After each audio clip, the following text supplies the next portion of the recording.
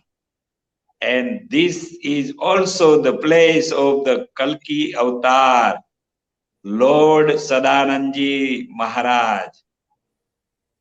He is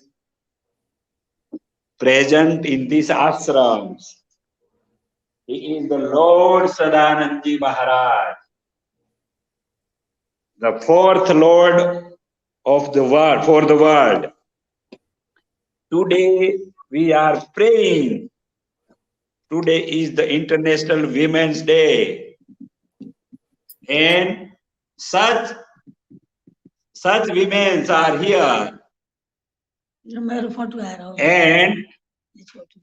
And our ashrams, young Indian sister is also here.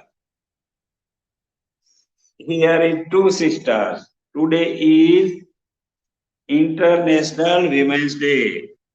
We are praying from India, the place of spiritual place of the for the world. We are praying that, O God, O Almighty, Supreme Powers, Powerhouse for the world, we are praying. Please make your blessings ours, your showers of knowledge, your showers of power on all women of the world, because Almighty, Supreme Power, the Lord for the world has created many creations in the world, insects, birds, animals, and human beings. But human being is the ultimate and excellent creation of the world. In this creation, God has created the women. The men and women can be generated and created through the women, the powers of the women, so that, oh God, please make the empower of the all women of the world, so that we can establish the heaven, Jannat, Swarg on this planet, and all problems will be solved through this power of women. Oh God, give the special power, special knowledge in the heart and mind of the all women of the world, so we can transport this world from hell to heaven, from unhappy to happy world, which is the ultimate goal of the world, of the God. We are servant of Almighty Supreme Souls, Paramatma, Parameshwar, God. We will make this world unhappy to happy world. We are instrument and we are helper. We are servant of the God. So God, we are praying that Lynn Chitak, our respected sister, is running the Torch Foundation, and today the International Women's Day. So we are also praying for Lynn Chitak.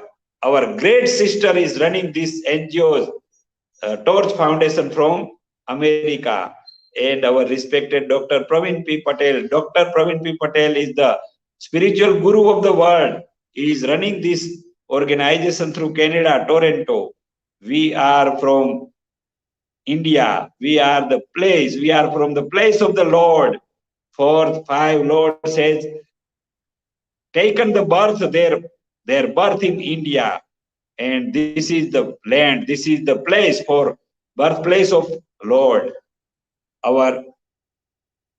these brothers, two brothers are in these ashrams, are the Lord Hanumanji. They are working constantly and spreading the spiritual knowledge for betterment of the world. So today we are one great ashram of Lord Sadanandji, and we are praying to God, Almighty Supreme Power. Oh God, please make your blessing showers, knowledgeful showers, powerful showers on all women of the world. This is the purpose. Today is the International Women's Day. We will support our sisters, our brothers, and our girls, our mothers of the world, because it is the main creation of the world. Through this creation, God wants to establish and God wants to achieve the beautiful world. The goal of God is beautiful world, loveful world, knowledgeful world, powerful world, and we can achieve only and only this goal after and making the empowerment of the all women of the world. So, oh God, please give us special knowledge, special powers, so that we can be a lovely servant of you, and we will transform this unhappy world to happy world, and from hell to heaven, paradise on this earth. And we are selected and special souls on this earth. Oh God, we are happy because we are the servant of God and we are instrument of the God, and we are selected souls for achieve the goals of God, to making this world a happy, loveful, and very enjoyment, pleasureful world.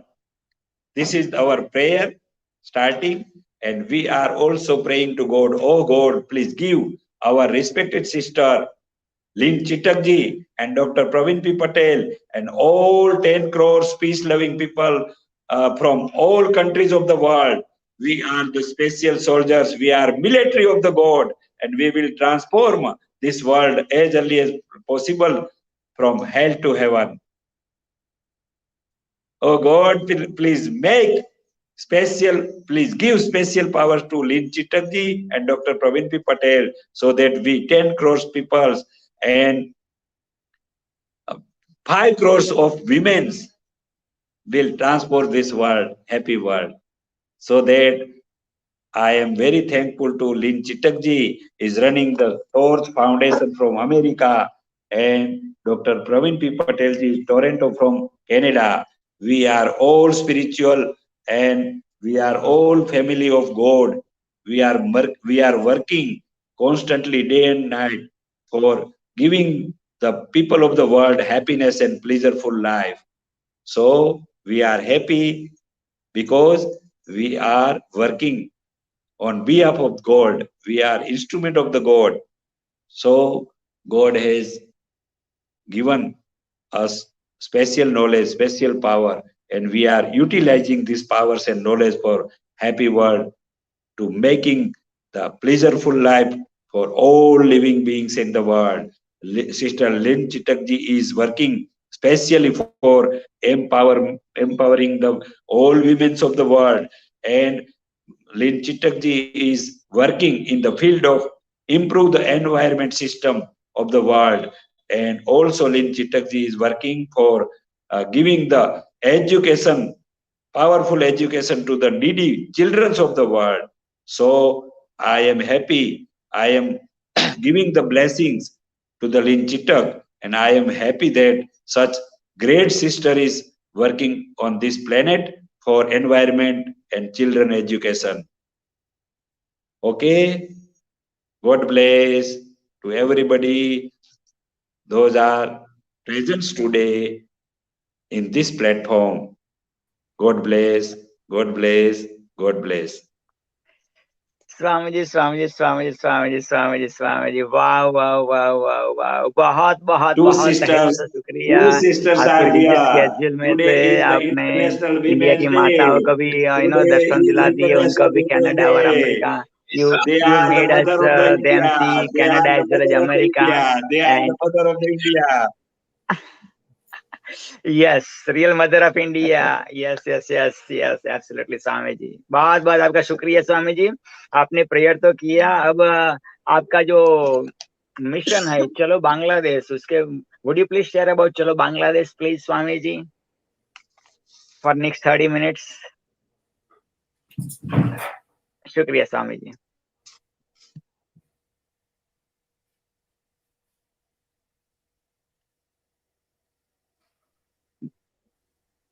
Swamiji, are you there? We are in village area. Some net Yeah. problems is going on. Even though we will try, because these ashrams in village area. It is a great ashram, but please in village area. Yes, Swamiji, I feel you. A torch feels you. Yes, that's Swamiji blessing from Swamiji all the way from Uttar Pradesh, India, India's biggest province, India's biggest state, and straight from there, from the heart, from Swamiji's heart to your heart.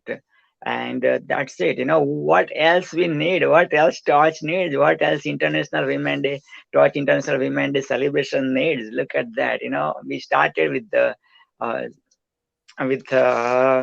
uh, time for peaceful peaceful reflection about women, and look at that. Then prayer from Swamiji's, blessing from the Swamiji's. Mama Lynn, what would you love to say about this one? We thank you all for coming. I'm in a really quiet mode. I feel blessed, Okay. and I feel that this moment of time is about the preciousness of women, the preciousness of men and women honoring.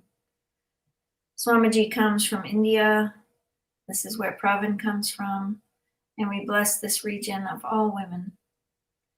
We bless the moments of time and creativity. And as Swami said, the gift of what is the presence? The presence is you. The presence is each one of you. Each one of you as you light the path. Each one of you. He gave us many blessings. And I thank you, Swamiji. As we know, Swamiji is going over to Oringa, over to Bangladesh, with a group of people to pray for peace. Torch has 4 pillars: peace, health, environment, and tech. And as Swamiji comes back on, we hope that he can move us into a place of the presence of what he's up to. He travels for peace. He travels for the relationships of peace. He travels for the relationship of this next generation. As he works for the next generation, and I work for the next generation, and Pravin works for the next generations, the next 7 generations in the native tradition, I pray that we stop all rhetoric and we open our hands to receptivity. When we receive the blessings, when we receive the grace, when we receive hearing, when we receive the moment of deep, deep witness, we want to remember this practical application to life itself. The simple action of global change is what Torch Family is about. The simple actions for global change. As we open ourselves to the simple actions, the simple grace, the simple blessings of this day, Swami will be back. We have many speakers coming. We're going to continue our moments right now. And Pravin, why don't you come on and share what you know? I know Swami was supposed to come in around now. There we are. Pravin's here. So I'm wondering how you want to move right now. We've had this hour. It wasn't quite silence. Do we want to continue? Are you ready to roll? I know you had an experience and a tearing, and so the grace of movement through your body, I understand. As we move into this day, Pravin, I just want to thank you and the Porch family and all the people engaged in this next 2 hours, because it's going to be magical. And the magic comes from the moment we enter into the presence. And this present moment is all we have. And so I'm going to really open. Where'd you go? Where'd you go there, man? There we go. Here comes Swamiji. Here comes Swami. There we are. Awesome. We heard Swamiji's prayer. Now Swamiji is ready to bring you to Bangladesh. Wherever you are in the world, Swami is ready to bring you Bangladesh with his amazing blessing called Chalo Bangladesh. There was a one quotation given decades ago, Chalo Delhi. Now this is it, Chalo Bangladesh. Let's find out why Swami is saying Chalo Bangladesh. Chalo means let's go to Bangladesh. Swamiji, take it away for next 30 minutes. Thank you so much, Swamiji, coming again. Appreciate.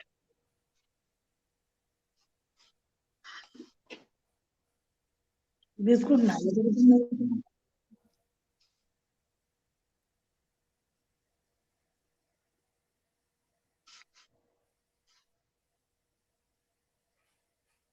Sorry for the technical difficulties from Swamiji's side. Swamiji is from rural area, blessing the Mother India of rural areas, and Swami is from the amazing place, one of the most spiritual places Swami is coming from. And from that place, you are getting this message. So have some patience, my celebrity, have some patience, and Swamiji, very, very, very, very, very busy. I know you are busy too, but still, out of busyness, Swamiji is taking time for you to bring you to Bangladesh. Yes, chalo Bangladesh. Let's go to Bangladesh. Yes. Swamiji. Yes. Okay, so this is it. Why Bangladesh? Why Swamiji is telling you and me to go to the Bangladesh? In Bangladesh, what's happening is Rohingya refugees are there in Bangladesh. From Myanmar, they have to do migration. They were kicked out from Myanmar, and they are right now refugee in Bangladesh.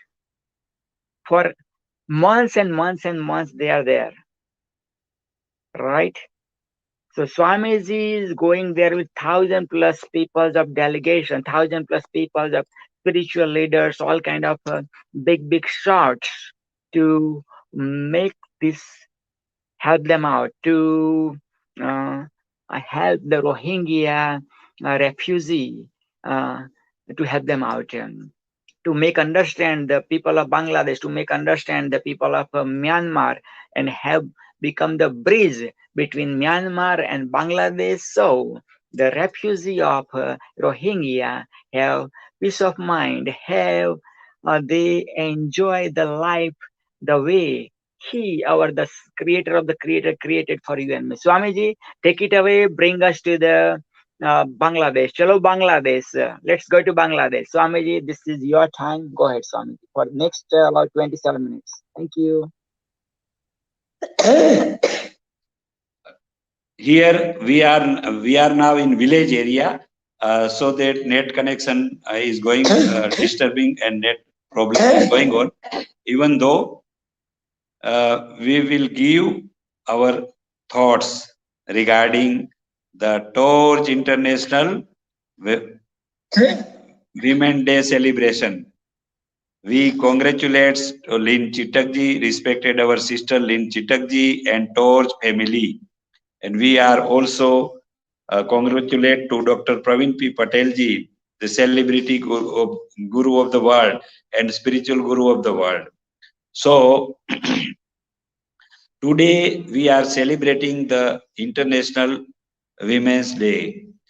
With Almighty Supreme God, Allah Ta'ala, Paramatma, Parameshwar, God has given, Vaheguru, Akal Purakh has given us thoughts that in the now on the earth, on the planet of the earth, so many problems are going on. In these problems, the Rohingya Muslims problems are also going in the Myanmar, and now many Rohingya Muslims has came in Bangladesh. Many women are unhappy and living sadful life, unhappy life in refugee camp. Many women are now facing the great problems in their lives. So God has given us to solve my respected and lovely sisters and women in such refugee camps of Rohingya Muslims are came from Myanmar. So God has given us instruction and information and power and knowledge. So we are trying to solving these problems of Rohingya Muslims. Mainly today, the International Women's Day, so that we have focused that my respected women must be come out from this their problems at the refugee camp of Rohingya Muslims, so that we have made plan from London, UK, Canada, and America, from India. Our delegates are going in Bangladesh at the refugee camp of Rohingya Muslims.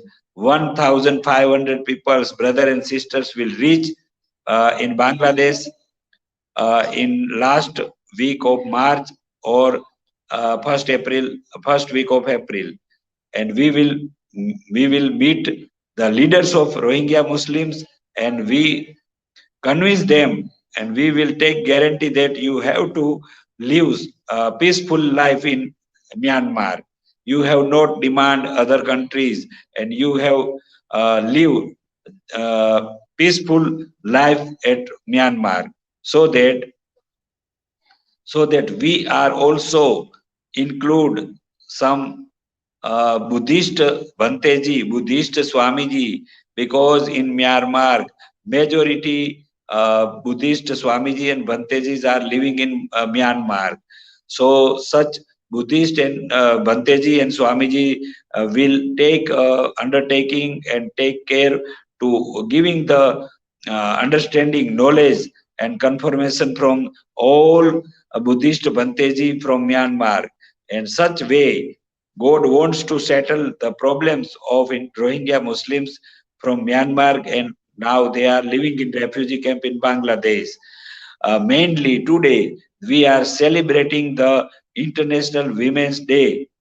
So we have focused that my lovely sisters and women, those are living in Rohingya Muslims camp, refugee camp, must be settled at their country, Myanmar, as early as possible, so that such women uh, must not live unhappy and sadful life in refugee camp.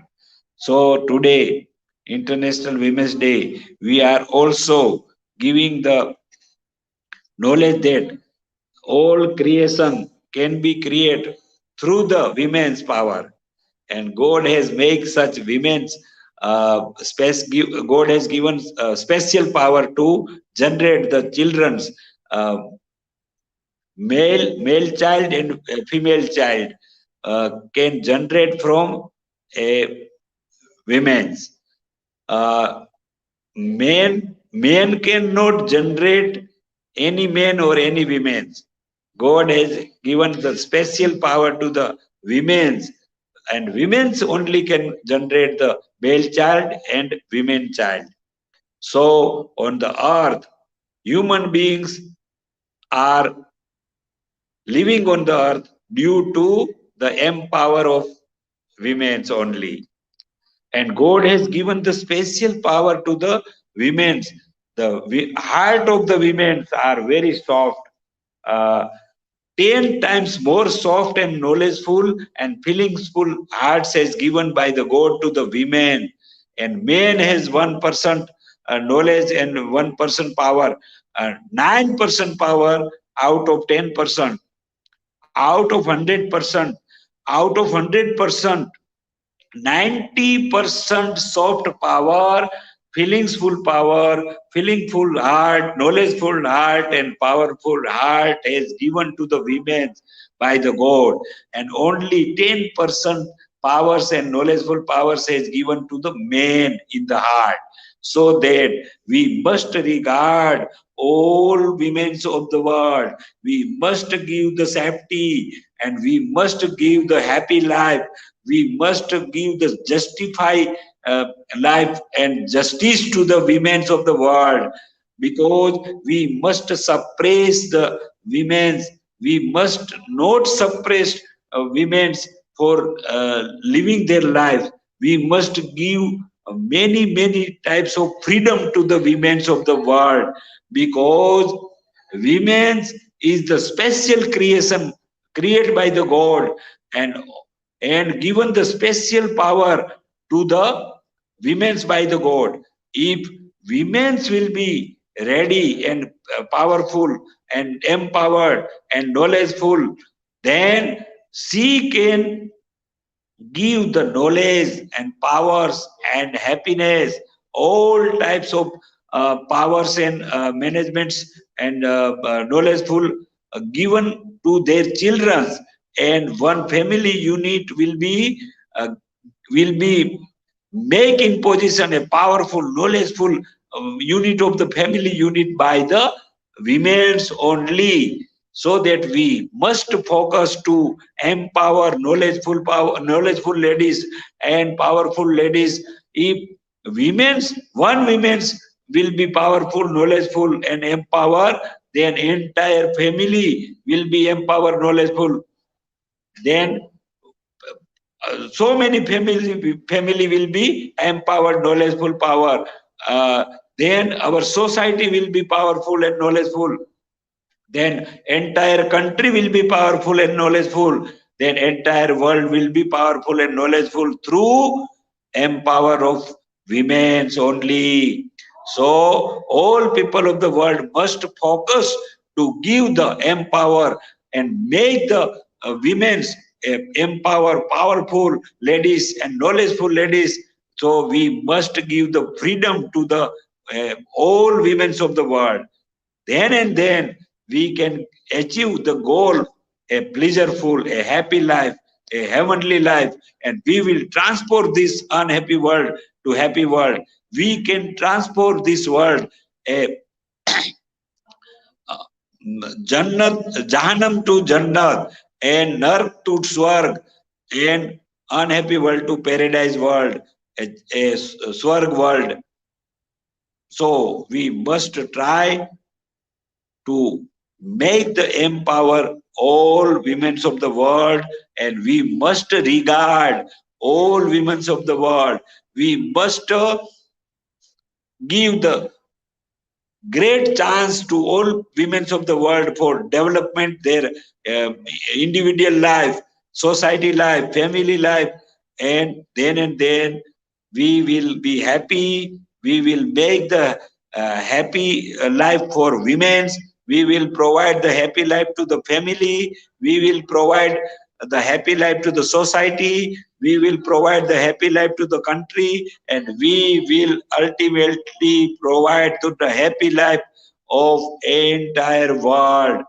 So the women's life is the center point, and then the center point will be empowered and the powerful and knowledgeful. Then the entire world will be powerful and knowledgeful and happy, get the happiness for all living beings in the world. So that we must regard, we must give the all chances to the women.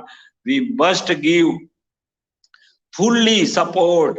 We must give the full facility, safety to the all women of the world, then and then we will achieve our goals. We will achieve the goals of the God also, to making this world happy life, and we can solve all problems of the world after the empowering, after the giving the powerful, knowledgeful ladies of the world. Ultimately, this is the goal of the God, and we are lucky, we are happy that God has selected us 10 crores people of the military of the soldier God are working for empowering the women and powerful and knowledgeful women of the world. So we are happy, we are selected soul, like Lin Chitakji is running the Torch family, our Dr. Praveen B. Patel, and such all connected peoples are working day and night constantly, so that we are giving the special congratulations to our respected sister Lin Chitakji, Torch family, running the NGOs as a Torch family, and Dr. Praveen B. Patel is running from Canada, Toronto, this Torch Foundation activities from Canada, Toronto, and many, many such peace-loving peoples, peace devotees from all corners of the world. We 10 crores people are with Lin Chitakji, Dr. Praveen B. Patel, Rehan Allahwala from Karachi, Pakistan, and many, many such crores, 10 crores people are working on the planet for transforming this world, unhappy world to happy world. Then and then we can give the pleasureful life to all living beings in the world. We must care the female insect, so that insect will be generated constantly. We must care the female animals, cows and buffaloes. Then and then the animals will be generated. We must care the female birds. Then and then we can save the birds' lives. And we must care and give the safety to the female ladies of the world. Then and then entire environment will be give the safety, entire environment will be empower and purify, which is the target of the UNO, United Nations Organization, and this is the target of Lin Chitakji is also running the NGO of Torch Foundation. Our respected Lin Chitakji is working specially to improve the environment system of the world, and also Lin Chitakji is working for education field for needy children. So, oh God, I am praying for Lin Chitakji and Dr. Praveen B. Patel and all 10 crores peace-loving peoples. Give your special power, your knowledgeful power, your blessing showers, so we will achieve our goal. Today we are celebrating the International Women's Day, so that all women are our mother. We are children of the world mothers. The all women are our respected mothers. We are children. We respect you, all women of the world. We are praying for you, all women of the world. We must provide the safety at the last drop of our blood. We will give the safety to all women of the world. Oh God, give us your blessings. God bless. God bless everybody. God bless. Thank you, Somaji. I have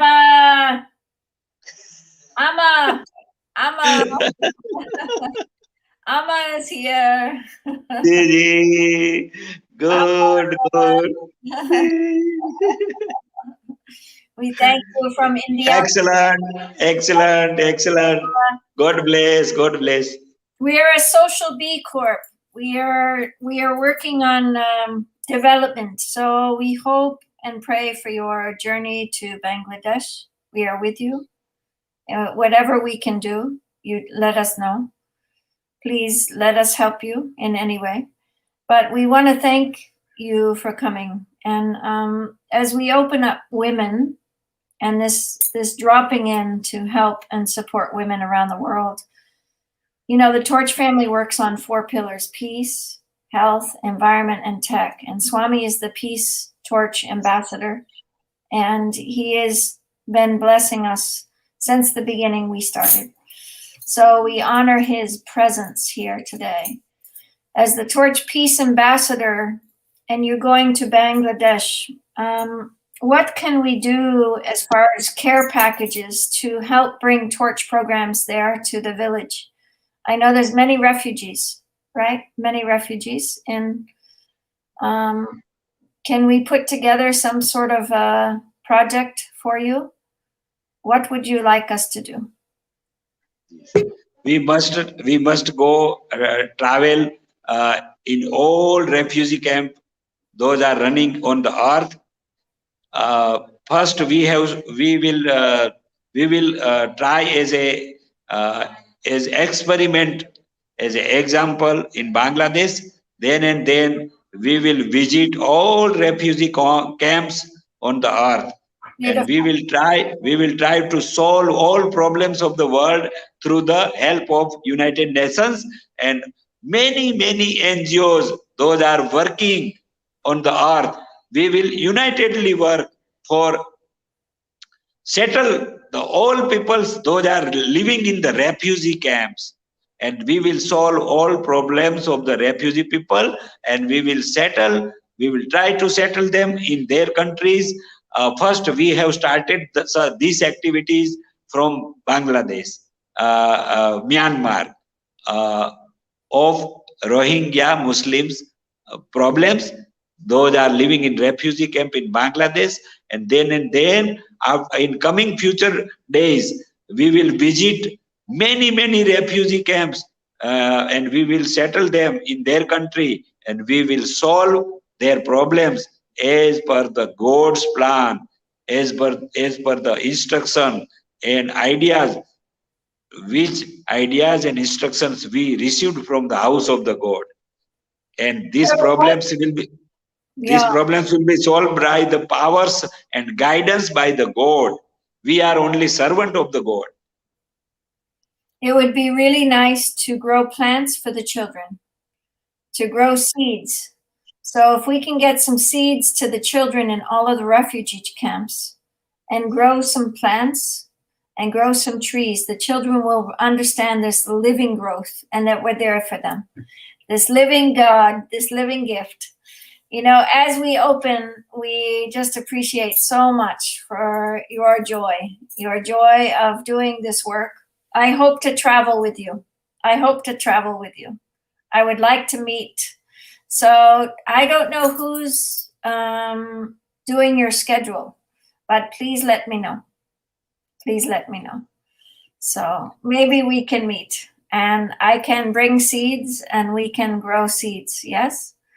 So this would be very special. This would be really special. We are together. We are with you. 10 crores peace-loving peoples are with you. 10 crores peoples are with Lin Chitakji. He is running the great foundation NGOs, namely the Torch family. So we 10 crores peoples around the world, from all countries of the world, are with Lin Chitakji and Dr. Praveen B. Patel and Rehan Allahwala from Karachi, Pakistan. We all are unitedly working day and night, and we are making the unification of the all NGOs of the world. We are making the unification of the all spiritual organization, religion organization of the world. And we have making the strength from 10 crores to 20 crores, from 20 crores to 40 crores. And we will transform this world from hell to heaven, and we will make this earth, we will make the happy life, pleasureful life, paradise on this planet Earth as early as possible. Amen. Yes. Heaven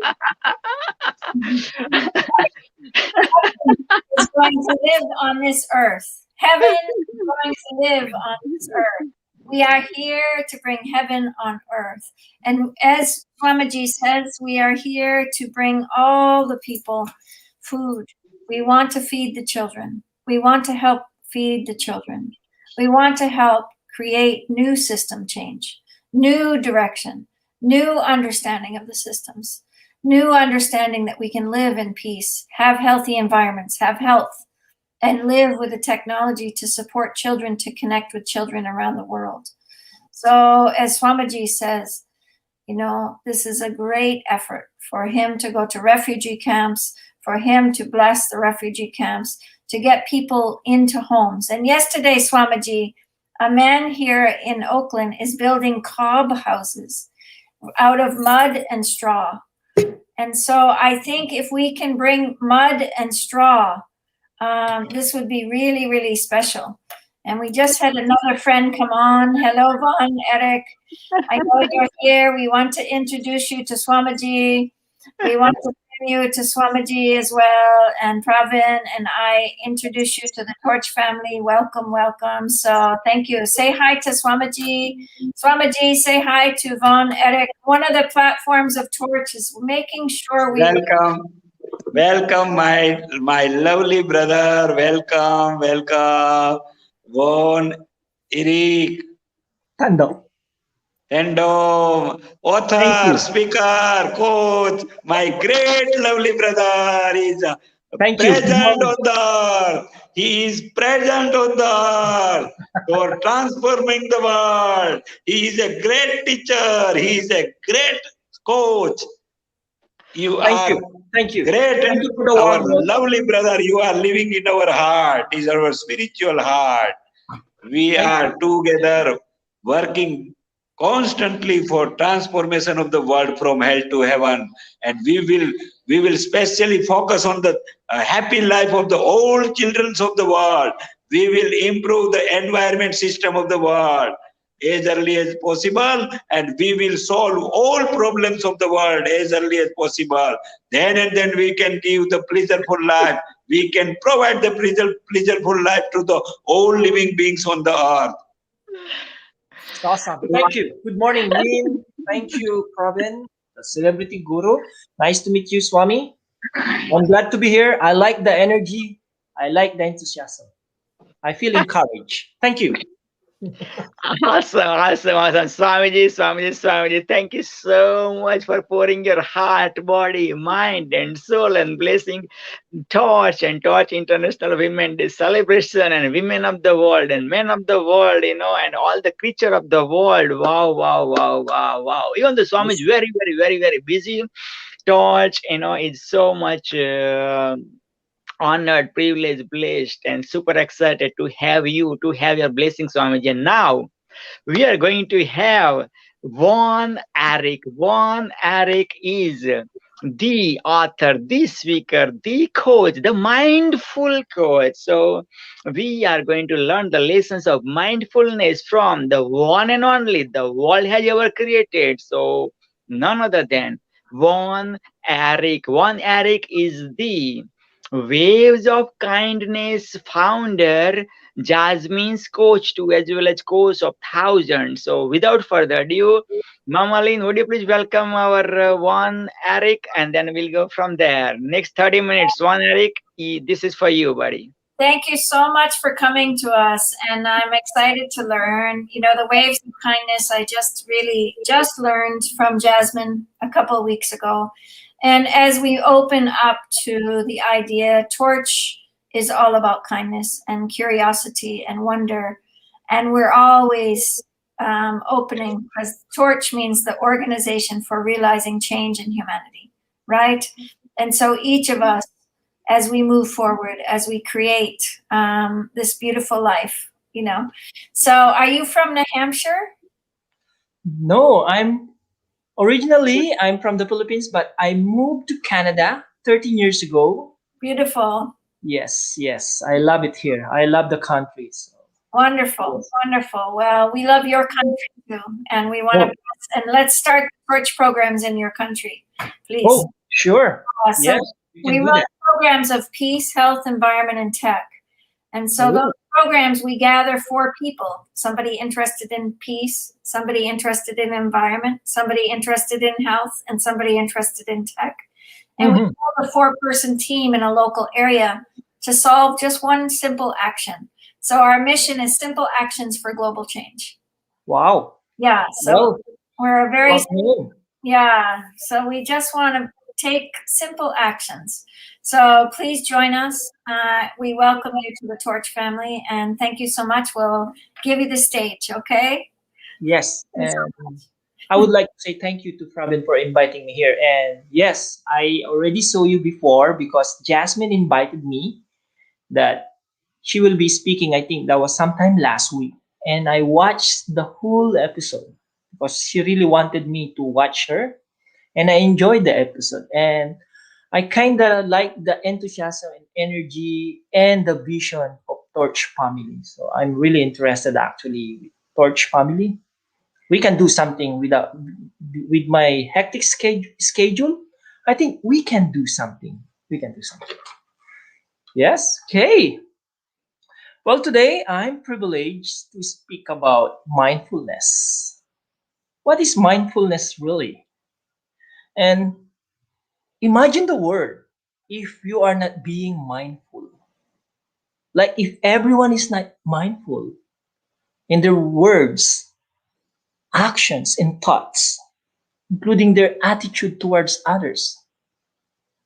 Imagine if there's no mindfulness. Well, to begin with, what is mindfulness? Mindfulness is another way of meditation. So if you're not doing meditation, then you can do mindfulness. It's for me, it's a lower form of meditation. So there's a big difference between mindfulness, the meditation, and the meditation itself. Take into consideration that mindfulness is knowing about something. I will emphasize the word something. The meditation, higher level, on the other hand, focuses on nothing or no thing. So that's the big difference. Although mindfulness is part of meditation, sometimes we call it clear meditation. I would like to share my story, my experience with mindfulness. In a world that we are living right now, anxiety, stress, pressure at work, maybe you're even thinking, what should I do for living? For those people who have no income. Or probably just a simple things like, what should I prepare for dinner? That is stressful. And this is where mindfulness comes in. Study shows that mindfulness will lead to complete happiness and reduction of anxiety. So it manages our stress. In reality, stress are part of life. Maybe even worries, anxiety. Those are emotions just like happiness, like being sad. So to cope up with the changing schedule of our work, we need to practice mindfulness. And it's easy. This is how I do my mindfulness every morning. But before that, I would like to ask a question to all viewers. What is the first thing you do when you open your eyes, when you wake up in the morning? Probably most of us will do exercise, brush their teeth, or just simply go to the washroom and just pee. Others just drink water.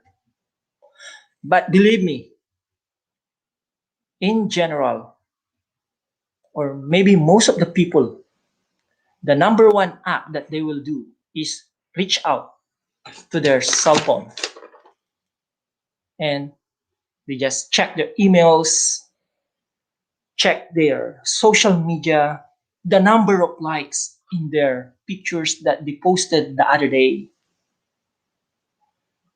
Now, in a world with stress, anxiety, and ever-changing lifestyle at the same time, the technology, if you are not aware of your thought, and then the moment that you wake up, these are the things that you do, checking your phone. Do you think you are ready for your whole day schedule? That's why I developed this mindfulness on my own. Because I know the moment that I open my eyes, there's a lot of pressure going there. Workplace. I remember when I was the senior manager of my workplace. And if you're a manager, you're dealing with people, equipment, the product itself. Those three major components of my work gives a lot of pressure to me. So that's why I practice mindfulness. I've been practicing mindfulness for almost a decade. So the very first thing I do in the morning when I wake up, I tried not to touch anything, particularly my cell phone. Because I really wanted my mind to be calm. I really wanted my focus. And focus starts here. Our brain is so powerful that if we can't control our brain, probably our brain will control us. Another question that I would like to ask the viewers. Who controls you? Is it you controlling your brain or your brain controlling you? One aspect in that question is just consciousness. If you are conscious and aware of the situation, studies said that there are thousands or tens of thousands of chatters inside our mind. And if you can't control that chatters, then eventually it will screw up you in your daily activities in your life. That's why I love mindfulness, because this is where my quiet moment happens. And the best way and the best time to do mindfulness is in the morning. The moment you wake up. That is so powerful. Very, very powerful. So when you wake up, open your eyes, say a little prayer that you had another day. You have another day to live.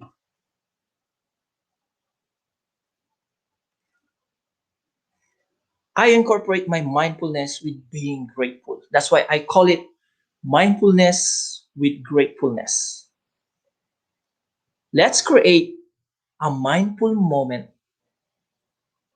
without upgrading it with your gratitude. So when I say gratitude, I'm not just being thankful. I show it. I feel it. I release the energy of being grateful together with my mindfulness. So that's my mindfulness. I pray. I calm myself. I calm my mind. I empty my mind. If you can do it 5 minutes or longer, the better. And as I mentioned earlier, the best way to do it is when nobody is around, or in your house, everybody is sleeping. That's why they said successful people, most of the successful people, they recommend to wake up early. Because when you wake up early, maybe an hour ahead of the rest of the people, then you are ahead of them. Because you're calm, you pray, you meditate, or you do your mindfulness, you do your reflection, and you do your contemplation. So that is the power of mindfulness. Now, let's go to, I'll give some 5 examples of mindfulness, not the meditation. Number one, to be able to be mindful in your surroundings. Very important. Listen when someone is speaking. Yes, very important. Be it in the Zoom, be it in the StreamYard, YouTube, like this, live, listen. Most of us actually listen not to intend to understand, but our main intention is to reply. And that is not being mindful. Number two, leverage your waiting. Most of our time in one day, we don't notice it, but we wait. So while waiting, leverage it. Instead of looking your phone, and I'm not encouraging everyone not to use social media or something. I'm just specifying, leverage it to the most important thing. Let's say you will be speaking in a StreamYard and you're waiting. What are you going to do? Leverage your waiting. Take a deep breath because you know you're speaking. That's number two. Leverage your waiting. Number three, and seek out nature. Okay, if you got time, go out. I read this article about the Japanese way of loving their nature. They go out under the trees because this said will give you a long life, happiness. So go out, seek nature. If you love sunrise, go out. If you love sunset, watch the sunset. If you love the birds chirping, go into the woods. So that is number three. Number four, you should be aware of your senses. And we have five senses. Basically, your sense of sight, sense of hearing, your feeling, which is very important. So be aware of your senses. And lastly, very important, just decide to be mindful. Mindful to yourself, mindful to people around you, particularly in your workplace. Because we spend 8 hours or more a day in our workplace or any activities. So just be mindful. So when we say just be being mindful, you are watching your words, your actions, and your thoughts. I would like to discuss watching your words. Words are power, so powerful that it can break or make a person.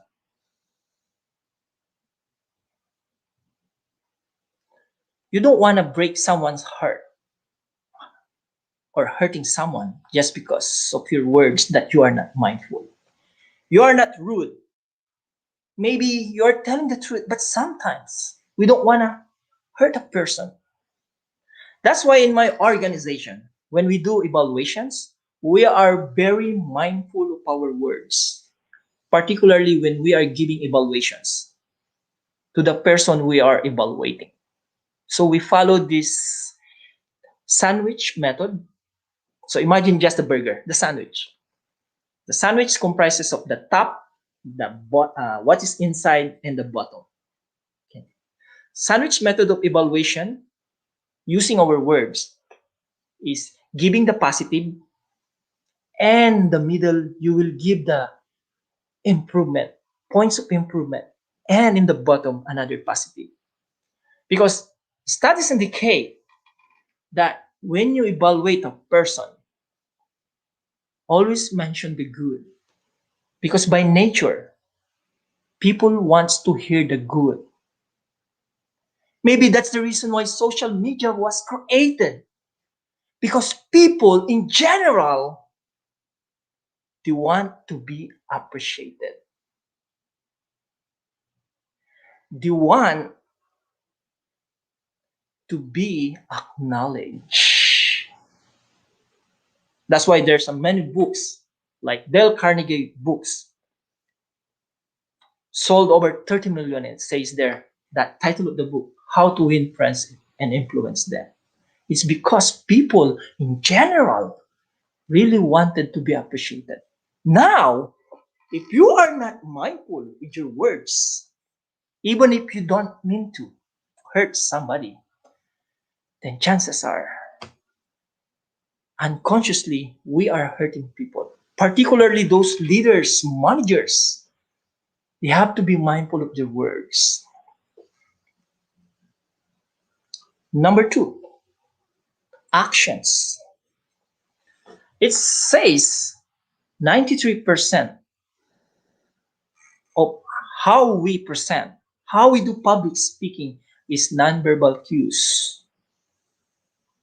Meaning 7% is only word.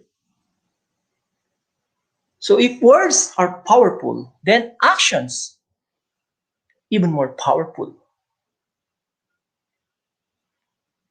So be mindful of your actions toward other people. Again, I'm incorporating here a workplace environment because we are all part of labor force. Or if you're even the owner of the company, you should still be mindful of your subordinates or your employees. So action is very important, and we should be mindful of our actions. Even in public speaking, maybe your topic, the words coming out, your topic is about happiness, but if you're not smiling, your facial expression is not happy, then people will get confused.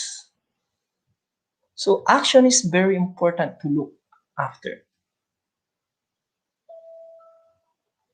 The next one, our thoughts.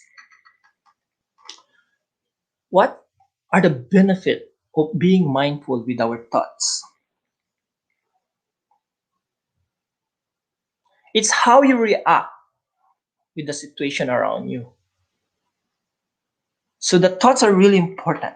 As I mentioned earlier, we have 10,000 of thoughts running in our head. And if you were going to remember my one question, who controls you? Your brain, or you are controlling your brain?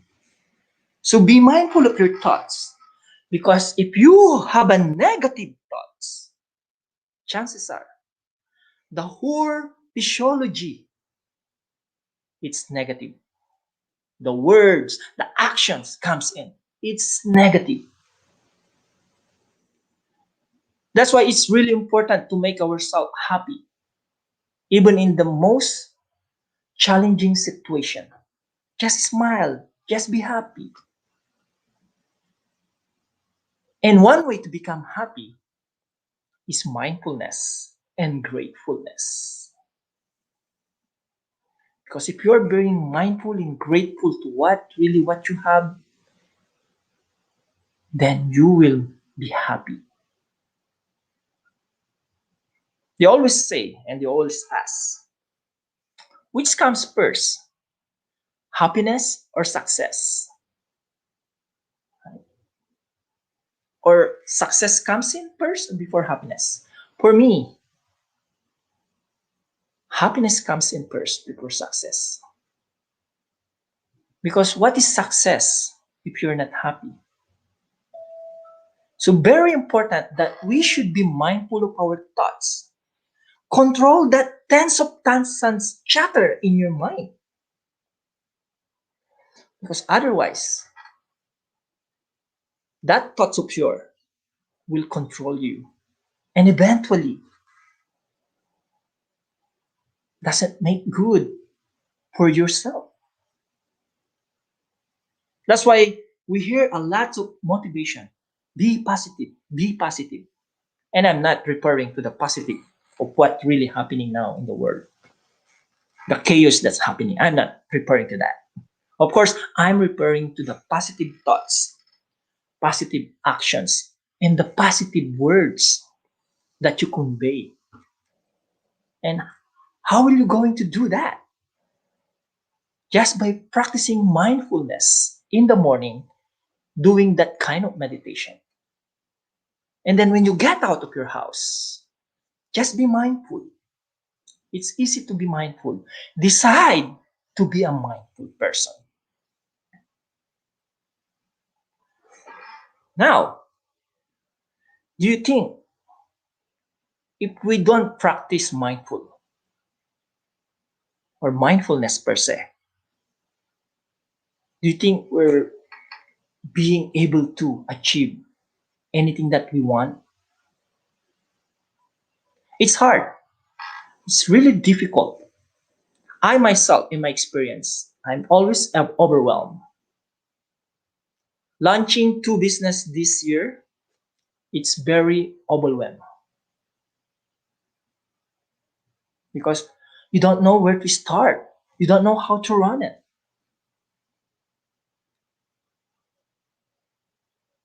Also, I'll be joining a speech competition this week.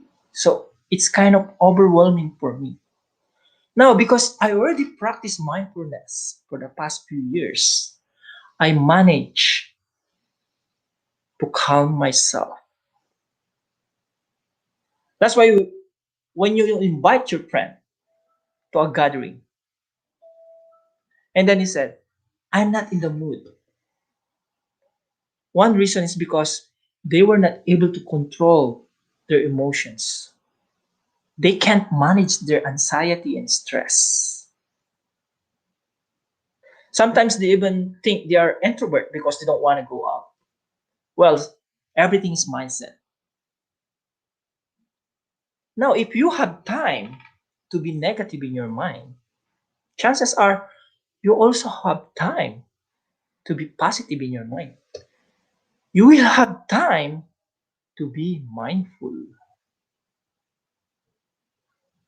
So, mindfulness is very imperative in our life. So, I encourage everyone who are listening. It's very easy to be mindful, particularly doing that mindfulness meditation in the morning. You can always do your mindfulness any time of the day. That's what I do. If I feel pressure, I feel exhausted, I can go to the washroom, lock myself for a few minutes, and then I calm myself, trying to organize my thought.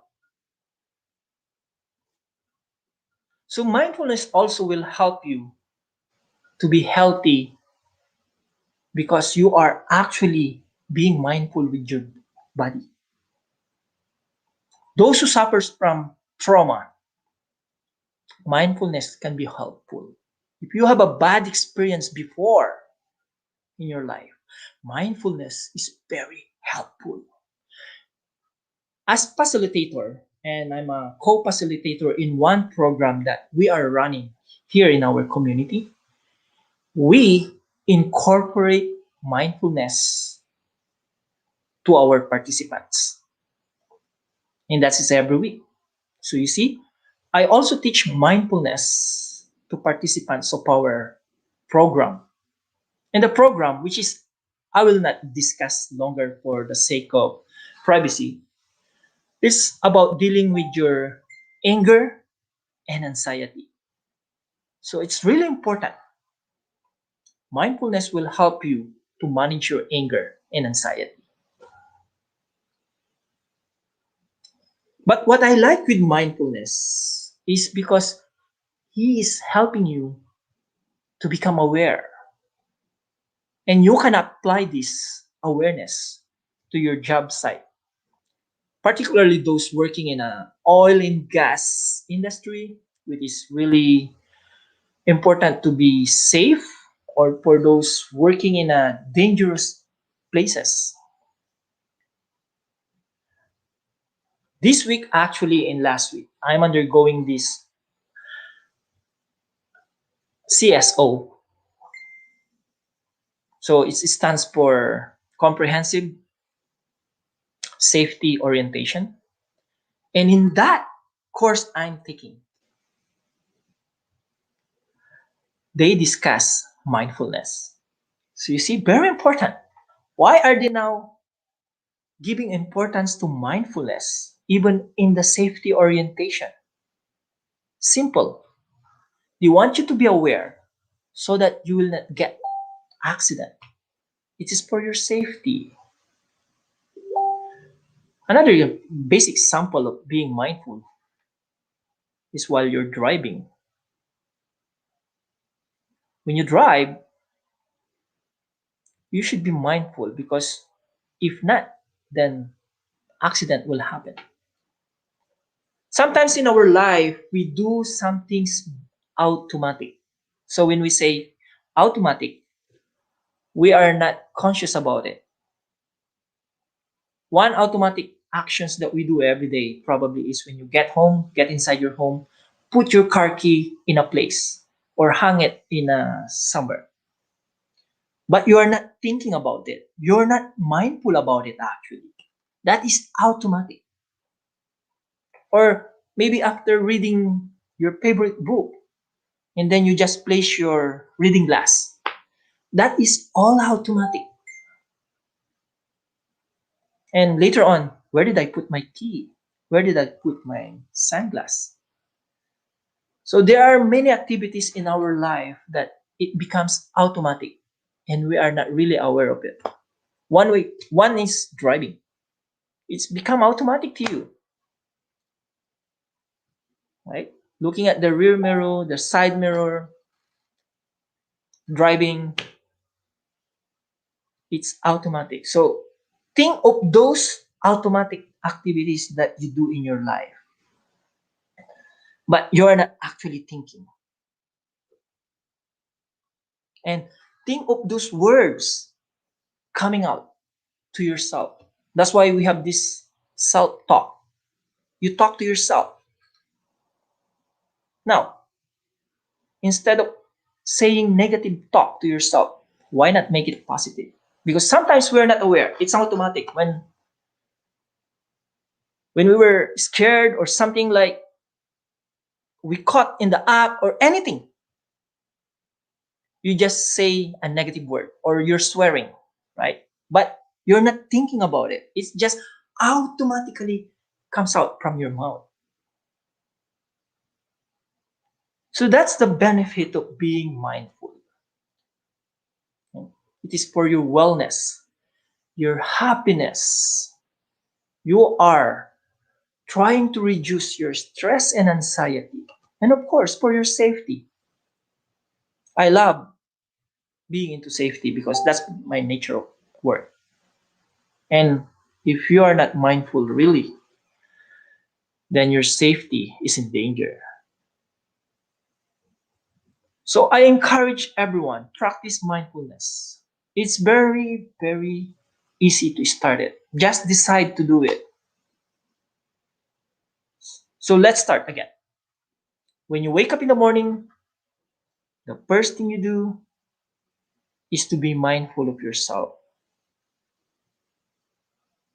Maybe in the form of a short prayer.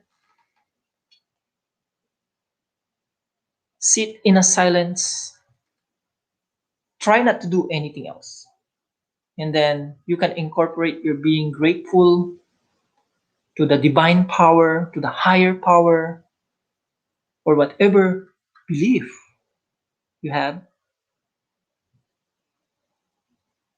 And then you can do your reflection, your contemplation. That is being mindful. Few minutes of yourself to be yourself. Because mindfulness starts with you. Everything that's happening to you, actually, it starts with us. If you decide to be happy, nobody can give you that happiness. It's you. If you decide to be mindful, nobody will give you that mindful or mindfulness. It's you. Maybe others will remind you, inspire you. But the action is we. We do the action. That's why I love saying motivation is overrated. Momentum is underrated. Underrated. Because motivation is always there. Quotes everywhere, positive statements everywhere, inspiration everywhere from people we admire. But in the end, it's your decision to do it, to try it. So just like mindfulness, it starts with you. So mindfulness, I already mentioned all the benefits, if not tackled some of the benefits. You don't need to be expert. You don't need to be into a course or get certification to become a mindful expert. If you're just doing it every day, consistent, that makes you an expert. Because doing and believing are the essentials for wanting to become an expert. You may be the number one student in your university. Let's say you take up engineering. You're the best student that time when you finish that course. But if you're not practicing it, then you're not an expert. Because to become expert, you have to do it, practice it. You have to start to do mindfulness to be able to become expert with it. So start with few seconds, and then eventually, gradually, increase the time. Maybe if you start 30 seconds yesterday, why not do it 45 seconds today, and so on. And then you can do it many times in a day. So it's very easy. So I would like to end my simple talk about mindfulness. Being mindful is important. Mindfulness is living in the present,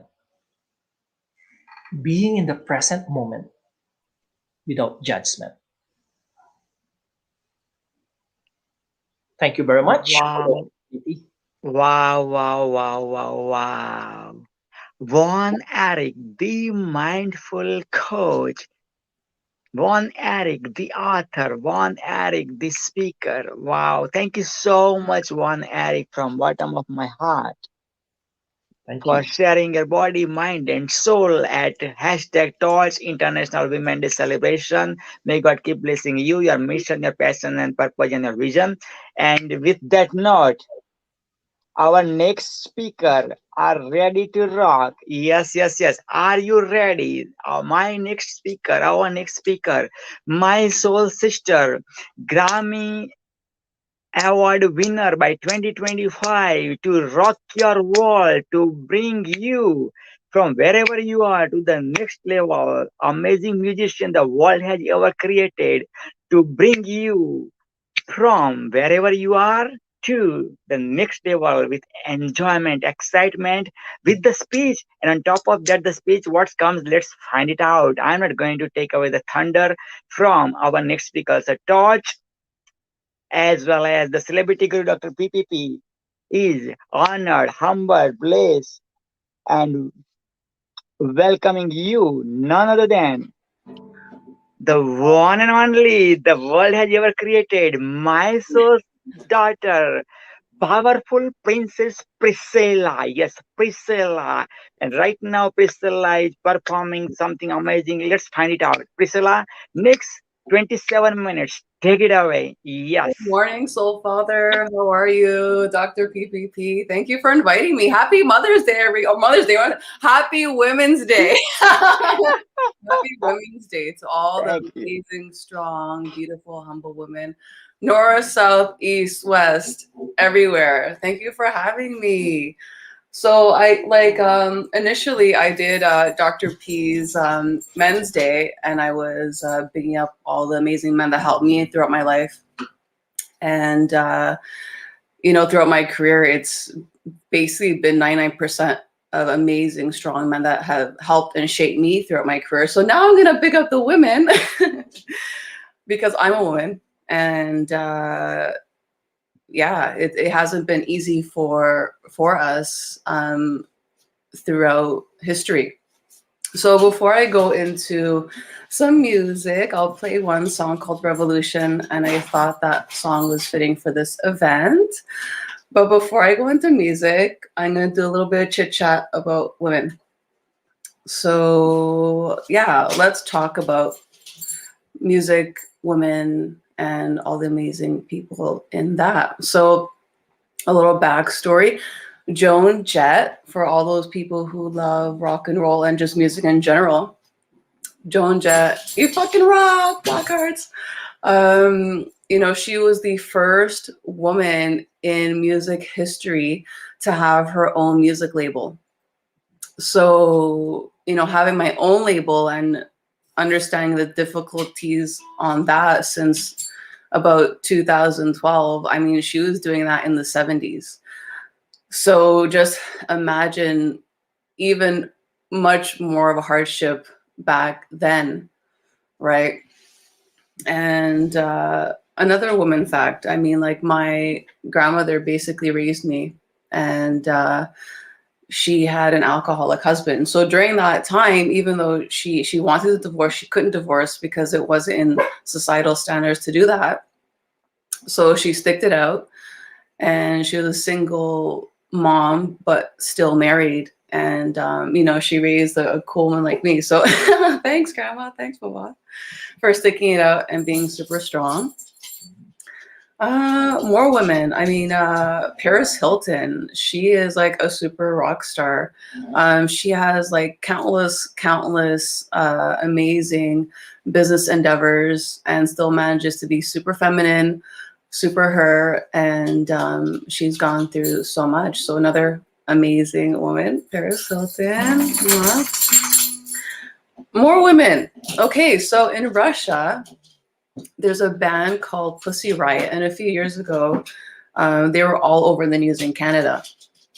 And Pussy Riot was basically an all-girl band in Russia that, was speaking politically in their music. And there were countless times where the women got placed in jail and whatnot. So yeah, that was just a few years ago. And Pussy Riot, just fucking incredible. More great women. Okay, the first doctor was from United Kingdom, Elizabeth Blacksmith. And that was around, I believe, 1850s or so. So again, imagine that.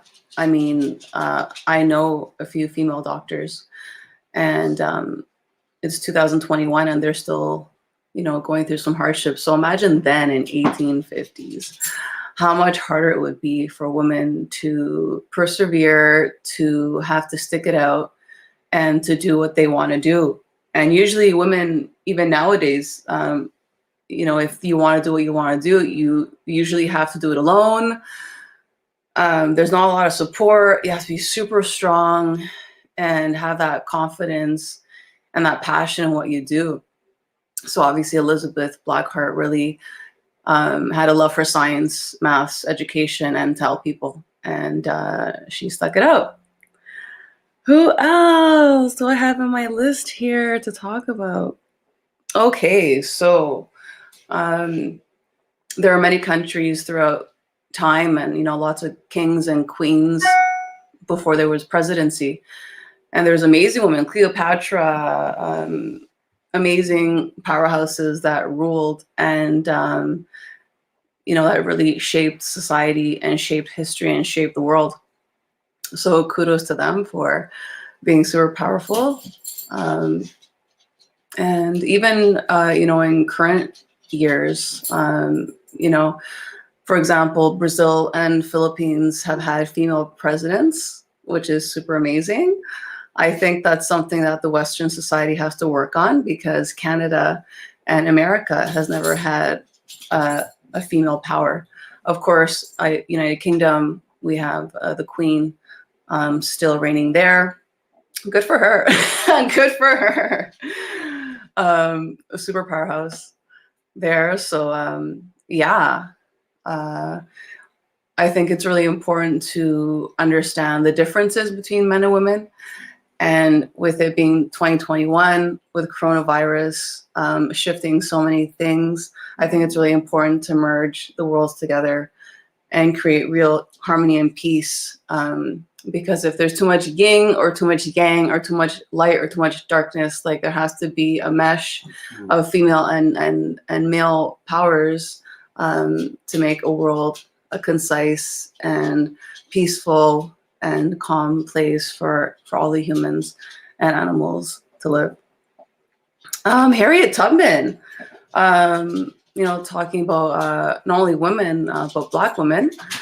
She was the woman who said, no, I'm not going to sit in the back of the fucking bus. And again, good for her. She paid her dues. She was a working class woman. She paid the same fees as a Black man, white man, kid, whatever would have to pay. And, why would she have to sit in the back of the bus in a designated Black area? So it's really cool that a woman started that movement in not only in the female community, but in the Black community. And I think throughout history and throughout even my career, I think a lot of women can resonate with the struggles and pains that Black individuals have gone through, because females also have hardships throughout history and even present day.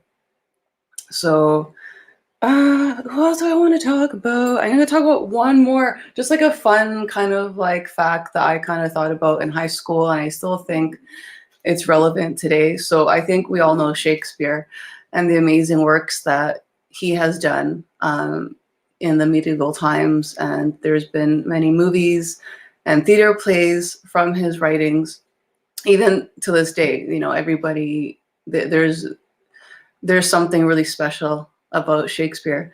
But I think my perspective and kind of my analyses from studying him is that he produced so much works throughout his time living.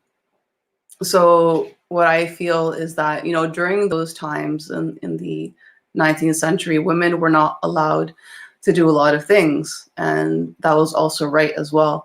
So I believe that there was a lot of women under the Shakespeare name as ghostwriters. And even, in my career, there has been tons and tons of ghosts that, prefer not to be in the spotlight.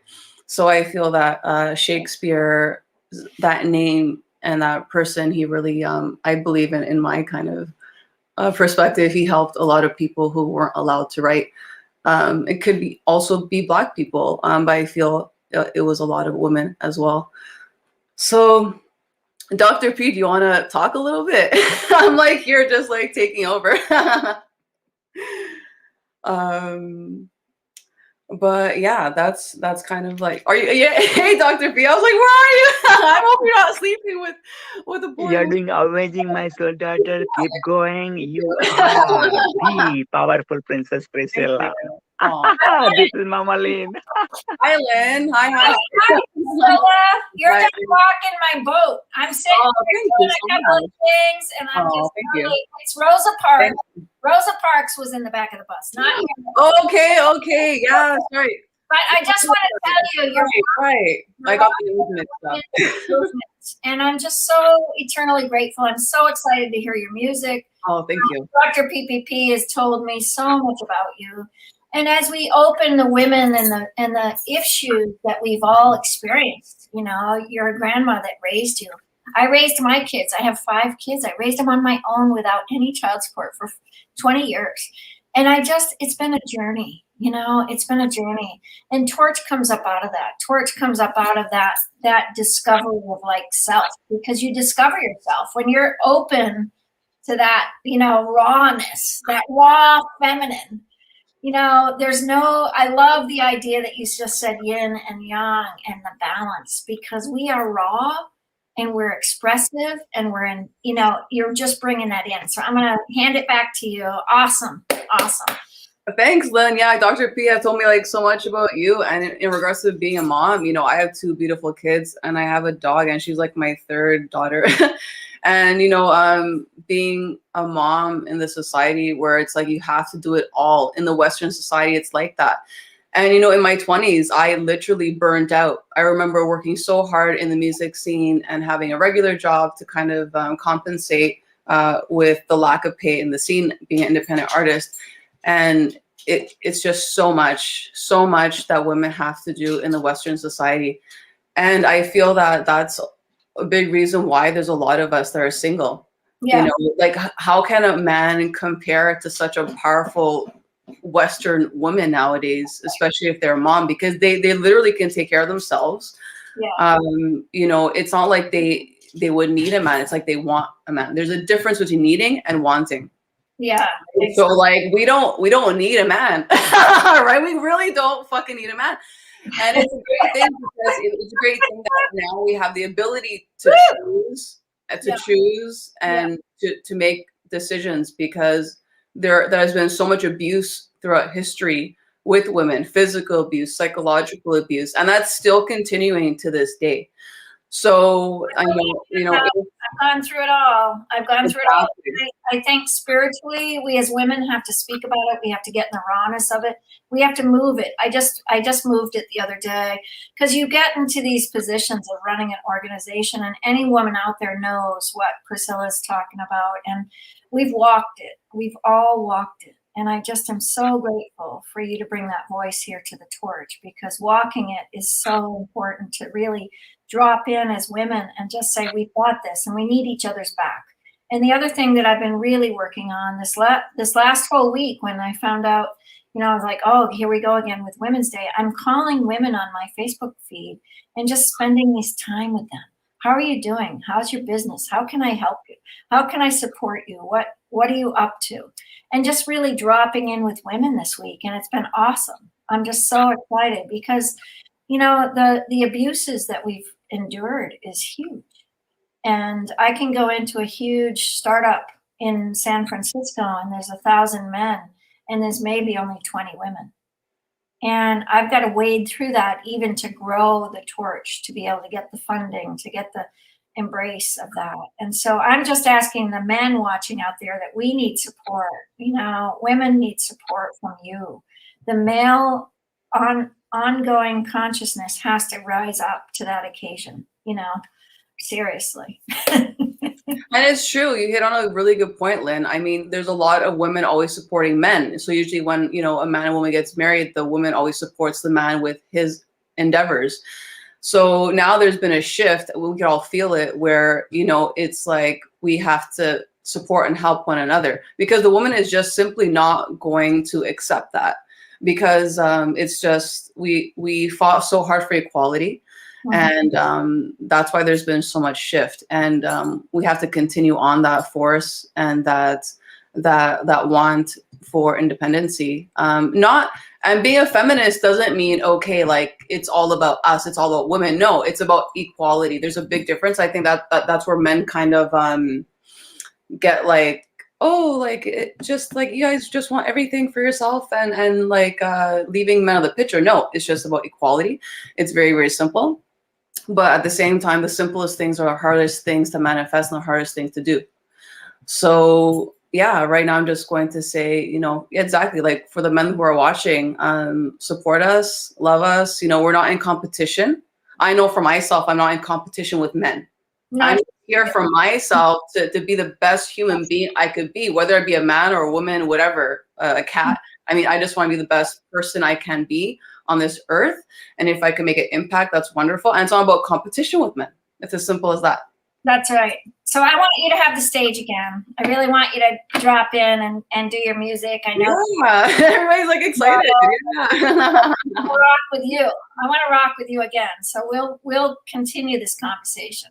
Come back on at 10 if you can, your time, 1 o'clock maybe. But I By will. that time, I'm actually due to head to the spa because Toronto just opened up. Not Toronto, but a few of the GTA areas opened up. So I'm going to go there. But I'm going to do one song before I leave. Okay. So as I said earlier, I chose to play the song Revolution because I think it's really fitting for the time right now. And it's a great song for females and for feminism and for feminists. So here's Revolution. I'm gonna play like it for the people who know that song on my music therapy album. It's a band arrangement, but obviously like I don't have a band right now. As you can see, I could have placed the backtrack and just sung over top the band arrangement, but I love playing my guitar. So I'm going to actually do like a bossa nova kind of style of Revolution. All right, so I'm just gonna kind of tilt this a bit lower so you can see a bit better. Put this a bit out. Ooh.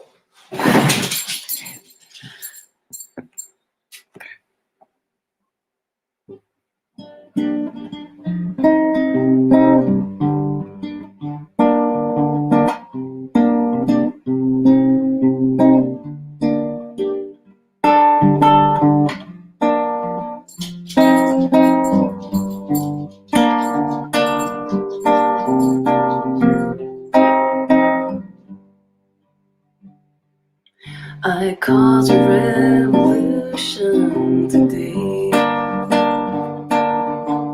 one that was not expected, not recommended. I caused a revolution today, one that was to be respected, not recommended.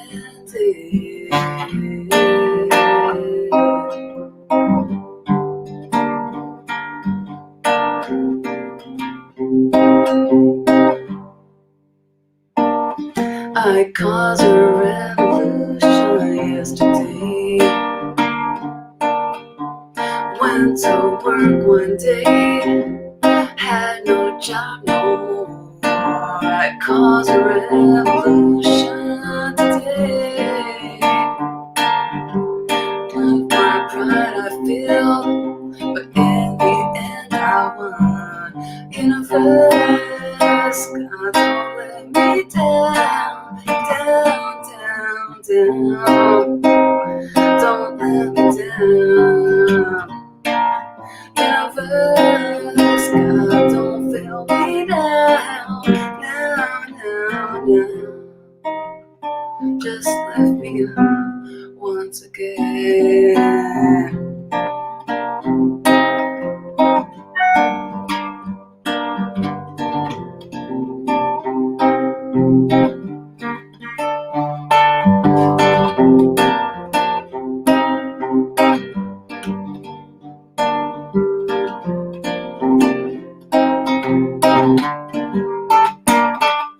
Universe, God, don't let me down.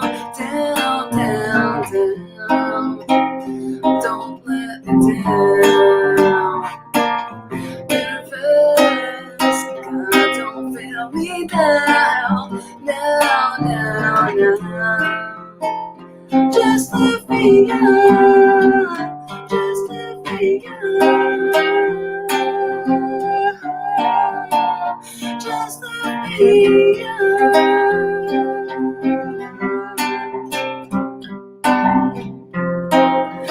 God, don't let me down. Just lift me up once again.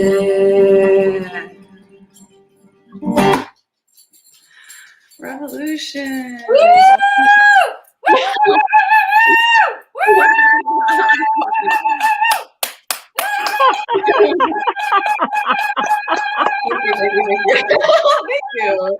Oh, so sweet.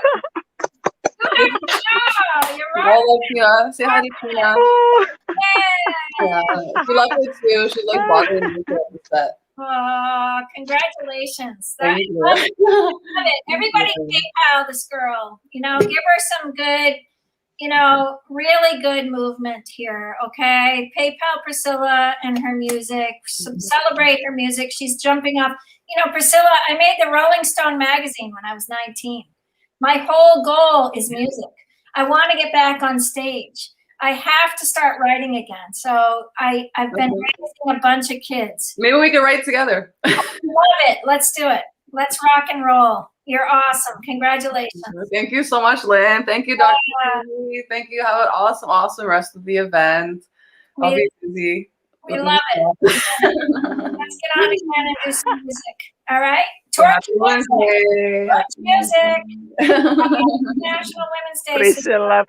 Priscilla. Wow. How about your signature songs? Guys, first of all, go to priscillamusic.com and order the copies of Priscilla's new previous music, new music, amazing numbers are there. So go for it, and support Priscilla, Here's my new album. priscillamusic.com.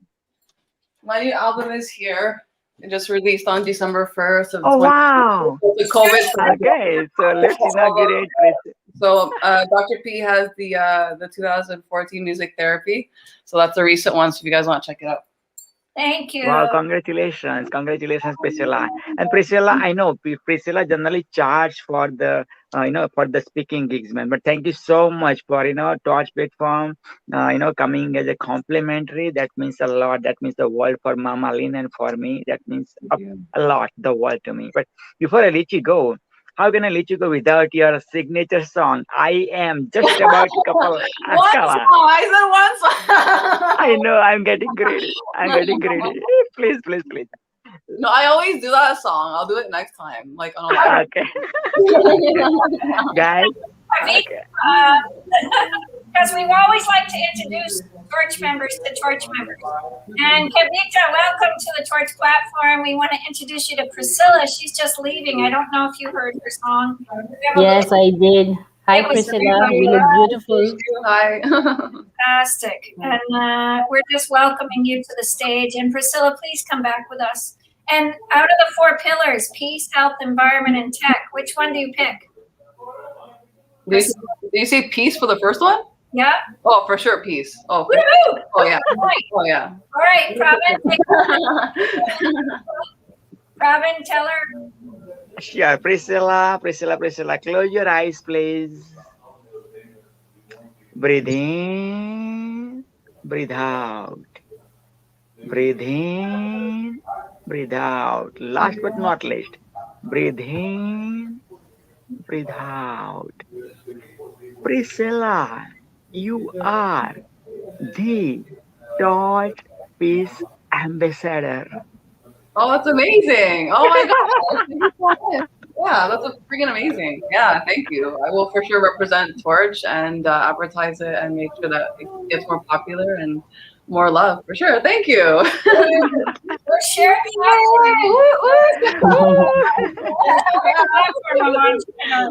Yeah.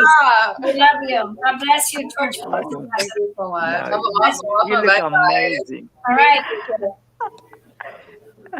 Awesome. And now, thank you so much again, Priscilla, from bottom of my heart for sharing your heart, body, mind, and soul on this amazing #Torch International Women's Day celebration. Wow, sharing your story, amazing. Now, without further ado, help me welcome my financial coach. Yes. All the way from Mauritius. I know some of you did not hear about this country, beautiful, exotic country right by the ocean. So without further ado, and also the certified coach from Bob Proctor, the grandfather of self-help industry. So with your warm, lots of hearts, vows, like and sharing, Torch and the celebrity guru Dr. PPP is welcoming at Torch International Women's Day celebration none other than the world has ever seen, the God has ever created. One and only Kavita Ramcharan. Kavita, take it away. And Mama Lynn, would you love to say anything before Kavita I'm says just something? excited to hear you. We'll pop back in, but thank you. Welcome, welcome, welcome. And so excited to hear about your country. We welcome your country with the Torch family. Now, we're in at least 12 countries, now 13, and we just welcome you 100%. And I'm so excited to hear. We need a fiscal sponsor, so here we go. We need the relationship. Thank you. Thank you so much, Lynn. And I really feel your heart for Torch. I'm very honored to be on this platform to share it with you here because you're doing some amazing job with Torch Foundation. Thank you. And yeah, and Dr. Praveen, thank you so much for having me here. I honor all the women of the world. I honor you, Lynn. And happy Women's Day to you and all the viewers who are watching.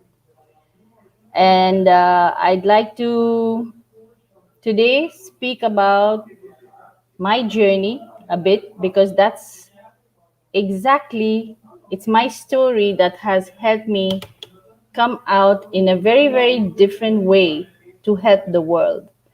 So before I start, I would like to just inform everyone that Mauritius first came heaven and then Mauritius was patterned after it. So I don't need to give you any further description of this beautiful island that I'm part of.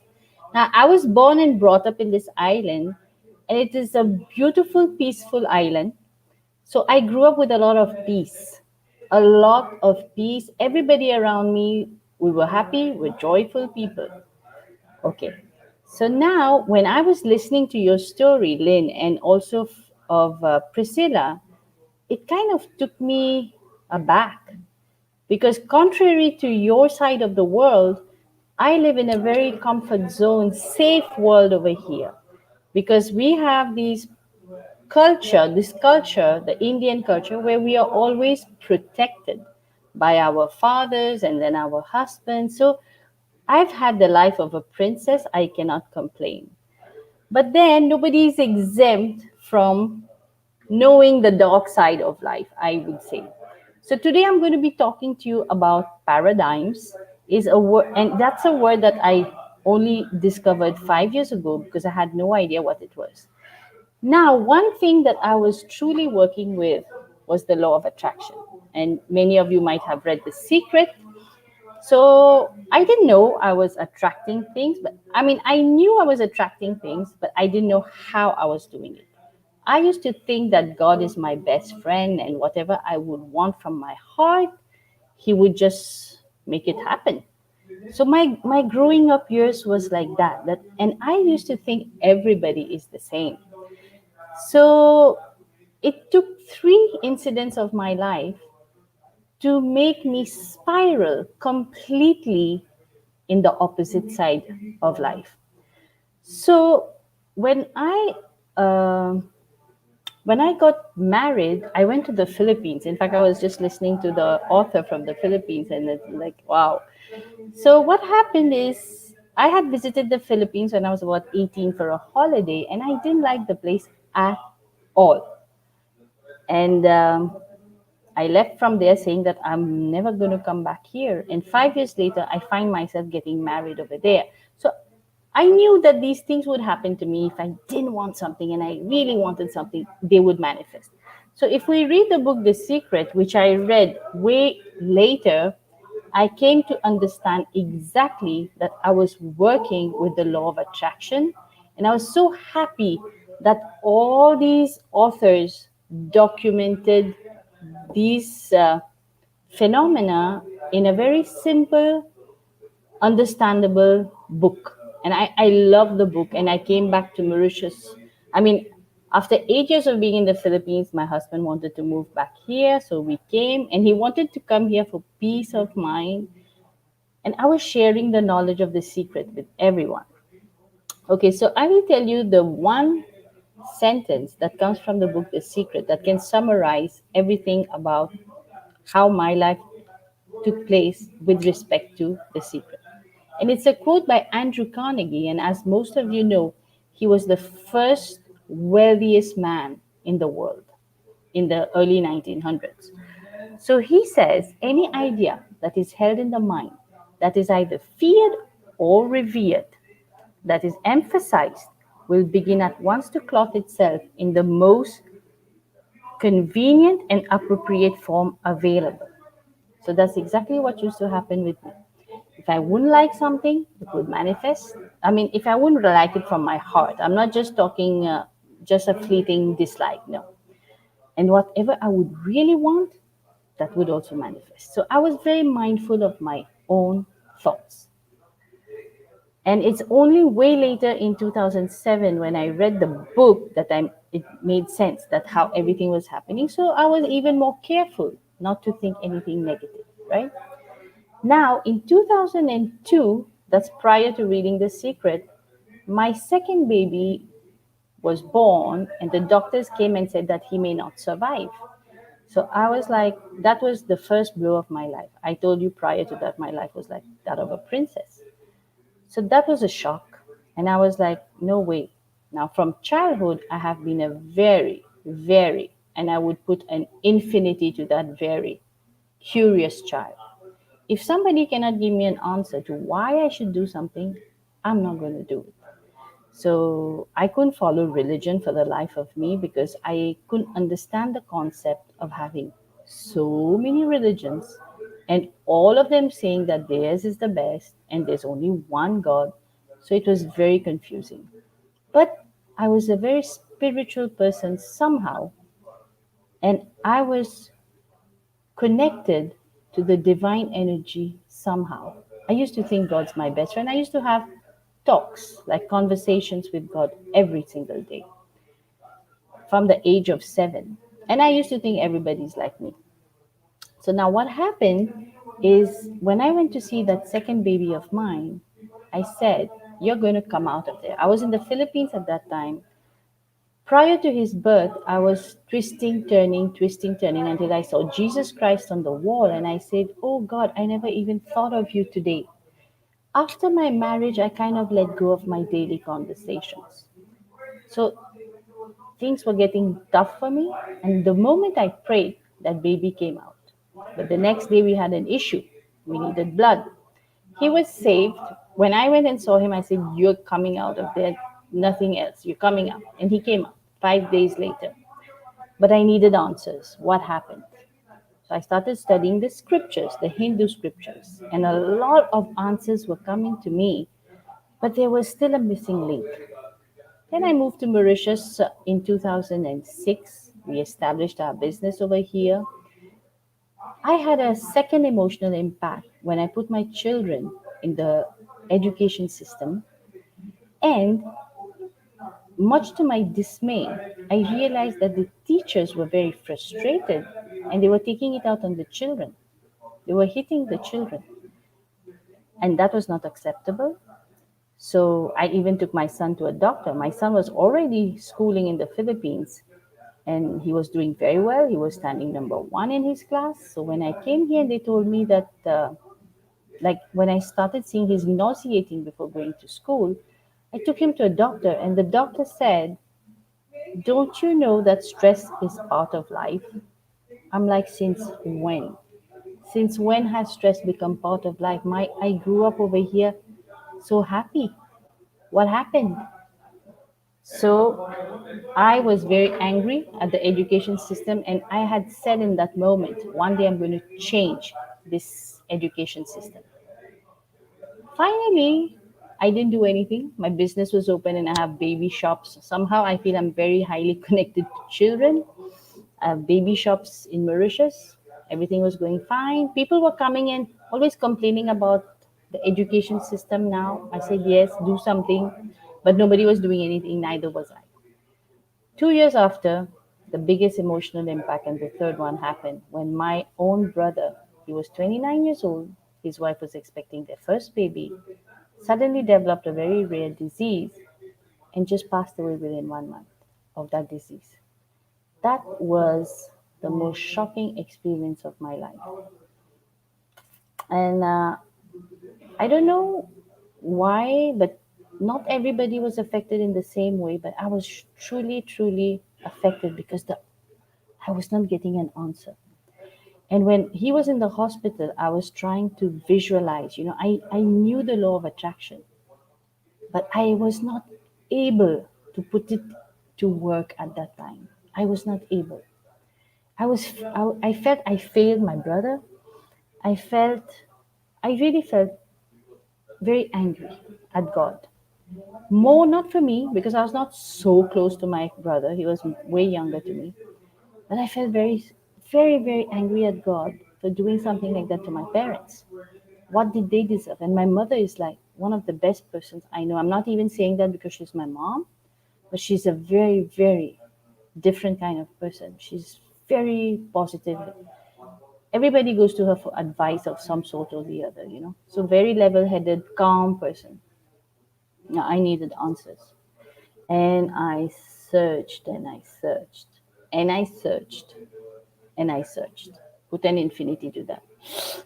For 7 years, until I found myself in a hospital now, sick, overweight, developed hypothyroid, developed all these things, which kind of made me feel, where is my happy self? Where am I? What happened to me? And suddenly I woke up one day to see my children are so unhappy. It was as if for the 7 years I didn't see anybody around me. And it came to a point where I said, enough. Enough is enough. And that's the time I took this coaching by Bob Proctor, because I badly needed to get out of where I was. I couldn't recognize myself. I had become the angriest person I knew. Sad, angry, everything. And that's when I was introduced to the word paradigms. Before I took Bob Proctor's coaching, I took Sadhguru's inner engineering, which was mostly about meditation. And meditation actually just calms the mind down. So 3 years I did those meditations every single day for 16 minutes. I was like the hamster on the wheel, working harder and harder every single day, and my health was failing. So when I calmed down with meditation, I started finding my peace of mind back. The peace we seek outside in the world is nothing but the peace we can find inside our own minds. So my mind was at peace, but my questions were still not answered. I remember going to a guru gathering, and I asked the guru, because the guru was asking everybody, think about what you want and you will attract it. So I stood up in the audience and I said, I agree to what you're saying, but explain to me how I attracted my brother's death, because I had never, ever, ever thought of something like that. And he kind of said, well, we should not question these things. The person has already gone. It was his sole agenda and all. Today I understand this, but at that time I couldn't. It didn't make sense. It had to make sense to my logical brains. So I told myself, I'm going to find out. And I'm glad I did that, because when you discover something for yourself, nobody can take that away from you. And then the feeds of Bob Proctor were coming to me on YouTube. And I'm like, oh, I remember this person from The Secret. Let me hear what he's saying. Now, he was saying something very important. He said, when the book The Secret came out, again, I will tell you, this book is very powerful. It impacted the life of 3.5 billion people. You can say half the world population. But half the world population did not get any results. And he said it's not possible, because the laws of the universe are very, very precise. They're so precise and so scientific that we don't have any problems today sending missiles or even a spaceship to the moon and planning its landing with the precision of a fraction of a second. It's that precise, the laws of the universe. And probably in Hinduism, they will sum it up as the law of karma. But I needed to understand the science behind all this. I am still a very left brain person, and now I've developed the creative side of me. but I needed to know why. So when I took this coaching, I understood that there's something called paradigms that is our subconscious programming that stands in the way of us attracting what we want. And it was at a seminar that a sentence was told to me that kind of shook my world. Because when I was I had gone to India for a holiday when I found myself in a hospital needing blood transfusion, I had discovered that I had developed hypothyroid. So when I asked the doctor, what does it mean to have hypothyroid? He said, your growth hormones are not working. I'm like, what do you mean? I'm 40 years old. I'm already a grown up. What is there more to grow? So then he said, he couldn't give me a reply. And if somebody doesn't give me a reply, I need to dig. What does it mean? I was a question box. So I went to a seminar for business people. I'm an entrepreneur, so went to a business success business seminar, and one of the consultant was a consultant of T. Harv Eker, who's also a teacher of the law of attraction. And he said something that just stopped me in my tracks. He said, if you are not, first he asked us if we have a goal. And I was writing, obviously, my business goals. He said, if you don't have a goal, you are not growing. And if you are not growing, you are dying because nothing rests in the universe. I was like, what did he just say? It didn't make any sense at that time, but I went home that day and I still remember, we go on Google to research everything today. So I Googled this sentence. And that's what led me to Bob's program and everything. There was one thing I just couldn't grasp. Personal growth. We know about personal development, but what is personal growth? And there was this quote every time that I was reading, changes in life are inevitable, but personal growth is a choice. Now I needed to know what that meant. So I ended up taking their coaching program. It transformed my life.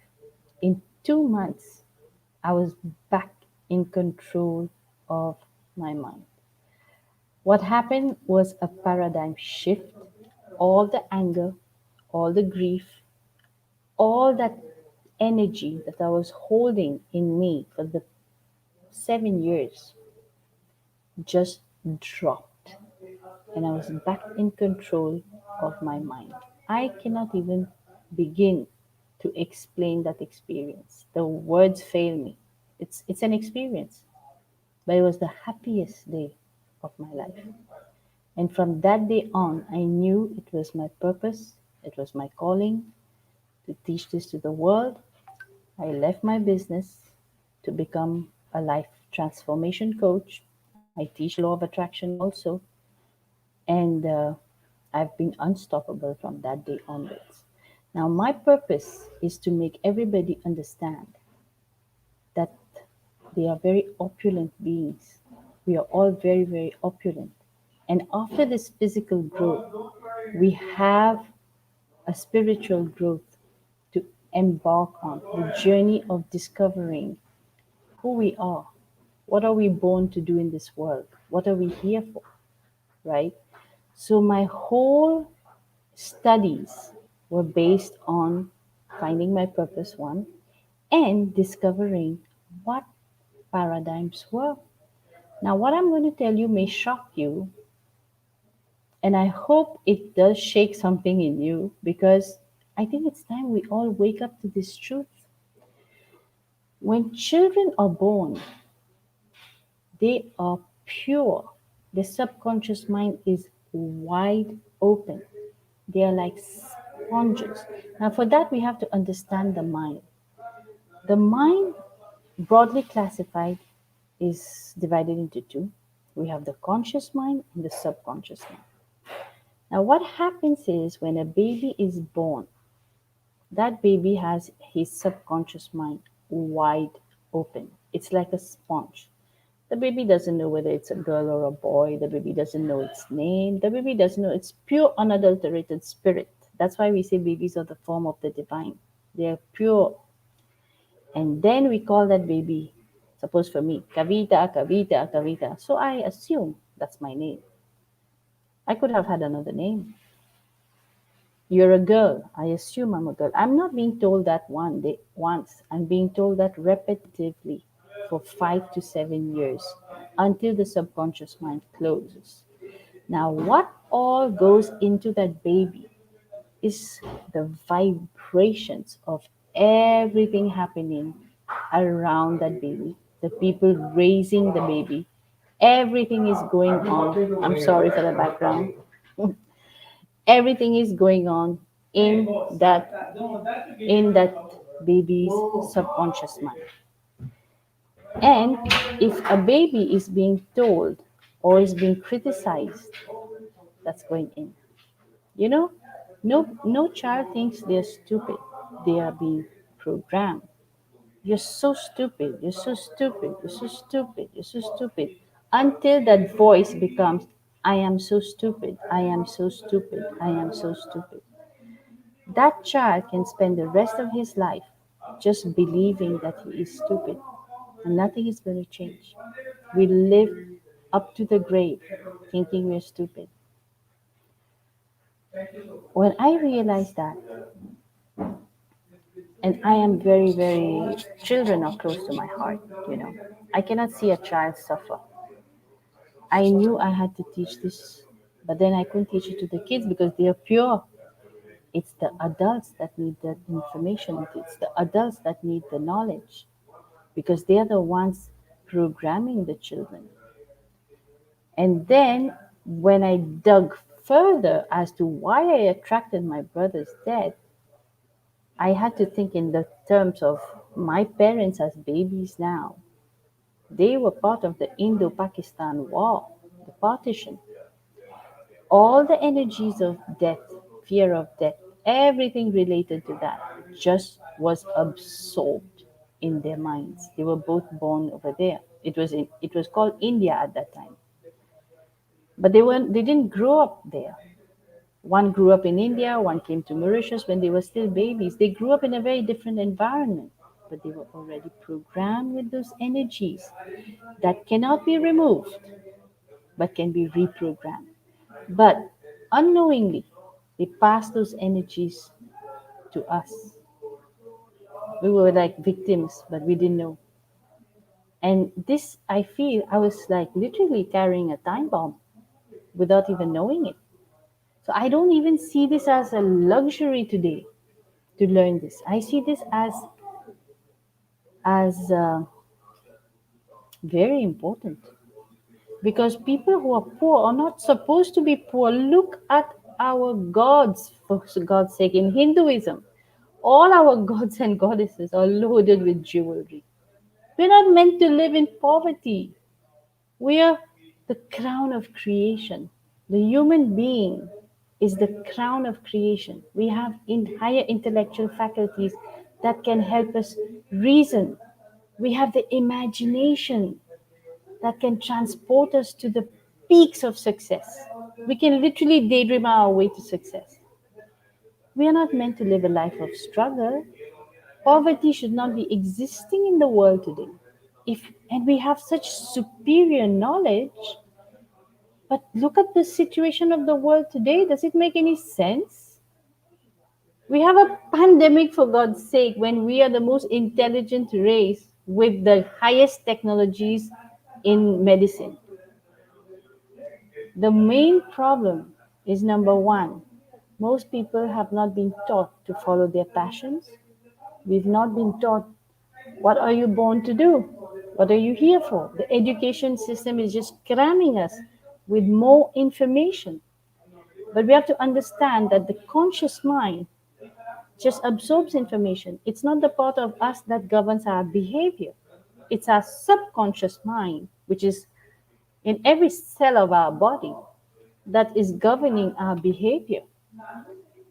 And we're not attracting what we want, we're attracting what we are, and we are a sum total of all the belief systems that have been programmed into us.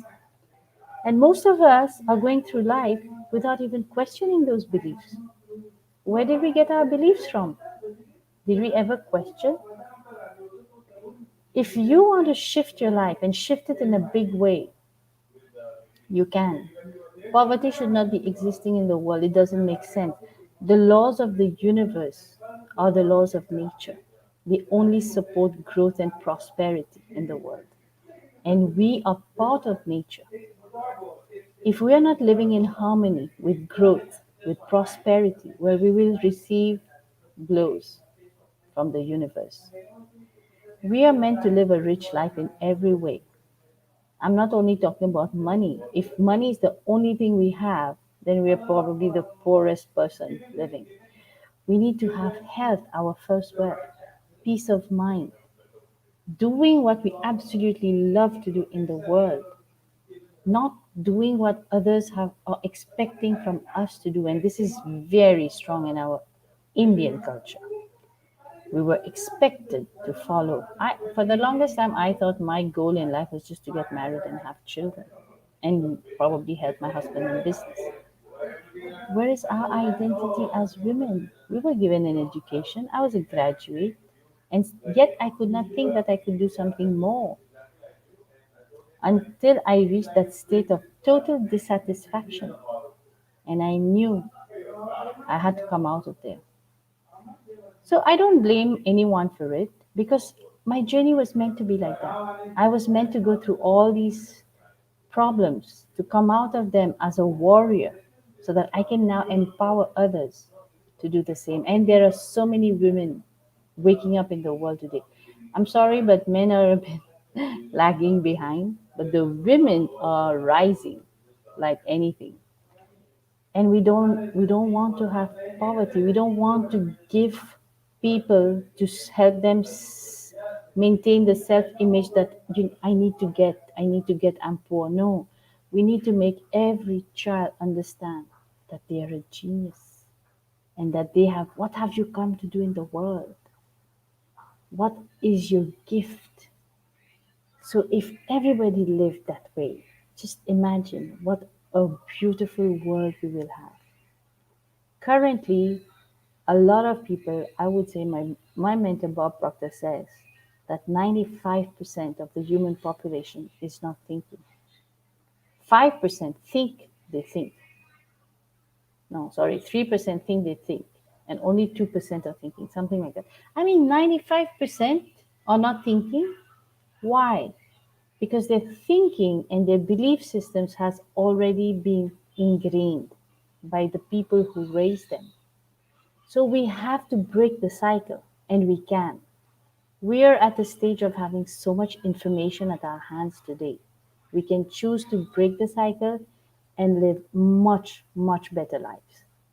So I encourage everybody on the call to get the book, The Secret, and also get Bob Proctor's book, You Were Born Rich, to discover your true richness, which is within we are all sitting on acres of diamonds. So I'll end here for today. I think my time is up because I can go overboard. And I put my alarm 5 minutes before. Wow, Kavita. Cool, Kavita. My financial coach, all the way from Mauritius. Thank you so much for sharing your story, and ups and downs of your life, the challenges, health challenges, and other challenges, and whatnot, and you just crushed them. You just crushed them, and you are the author of the upcoming book on paradigms. Wow. Thanks to you, Wow. Dr. Praveen, who has inspired me to write the book. That's God made me the messenger for you, but it was yours. It is yours. It's coming yours, and it is It'll written. come. God has written it. That's it. Beautiful. So my I don't want to celebrity, write the book. yes, Kavita. For me, I'm not an author. I'm not interested in writing books, but I need to do this because it's going to change the world. There you go. Yeah. That's it. Yes. Uh, again, how can my Torch International Women Day celebration viewer find you and get your services and products and your coaching programs and whatever your upcoming book? How can they pre-order your book and get your services? So just please do share it. My book is still in the writing. It's not yet done. You can And pre-order that. You can get you can accept money in advance. I did that. Yeah. If I can do it, so can okay. you. Have a PayPal link. Currently, I'm very focused on my coaching. I do local coaching in Mauritius. I do coaching online. And if you're from Mauritius, I'm launching a course on the 18th. In fact, my first session is going to be free. And if you want to continue it, then you pay for the balance of the course. So I'm available on Facebook. You can see me. My name is there. And there are two Kavita Ramchans, I think, but the other one is for my business, my shop. And this one is the two. One is for my coaching business. So there, you can find me on YouTube. If you want my phone number, I'm on WhatsApp. My number is, the country code is 230. So it's +230, and my phone number is 57893499. Wow. That's it. Wow, that's amazing, Kavita. You can take some time. Still, we'll be waiting for our next speaker all the way from Dil, Pakistan. So if you wanna continue taking the stage, feel free till we find Well, our. yeah, well, my purpose really is to wake up people to understand that, elections is like, it's not about the next how leadership, it's not about the next election. Politics is not that. It's about the next generation that's coming up. We have a whole generation of children that we are responsible for, and it's very, very important that we impart the right knowledge to them, but first we have to be empowered with what's the right knowledge. So Awesome. adults have to keep on learning. We should never stop learning. Absolutely, Kavita. Absolutely. And here is your upcoming next speaker. So, Kavita, thank you so much, Kavita. And you saw the exercise with Priscilla we did. So, out of these four, peace, health, environment, and tech, which one do you love the most? I would go for the first three. Can it be three? Okay, Peace, so other health, three are going to find the environment. partner from a local area. So, Kavita, close your eyes, please. Peace, peace, peace, for sure. That's it. That's it. Breathe in, breathe out, breathe in, breathe out. One more time, breathe in, breathe out. Kavita, you are the Torch Peace Ambassador. Open your eyes, please. And here is Raja Arshad. I'll do professional announcement, but yes, this is Raja Arshad. This is Kavita, all the way from Mauritius. The author of the book on paradigms, Bob Proctor's certified coach. And Kavita, this is Raja Arshad, my Baijan from Dil, Pakistan, the coordinator of Insan.pk. This is yes, amazing party. Pakistan has came up with Raja Arshad, and Rehan Walabai came up with. So this is it. Yes. Adab. Adab. Wow, I love it. I love it. One more time, Kavita. Do it. Adab. Do it one more time. I don't know. I'm just trying it. Adab also. Oh, my Thank best you. friend is a Muslim over here. In Mauritius, the good thing is we're a multiracial community. So we have equal Hindus, we have Muslims, Christians. We all grew up together. And that's the beautiful part of this country also. Beautiful, beautiful. With that note, with that adab, thank you so much, Kavita. And hello, hello, hello, hello, hello. On behalf of Torch and the celebrity guru Dr. PPP, are honored, humbled, blessed, and super excited to introduce you all the way from Dil, Pakistan, my soul brother. You heard that right, the coordinator of Insan.pk to awaken the insan within. And my God, my God, I love this, my soul brother, so much, so much, so much. He's gave me so much love, and it is give me so much respect, and oh my God. So without further ado, next 27 minutes to awaken the insan within. Help me welcome with your lots of hearts, wow, like and sharing. None other than the Allah has ever created, one and only. Yours and mine, the coordinator of Insan.pk, none other than Raja Hindustani, Raja Pakistani, Raja Arshad. Take it away, Raja. Thank you very much. It's my pleasure to see you here. And I am proud of you, Dr. PPP. You are always there where humans are needed, where motivation is needed.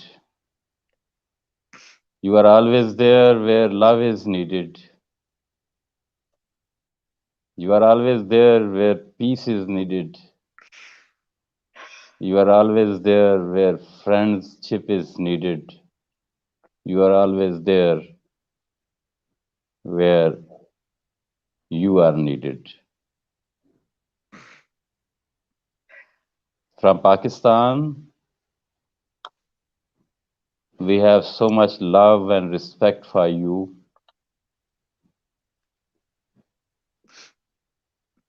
And now, first of all, I will thank you, all of you, all the team of Taj, for organizing this wonderful show. This wonderful event is really very important in the life of everybody, and more than half of our population that are women. So everybody across the globe who are celebrating this event, who are participating this event, who are managing this event,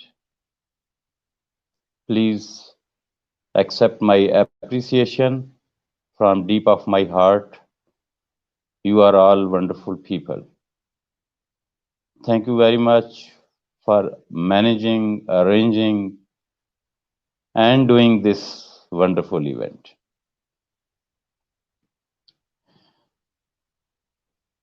I would like to appreciate all those who are the speakers, who are promoting their opinion for the women development and how we can make our women more powerful, more stronger, more free, more independent, and more capable.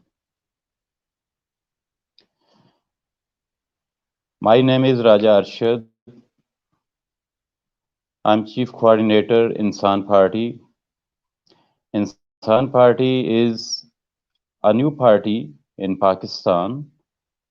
It's a digital party and it's working beyond any barriers, beyond any limits, beyond any prejudice, beyond any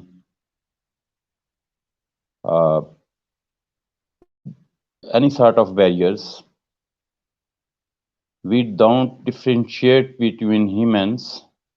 We take human as human, and we welcome human as human across the globe. Anybody can join Insan Party from any nation, from any country, from any religion, from any caste, from any language. There are no barriers at all. As far as today's event is concerned, Insan Party is very supportive to the women in Pakistan.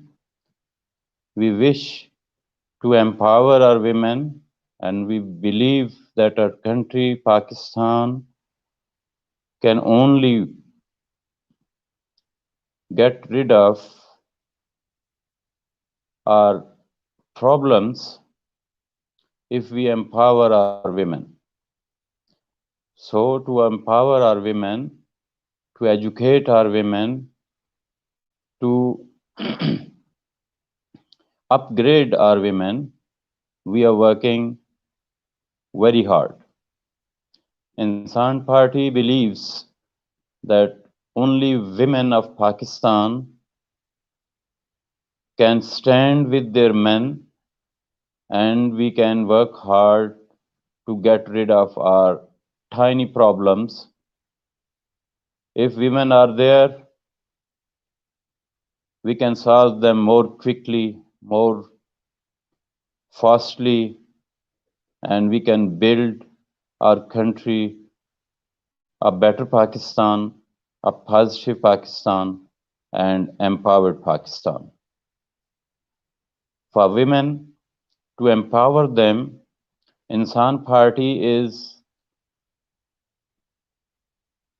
working to produce an environment where Pakistani men and women can develop themselves, they can learn their new skills, they can adopt professionalism, they can learn from YouTube, Google, social media, and now using the internet technology, they can use social media to make friends.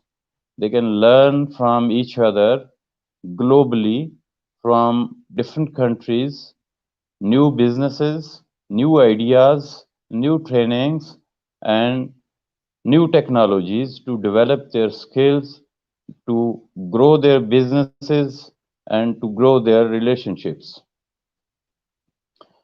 So, Pakistan is very much dependent on women. If we will empower our women, Pakistan will progress more rapidly. So, Insan Party has established more than 100 shadow ministries which are working to address different issues and different departments in Pakistan. So, the women empowerment is an important issue. So, we have created almost 3 shadow ministries. One is for Kashmir empowerment for both men and women. One is shadow ministry for women empowerment. Then another is a shadow ministry for women entrepreneurship. So in the near future, we are going to introduce more shadow ministries for women, for girls, for boys, and as especially for women, we are doing and we believe that women are very important part of our society, major part of our society, as Pakistani women are about 55 or 56% of the society. So we need to educate them, we need to empower them, we need to uh, give them more rights, more freedom to work, more freedom to develop themselves. So this is what we are doing in Pakistan for women. I personally work for harmony, for friendship, global friendship, and then for peace. So this is my version of working for women.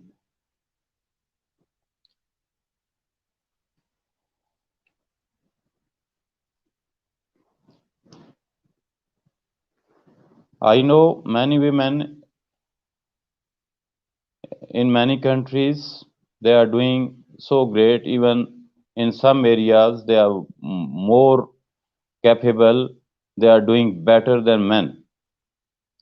So we should be proud of our women. We should appreciate our women. We should create more facilities for them, and we should empower them so that they can make themselves better. We should produce an environment where women should uh, keep themselves safe, more uh, friendly environment. There should be no harassment for the women, and there should be more and more opportunities where they can work, they can flourish, they can do their businesses, they can open their schools, they can uh, open their boutique, and even in other fields of the work. They can do government jobs in Pakistan, and we are creating more and more feasible environment for the women.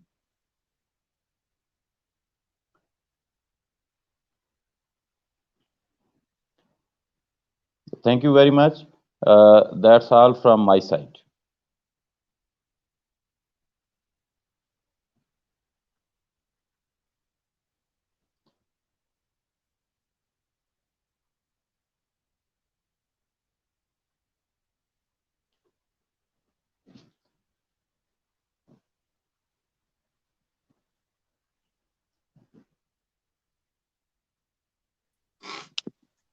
Awesome. Thank you so much, Raja Arshad, for sharing the vision of Insan Party and awakening the Insan within. And Insan Party is going global. That's amazing. And your heart for people of Pakistan and for people of the world. And I love the way you are like the Sthita Pragna, the one in our holy books, the Holy Gita says, which is the Holy Bible and the Holy Quran of Hinduism. It says, you gotta be Sthita Pragna. And Pragna means knowledge, Sthita mana same, like, what I mean? Like, you shouldn't be like jumping up and down kind of thing, I mean? Like, so happiness comes, you are up over there, and sadness comes, you are down over there. So you are like that, man, like, yes, like, there is a lot more going on, but nothing you can feel it, like just coming from the heart and soul. That's amazing, Raja Arshadji. Thank you very much. You're very welcome. And muche ho to Raja ji jaisi, varna na ho. Thank you Praveen bhai, बहुत शुक्रिया आपका। आप बहुत मोहब्बत करने वाले इंसान हैं और मुझे फख्र है कि आप मेरे दोस्त हैं और आपने इज्जत बख्शी, आपने अपने शो पे मुझे इनवाइट किया। Thank you very much. आपका बहुत बहुत शुक्रिया। आप मैंने पूरे पाकिस्तान के टूर में आए विद रियान अल्लाह वाला भाई, नॉट टू अवेकन द इंसान विद इन, एंड फिर भी आपने अपने बिजी स्केड्यूल्स में से अपना टाइम निकाला और टॉर्च को दिया, torch international women day celebration के लिए दिया। आपका तहे दिल से बहुत बहुत बहुत शुक्रिया। एंड आपने जो मेरी आंखों में tears of Joy, tears of happiness मेरे को दिला दिए, एक आंसू लाइक प्राइसलेस है, पूरा समंदर है, समंदर में से आपने माना है ना, क्या बात है, there you go, that's it यार, that's it. Okay, Mama Lynn, this is Raja, and this is Raja Arshad, Raja Pakistani. Hi, Raja. Nice to see Hello, you. Lynn, how are you? Wednesday. Thank you very much for giving me the opportunity to talk to all the audience across the globe on your platform. I really appreciate all the speakers and all your efforts for the torch. You are the torch, you are the light, you are the emission, you are the radiation, you are the energy. Thank you. Thank you. You know, I've been to Pakistan twice and I love Pakistan. And I hope to have a Thank you space very there. much. I hope to have a space to be able to come back and forth because I've been doing a lot of work in Pakistan with the Torch family. And, you know, there's a moment. You are always welcome. You are always welcome. I am here to be the host when you come to Pakistan. I invite you. Please join me and Thank- stay at my house, Thank- and we'll have the pleasure of hosting such a beautiful brain, such a beautiful personality, and such a uh, uh, lightful and delightful person. I would like to invite you.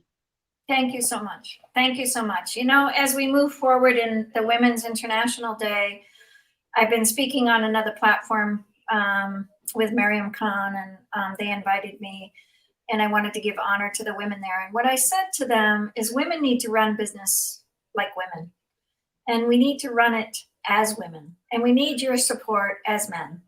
And it's challenging to run the way business might be running as a man runs it, but a woman's going to run it different. She's got her children to think about. She's got her husband to think about. She's got many different layers. And I've been in business meetings here in the Bay Area. I live in San Francisco, Silicon Valley, and I've been at the largest, angel funding events.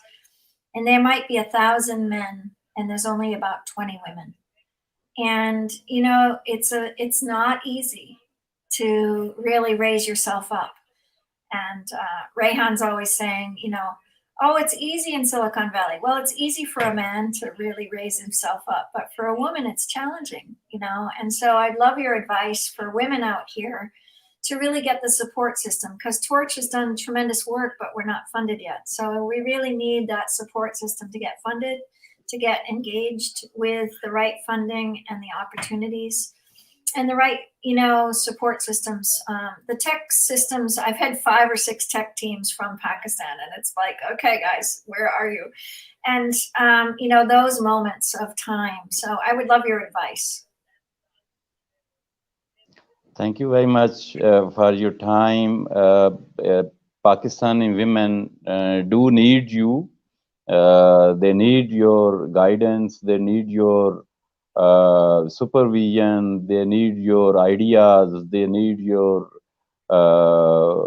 powerful torch so that they can develop themselves to better women, to more progressive women in the world. And please do come to us and help us. How can we make our women more stronger, more blessed, more powerful, and more educated? Definitely, I'll welcome you, and I'll appreciate all your efforts you are doing and putting to flourish this platform. Torch, I pray for Torch to become more and more and more and more lightful, to enlighten our lives as a human globally. Thank you. Thank you. Appreciate that. Thank you. I think it's the moments of creativity. Women will bring that creativity, and they're always givers. And I know the men are givers too, but the givers have to work both ways. And I think if I ask anything of, men out there, including yourself, for Women's International Women's Day, I spoke on the Voices of Men yesterday, 360, and I told them, I said, the feminine heart and the feminine spirit is about receptivity. And we really need to be received by the men as well. And I pray for that for all of Pakistan. I pray for that for the world. I pray for that for all of the Torch members to really look. We've built a platform of entrepreneurship that shares leadership. We are not owned by anybody. We're shared leadership. So if you were going to pick a pillar, out of peace, health, environment, or tech, which one would you build? I'm already chosen peace Awesome. as my goal. I'm working for peace. Basically, I think harmony among the global people, global community, will lead them to make good friends across the globe. And friendship always helps to reduce fear among the people. And when there is no fear, we have love.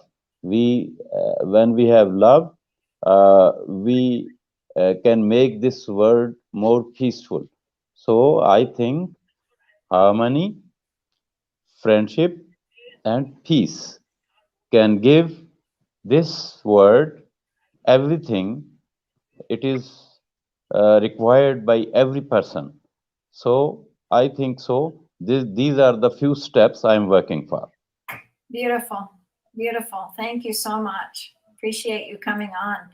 Appreciate it so much. Thank you very much Yeah, for thank you. this wonderful show. And again, I appreciate this all effort from your side, from all the speakers, and from all the organizers of this event. Thank you very much, all of you. Love you, all of you. And thanks for the people who are watching this and who will watch offline and who are watching now online. Thank you very much. Thank you so much. Thank you so much. Pravin. How are we doing? We had Oh my God, we are doing amazing. We are early, thank you so much, Rajaji.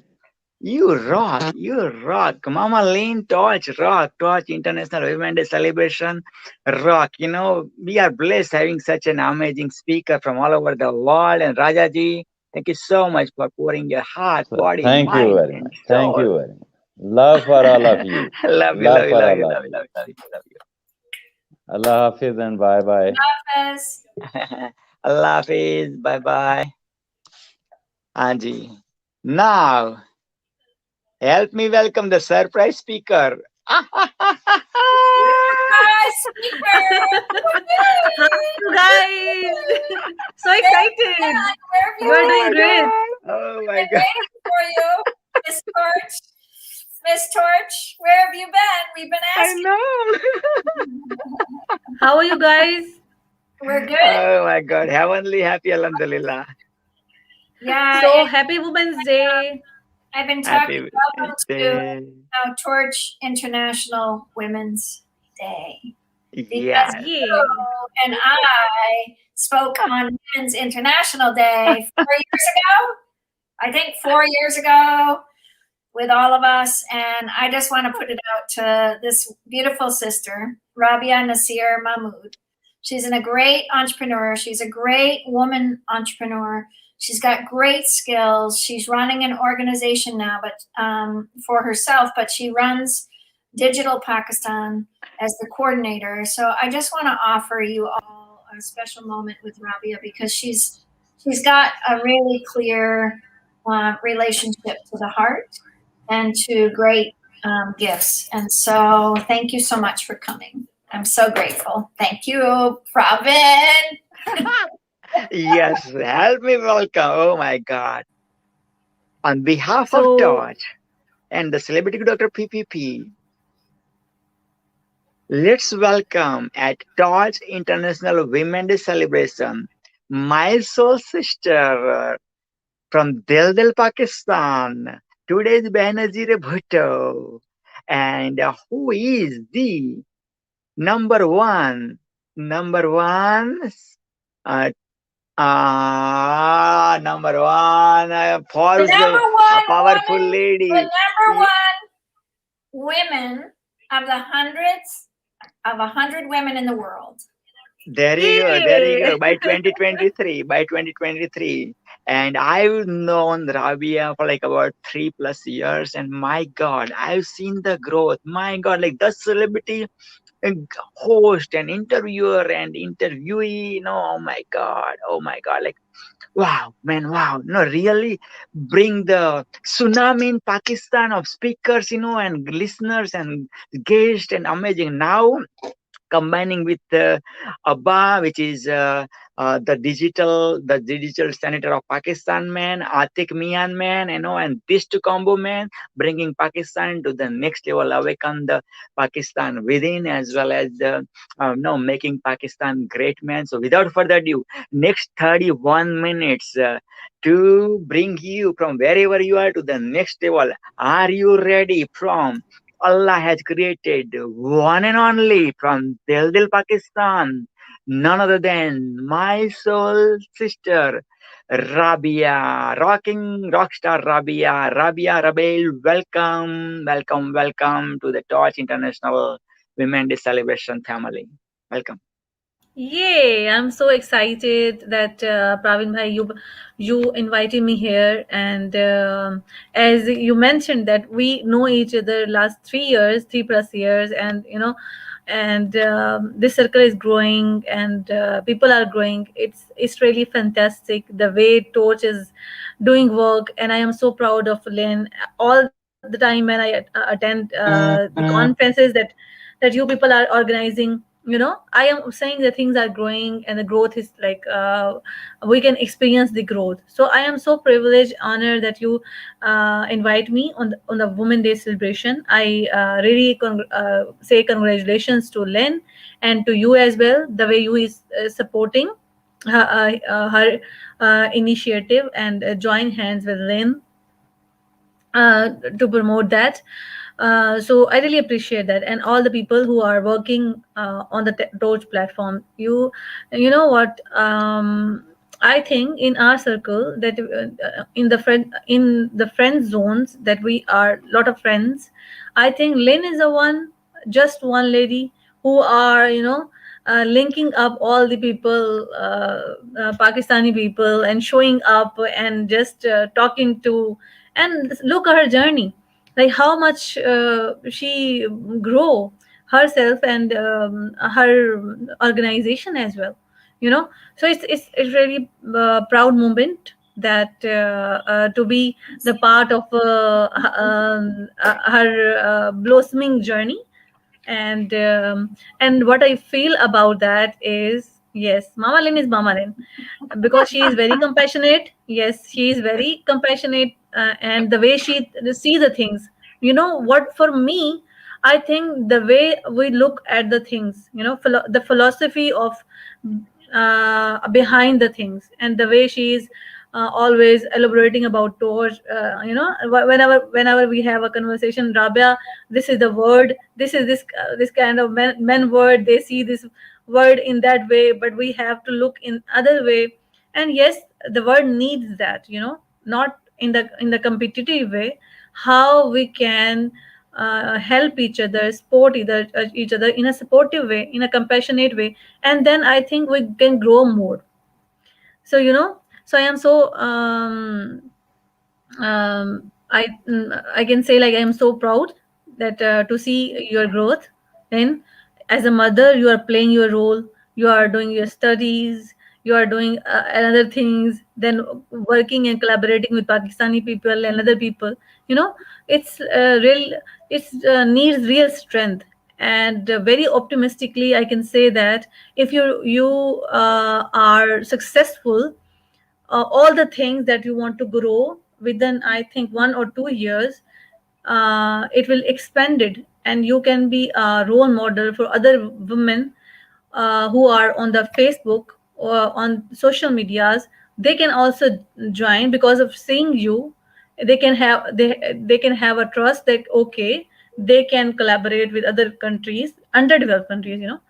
But I am so proud that I love my country. But I know that, and I know that how much potential my country has, and the people, the potential that people has. So thank you so much. Yeah, Rabia. People may not understand what you are doing, but eventually the things get better, and you can do more better things. So accept my heartiest congratulations and love from my side. Thank you. Let's give you the stage for a few minutes and share your dreams, okay? Share your compassion, share what your wonder is, because as all of us, we met on a platform. Rabia and I have not met in person. I haven't even met the celebrity guru in person, but I know them so well.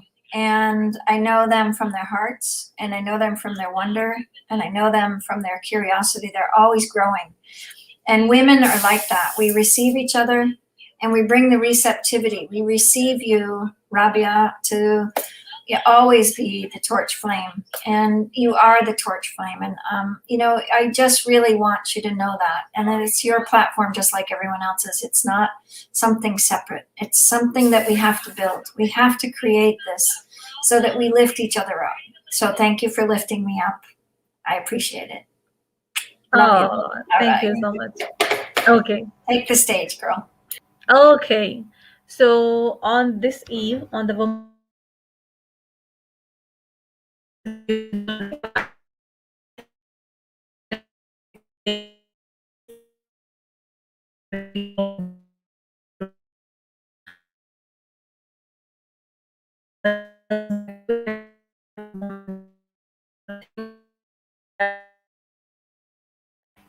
if we, I'm sorry, there's a internet problem, but bear with me. I have a beautiful message for all of you, and it adds value in your life. So I just want to say that being a woman and being a girl, I feel really proud to be a Pakistani and working and struggling for my dream. And my name is Abia Nasir Mahmood, and I am from South Asia, Pakistan. So currently, I am heading some projects, and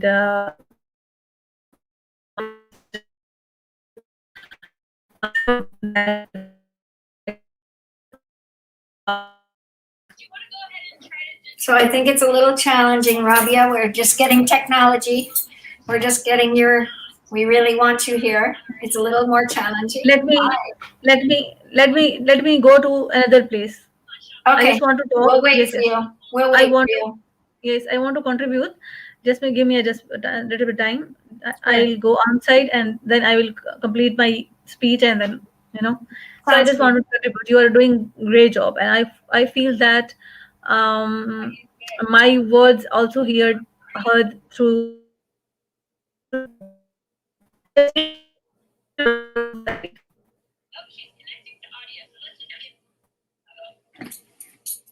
Okay, we're going to let Rabia come back through on a different platform and see if she can come back up.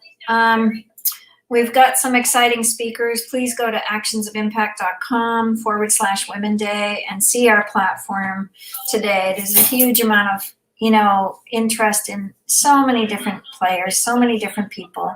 We're so grateful for so many people to just have the opportunity to say yes. And I think that's what it takes, really opening ourselves up. So I just shared on a women's group about the frog. And this is the time of year back east when the frogs start breeding. And it takes up all of the sound. And it's so loud.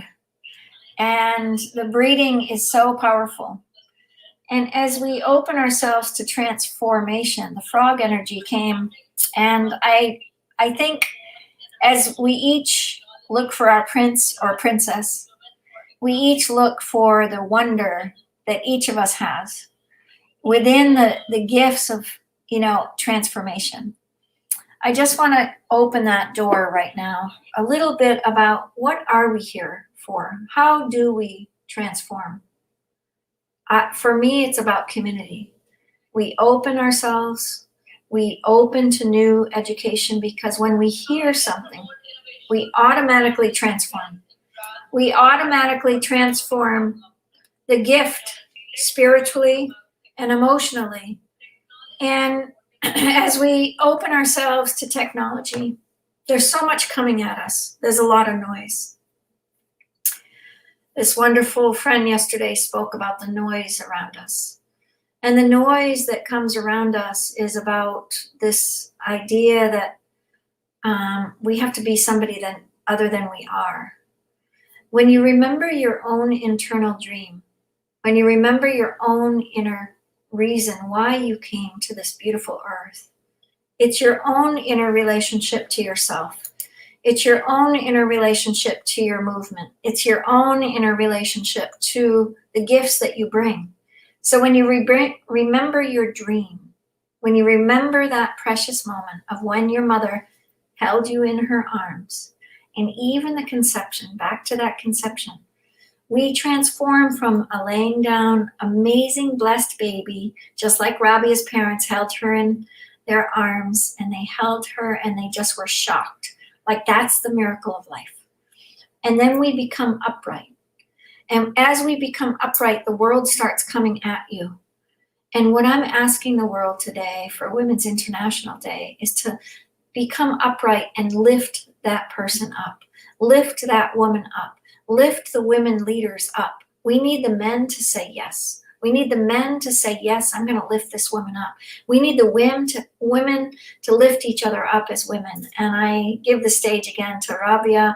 She's here. She's back on. She's transformed, because this is what it takes.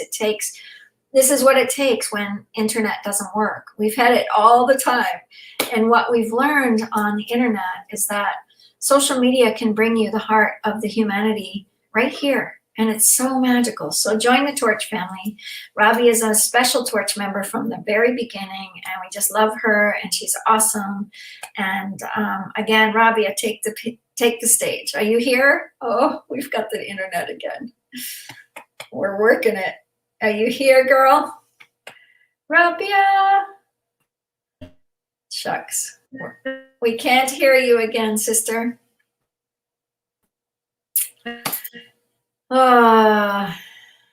We welcome you with our arms. We welcome you with you. I'm so sorry.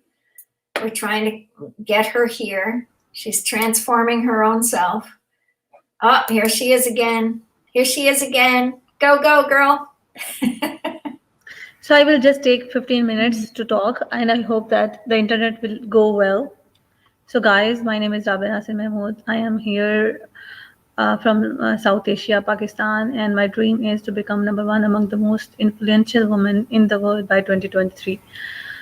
What I think about women is like,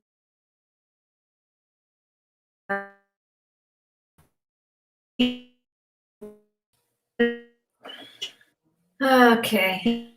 We really want to hear her message. This is about giving the gifts to developing countries with technology and how we move with technology and supporting women. There are so many people. What I learned early on, so many different layers of humanity, so many different layers of how we bridge the humanity around the world. The global platforms that we're all on, so many people do not have internet access. So many people do not have the actions to be able to take social media. So we're back in our villages, we're back in the relationships, and Torch has actually done a huge piece of work here. I really believe we don't need internet completely to do the jobs that we're here to do. The Torch family takes 4 pillars: peace, health, environment, and tech. 4 pillars. You pick one of them that you're really passionate about. You might pick peace. If you pick peace, I'm asking you to pick somebody interested in health, somebody interested in environment, somebody interested in technology. And as you do that, bridge that gap in your local village, bridge that gap in your local relationship to the local community, and make a system change within your local community and your local village. And out of that system change, simple action can make a global change in one of those areas. Okay, Rabia, you back? Oh, she's in and out. So, Rabia. Okay, we're going to let that be. We're trying our best to get Rabia on here. But as I'm saying and sharing with you, we want to lift up entrepreneurs. The Torch family wants to lift up a shared community of committed people that want to make a simple action for global change. When you have a simple action for global change, you have a relationship to a global relationship like this. Rabia and Pravin and I all have moved Pravin bhai, यहाँ internet के problem. into technology. And she's moving in with Pravin right now, trying to get the conversation moving. But I think for me, that idea of what we've done. I started with working with a developing country online. And as I moved into other areas of my life, I'm working with UC Berkeley students. I've been working with Cornell students. I've been working with Wells College students. I've been working with college students from around the globe. And as I built local systems, a good friend of mine just got in touch, and he's building cob houses for the homeless here in Oakland today. He wants me to come down and visit. And it's so magical that he's doing this. In the middle of a city, he's building cob building. And years ago in Ithaca, that's what I was up to. I was building cob housing in my sustainable business. Rabia, are you here? Oh, she keeps coming on and off, so I'm gonna probably let that go for now. I keep trying. But the cob housing is with straw and clay. And he's doing this out of his heart and his wisdom. And it's such a powerful gift to be able to know that, we move into areas of our lives, we move into areas of our presence, and we move into the areas of, the witness of life. And as we help one another, as we bring each other towards the visions of peace, health, environment, and tech, we open ourselves to this beautiful, precious earth. Mm-hmm. And I just want to welcome, thank you, Pravin, for bringing Thompson. Hi, Thompson. How are you? Hello. Nice Happy to see Sunday. you. Blessings. Nice. Thompson, have your camera horizontal, please, and let me introduce this gentleman. Oh my Okay, God. I'm going to step down and let Pravin take the show. Thank you, Mama Lynn. Thank you, Mama Lynn. I'm so sorry to, say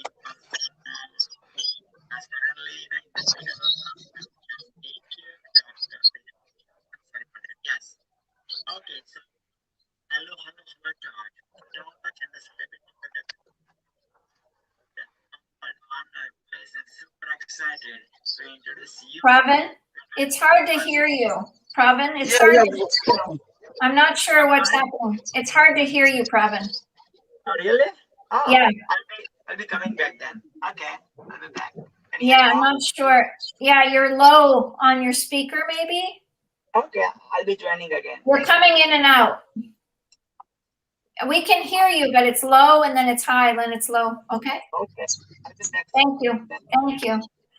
Thompson, how are you? Where are you located?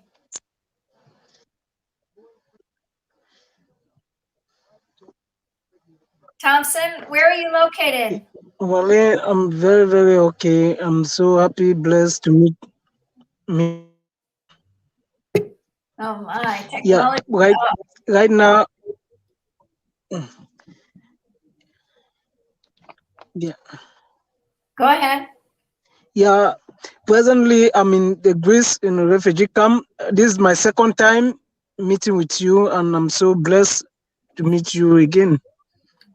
Thank you. So Thompson comes to us from a refugee camp. Where is your refugee camp? In Greece, Samos, precisely in Samos. Samos. And which continent is that? Which continent? I don't understand. Where is that camp? In Greece. In Greece. Okay. Yeah, fantastic. in Greece. Wow. So there's a refugee camp, and are there men and women at the camp? Yeah, we have both. Beautiful. And how are you doing at the camp? Is there enough food? Is there enough housing? Is there enough water? Yeah, no, it is so difficult when you camp. The life here in camp is so difficult because we are living in a tent, and now it's a winter. We face too much cold, and the food they are sharing in the camp. They are not sharing good food, so we prepare food. I prepare my food myself. Yeah. I do that too. I like preparing my food, but I'm so curious about refugee camps. And I think we're having trouble with, let's see here. Are you there, Thompson?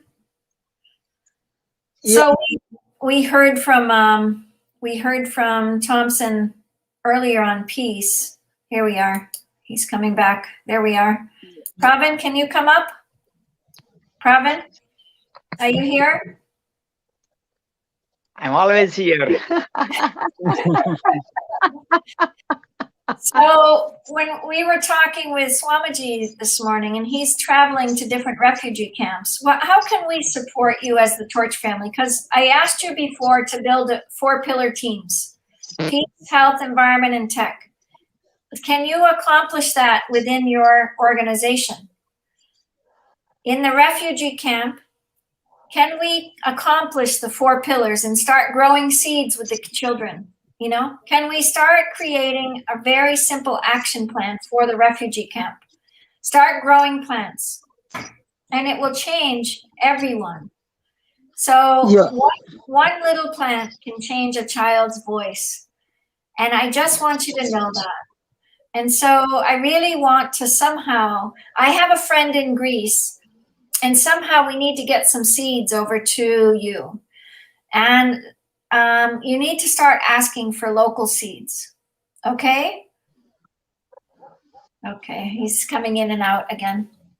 Yeah, we want you to ask for local seeds in your community.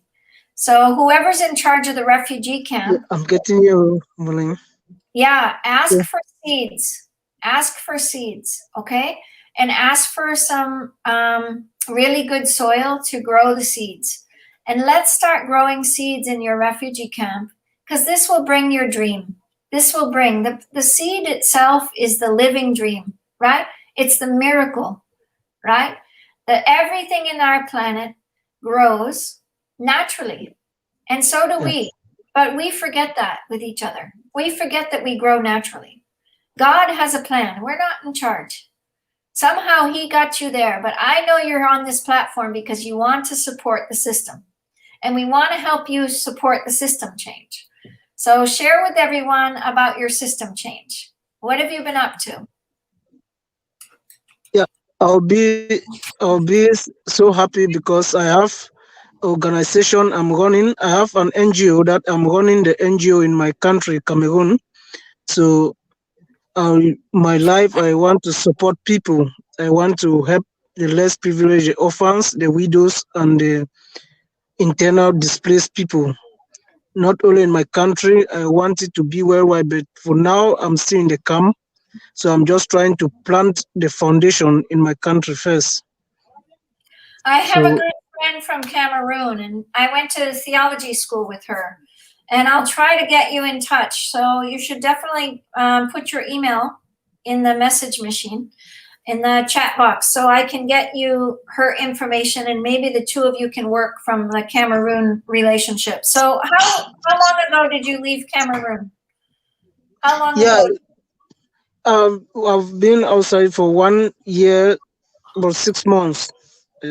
1 year, 6 months. And you left your wife a year and 6 months ago? Or is your wife with you? Is your wife with you? No, no, I'm 18. I'm going 18 years now. Oh, so you're not married? Yes, no. Okay. So my question to you is, why did you leave Cameroon?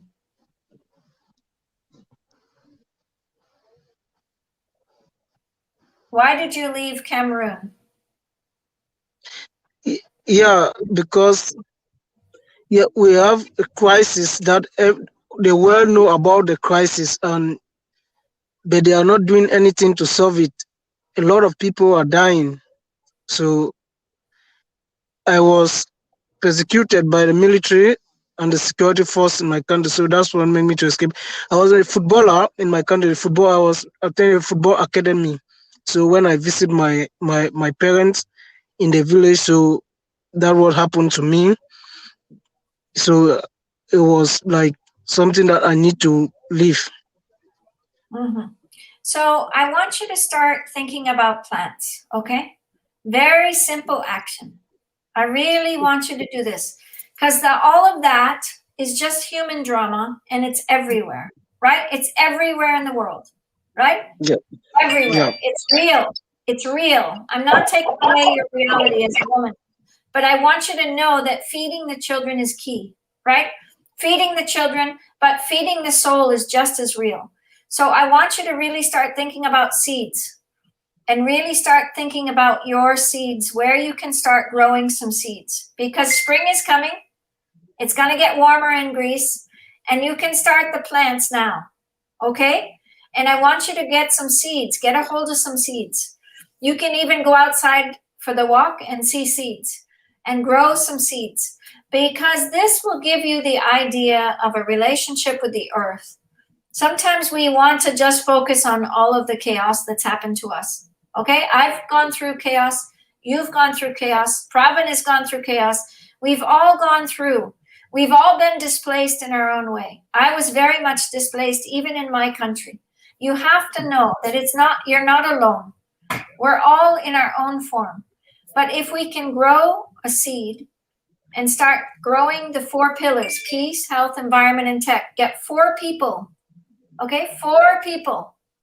1 interested in technology, 1 interested in health, 1 interested in environment, 1 interested in peace. The 4 of you build 1 little simple change with those plants. Maybe it's a garden for health and cooking classes. Maybe it's a garden for the children. Maybe it's a garden for the relationship of feeding the camp.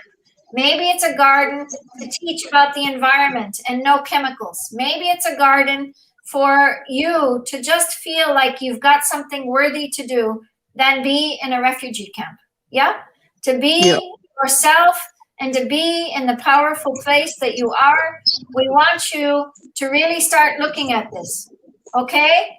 Really start bringing yourself forward. Okay? I want you to encourage yourself and embrace yourself and find that deeper part of yourself. You know, as a mother, I've had to crawl up many times. I've had to create many times. I've had to restructure myself many times. But I never gave up because the children need to get fed. Yeah? The children need to get fed. Right. So no, I really, really pray for you as this young man. You're strong. You've got the ability to build a garden, to build something precious within the refugee camp.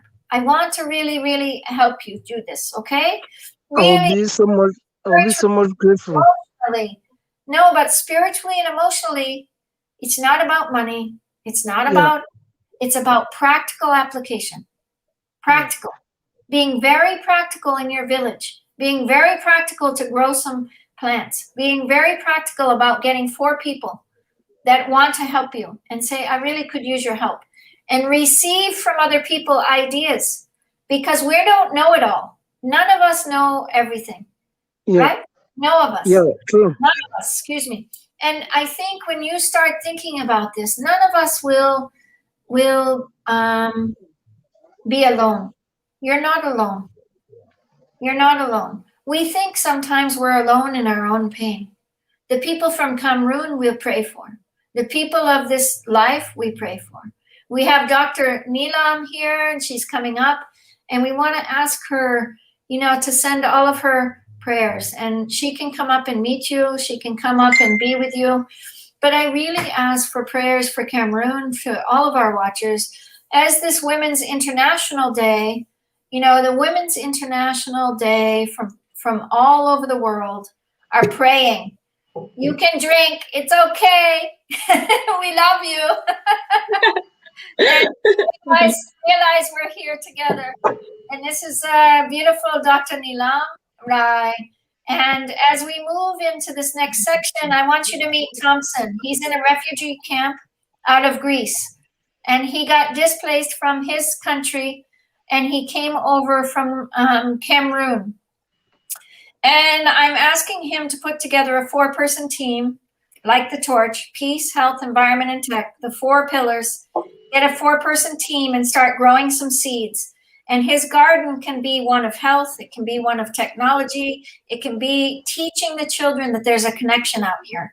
I want you to connect with Mama Lynn Thompson. You can tell the children they can come on and we can tech, do the tech thing. We can ask the women, come on with Mama Lynn. She can give come on with Pravin. Come on with Dr. Nilam. Come on with Abbas. Abbas is in the background as well. We're in this process. We're in this journey together. We're not alone. We have to bring each other to the heart of the torch. The heart of the torch, the presence of the torch, is peace, health, environment, and tech. Out of these 4 pillars is the world platform. The platform to light our spark with each other. We lift you up, Thompson, in this refugee camp. We lift you up in this grace, but you can do it. We talked about it a few months ago, right? In Torch Peace. I really want you to grow these seeds with people. I really want you to take heart and start thinking about that simplicity of it, just putting 1 seed in the earth with the children. Okay? Can you do that? Yes? Yes, I can do that. Okay, I'm going to keep in touch with you. Okay? All right. You take care now. All right. We love you. Thank you for coming. Thank you so much. Thank you so much. Send the children my love. Send the children my love. Okay. Abbas Kamar, the Tom Cruise of Pakistan will be rescheduled at 1 a.m. Pakistan, March the 8th. 1 a.m. Pakistan, sir. Okay, Thank you so we'll much. bring you back on. Abbas, say hi to Dr. Neelam. Yes. First of all, thank you so very much, Mama Lynn.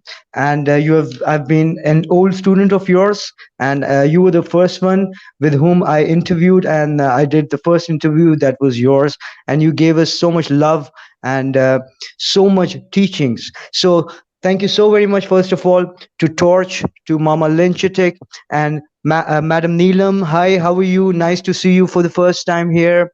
And Dr. Praveen Patel Guruji, he's my old mentor. Learned a lot about celebrity leadership. Just want to quote, in respect to our women, I would like to quote a connection of Abrahamic faith. I belong to Islam, so I can only represent women in Islam. There is one verse in Quran, and that is Surah Nisa. The conclusion which I got for this special program from Surah Nisa. So I would like to present here. Islam demands that women must be treated with maximum respect, honor plus justice, maximum respect, honor plus justice, and Islam condemns oppression of any kind with them. That is one conclusion of one verse. Regarding 1 p.m. Pakistan. Yes. Come back. We're anxious to hear from you. We're anxious to hear from you, and with that message, okay? All right. And dream with us and move forward with us, okay? For sure, inshallah. God bless. Jazakallah. God bless. All right. Thank you so much, Dr. Neelam. We're going to give you the stage. I'm so excited this day to hear you. Here we are. And I really want to drop in with you because I didn't get to on Torch Tech so much. But I just want to drop in because the angelic realm for me is always present. The vibrational world is always present. The gift of the Spirit is always here. And the Holy Spirit always is grace. And I always say that grace appears. So we just appreciate you saying yes again. And you're here. And you're present and you're putting action of impact. And I just appreciate it so much. Thank you for having me here, Lynn. And my brother, Dr. Praveen. You might hear my kids this Sunday morning. They're just waking up here in California. Praveen says, come over. I said, well, I'm making breakfast for the babies. Give me time. But can I say, I'm so honored to be here with the beautiful, loving energies, and the world really, truly needs humble and healing leadership like both of you. And behind the scenes, since the last couple of hours, I lit a candle for all the listeners and all our speakers, sending you all love and blessings behind the scenes, because this is such an honor, such an opportunity. We're coming into oneness. That's the whole purpose here. We have been separated, the mask of separation, and that's what angelic connection is about, that we are coming. I wrote some notes here, removing the mask of separation. And that's where the angelic guides, our divine, is sending us this high frequency love healings that human can understand, because God is infinite. For some people it's abstract. So he has created from his divine mind and heart this high frequency celestial, I would say even celestial brothers and sisters, to help us connect with them again on this earth journey, that we are not alone. We're not alone. And I have a lot to share. I was trying to make some notes to make sure I stay on focus, because then when they start, because I met channel. So most of you, if you don't know me, this is Dr. Neelam, also known as Doctor of Light, and your spiritual angelic teacher here. And coming from corporate world to bringing this high vibration energy, I would have never ever dreamed in million years. And here I am, because this was my soul's calling. And most of you probably are feeling that calling to share your love, your wisdom, because we are beings of love.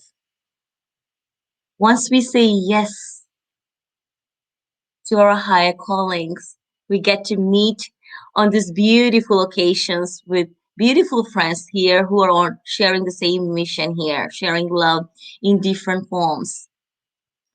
So I want to ask you here, we have 20 to 30 minutes together. Want to quickly give your overview. How many of you would like to connect with your guides and angels? How many of you would like to heal your past so you can remove the mask of separation from your divine guides? And how many of you want to receive healings today? Show me a hand if you say yes to any of this. My goal is, there's so many ways we can connect to our God, to guides. One of the easiest way I have learned is to channel their messages, to instantly connect with them. And then I do two ways: channeling through healings, channeling their divine healings as a teacher, and also through the messages. So I hope you walk away hearing God's messages today from the voices of the guides, the angels, the collective, whoever will come forward. I am just a channel here. And also to walk you with a meditation, an empowerment meditation, because we are meeting here on World Women's International Day. How does that sound to you? So stay with me for the next 20 to 25 minutes. So again, most of you know angels as higher frequencies, beings of light. So if angels are beings of light, what does that make you and me? We are beings of love. And what is love? Anyone? God is love. Love is the divine light, and light is consciousness. And we are right now going through an evolution of consciousness, a shift in consciousness. And the shift is coming into oneness. That's what consciousness and the awareness we are into. And we don't have to feel alone. Anytime we are shifting into a higher consciousness, we are more than this physical body. We have mental, emotional, and spiritual bodies. So anytime when we're going through this rise in our frequencies, the older part of us resists sometimes. We have to heal all those old wounds that no longer serves us, all those old energy and vibrations that for the last 20,000 years, humanity has been surviving on those three energies of fear or just trying to get by. We are raising into a consciousness to a place of unconditional love. And the fastest way we can get to this place, in my last, I would say, in 40 years of research, coming from 5 generations of spiritual healers and teachers, is by coming into your heart space, connecting directly to them. And there's spiritual practices that will help us to get there. Like Lynn said, we have to take actions. When we say yes to stepping into our truth, when we say yes that we want to connect to our higher soul, our divine guides, when we say yes, we are showing up to the universe. And the universe brings us messages to support us to whatever we're saying yes to. Saying yes to sharing our messages, right? So, angels also mean more than just beings of light. Behind me, I have a picture that I had it for such a long time. And every time I talk about angelic connection, I'm also connecting you or sharing with you. We're just one frequency away from connecting to God. One frequency away. How can we change or how can we calibrate to the frequency of love? Is through our heart healings. As a mother, at the end of the day, my children, all they understand is the language of the love. They don't look at my credentials. They don't look at my bank balance. And if I'm not able to deliver that as an angelic parent,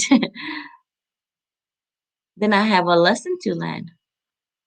And right now, we are all learning, removing the mask that yes, at the end of the day, love is all that we are.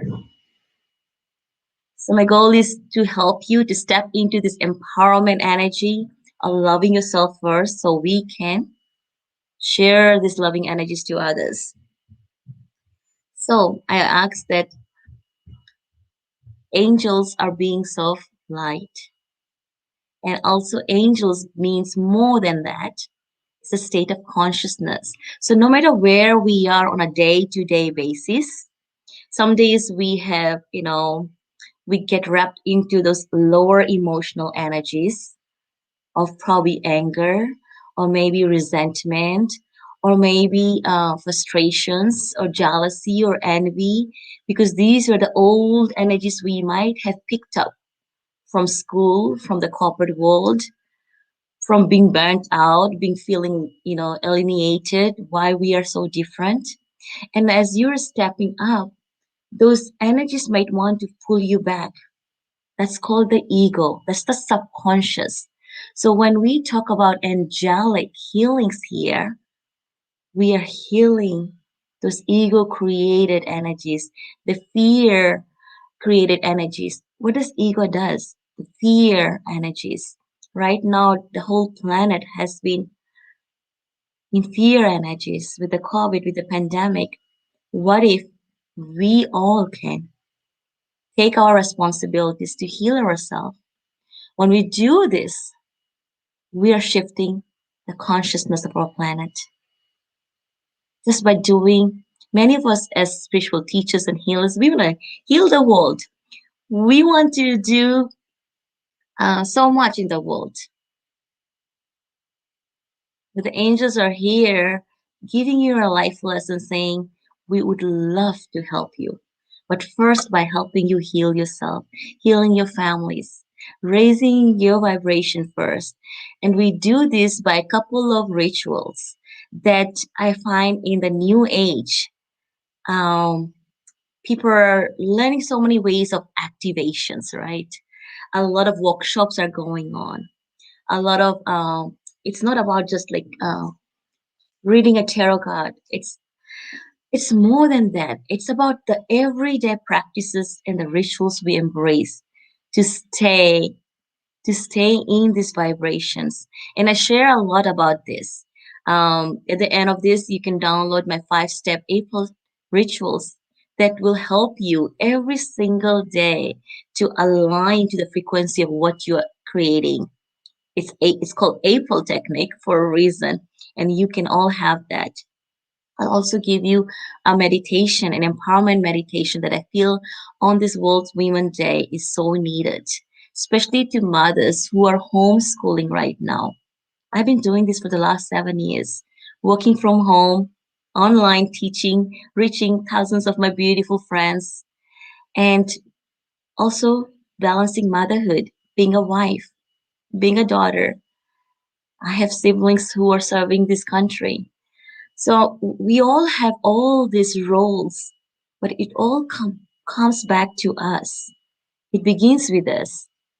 If your needs are not met, if you don't feel this love, if your energy is not cleansed and grounded, how can we give it to others? So with angelic frequency, I'm bringing back the connection to help you to integrate this divine blessings into your life so you can become a blessing to others. And I already shared,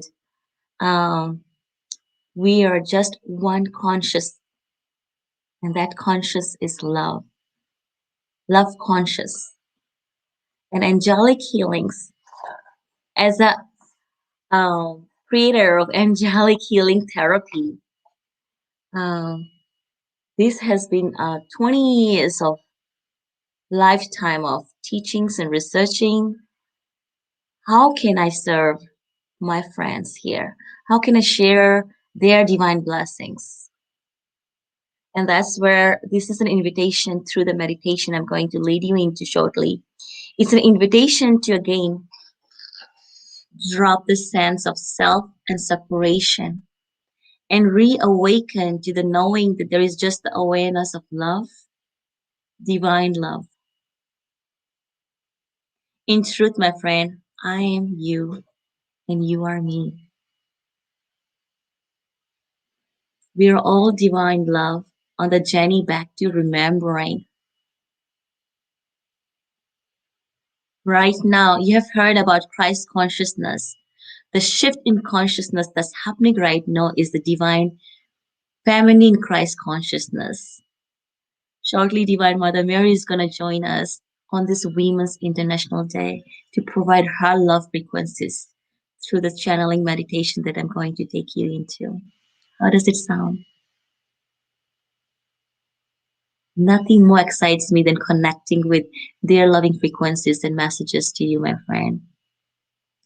So we are remembering that we are journeying into oneness.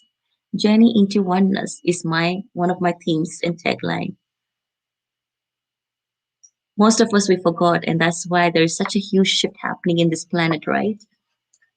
So I would love you to come and join me shortly as an invitation in this angelic empowerment meditation to embrace everyone in love and support to all of our brothers and sisters. As we are shifting in our energies, we are also experiencing the painful task of shedding and breaking out of our illusion that we were separated. And this is hard work. Inner work is one of the most challenging phase in our life. Whether we show up as leaders, as spiritual business leaders, as teachers, it is so important to really integrate these high frequency spiritual energies. It's more than just going to a workshop, more than just, picking up a card and reading for yourself, or, giving your power to the tools. It's in the everyday, day-to-day practice. And two of the ways that I love is through meditation and connecting to your guides, connecting to your higher self, and cleansing and clearing your energy. So, not taking too much of your time, let me lead you to our beautiful cleansing meditation. It's more for empowerment to all the mothers, to all my brothers, to help us to balance our energy in order for us to create success, to attract all that we are meant to do. Forgot to tell you one thing. They wanted to tell me the spiritual truth here is you're born to prosper. You're born to be happy and prosperous. And we do that by cleansing and clearing all that no longer helps us. And the more lighter we become, the more we say yes, the more of a light we become, the more of the bug energies, I would say, that we attract. So it is our responsibility to do this daily cleansing and clearing, which I will share shortly. And I hope you enjoy it. So here, I would like you to take a moment. I will share this.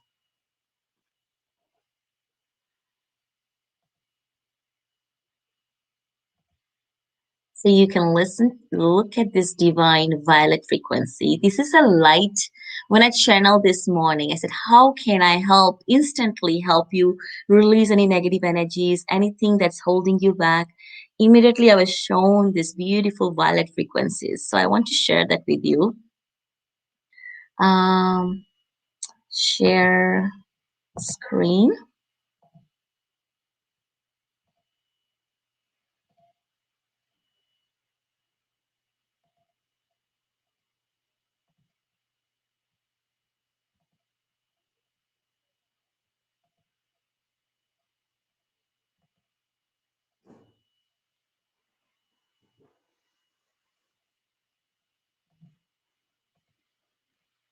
All right, there you go, my friends. We are going to go into a meditation that's going to help you to release and connect more. When we open our heart, our mind, that's one way to connect to our guides and angels. I'm going to actually stop my camera, so I will close my eyes and let you into this healing meditation and angelic frequencies.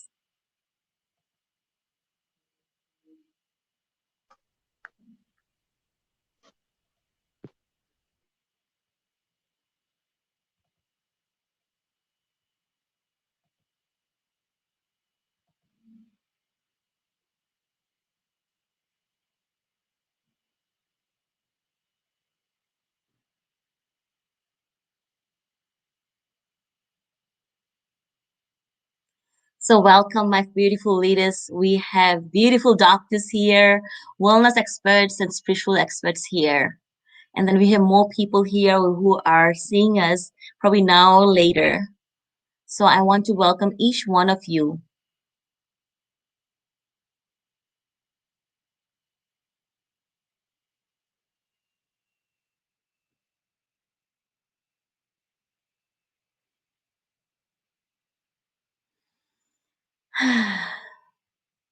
Let's take a moment to just breathe in.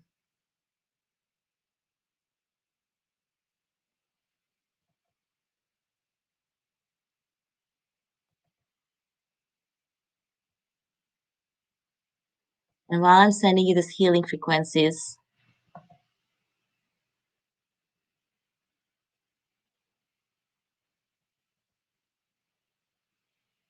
so let's take a moment to breathe in this divine love and light energies. Please sit with your feet flat on the floor and palms up in your lap and close your eyes and begin to take this nice deep cleansing breath through your nose and mouth. And you can use this healing meditation, I call it empowerment healings, to help you to deeper connect to yourself, to your desires, to your inner power, to the truth of who you are and into all the possibilities that exist around you, bringing more love, more connections, and more worthiness into your life. I would like you to continue to take deep breaths through your nose and out through your mouth. And we're going to take a minute to call your energy back from all the places you left throughout the day. These will help you to feel more grounded, more complete, and more stable. I would like you to think of all the places you have been, or all the people you have talked to. And as they come to your mind, I would like you, in your mind's eye, see yourself bringing all aspects of yourself back to you. And with me, you guys are surrounded by hundreds and thousands of divine angelic guides of the purified source energies. Divine Mother Mary, Jesus, Archangel Michael, your guides, they're all around here. We're going to help you pull back from behind you, from the left, from the right, and your divine guides will be standing in front of you, and they're going to create this golden energy. They'll come and circle around the top of your head, and this is going to begin to come down in through your crown chakra on top of your head. And as it does, it also is going to cover your entire auric field to help you remove any energetic cords, any hooks from your auras. This is going to help you to not only feel your energy, to be deeply connected to yourself, but you're also going to feel the energy start coming down your head, over your face.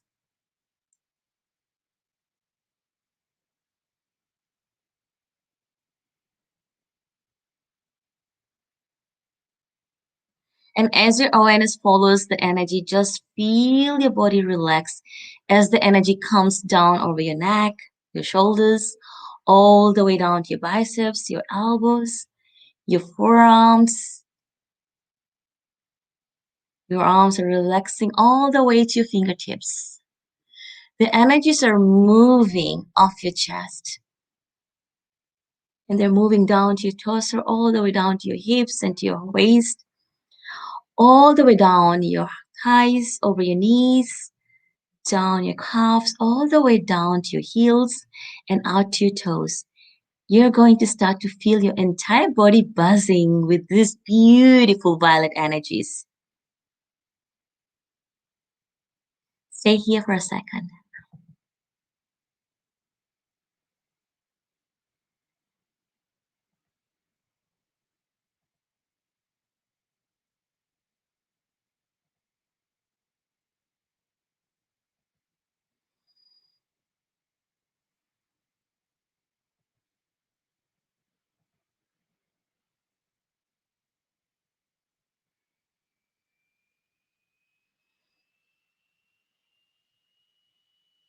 Then the guides are going to bring some energy into your solar plexus.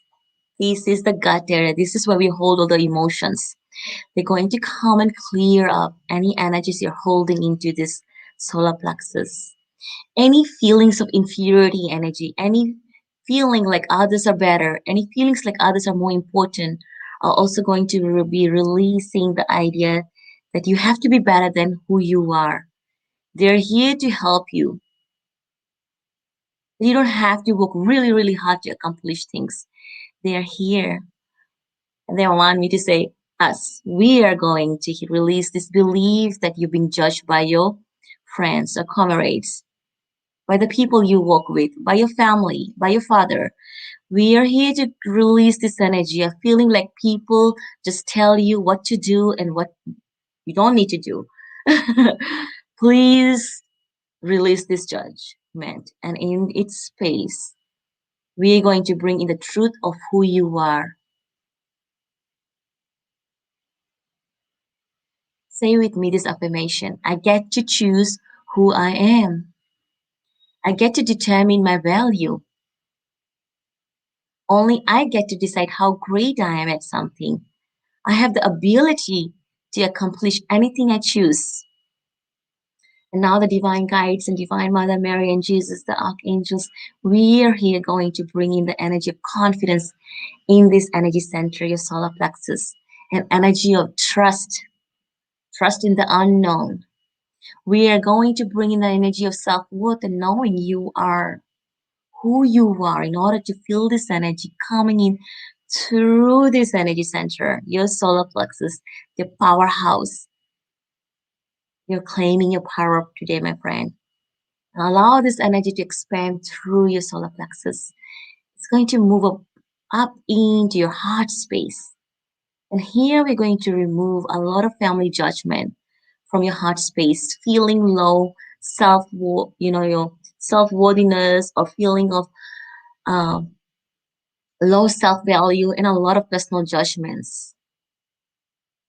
We want to remind you to set the intention that you are done being hard on yourself, that you're done researching or searching for validations within other people, and that you are ready to stand up for yourself, to create your own happiness, to see your own value and worth. We ask for what it is that you desire, to be aware of what it is that you desire. I want you to set the intention that you are going to make yourself a priority. Just feel this energy of self-love coming into your heart space. Feel this love coming from all of us into your heart. An unconditional love and truth. Feel your heart space beginning to expand. Breathe. I want you to say, I deserve to feel love. I am important. I have great value. I deserve love. I deserve love. I am love. And we're going to go to your communication center, the throat. We're going to remove the blocks that's preventing you from being honest with yourself and your loved ones. It's been preventing you from asking for what you want. It's been preventing you from having the conversations in your life that are important.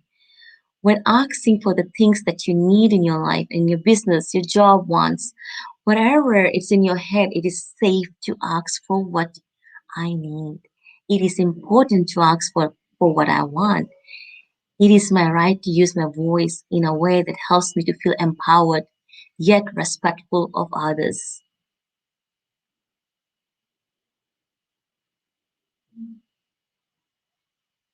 As all of us are here holding this energy space, I want you to say this or hear this word. I choose to use my voice in a constructive and empowering way.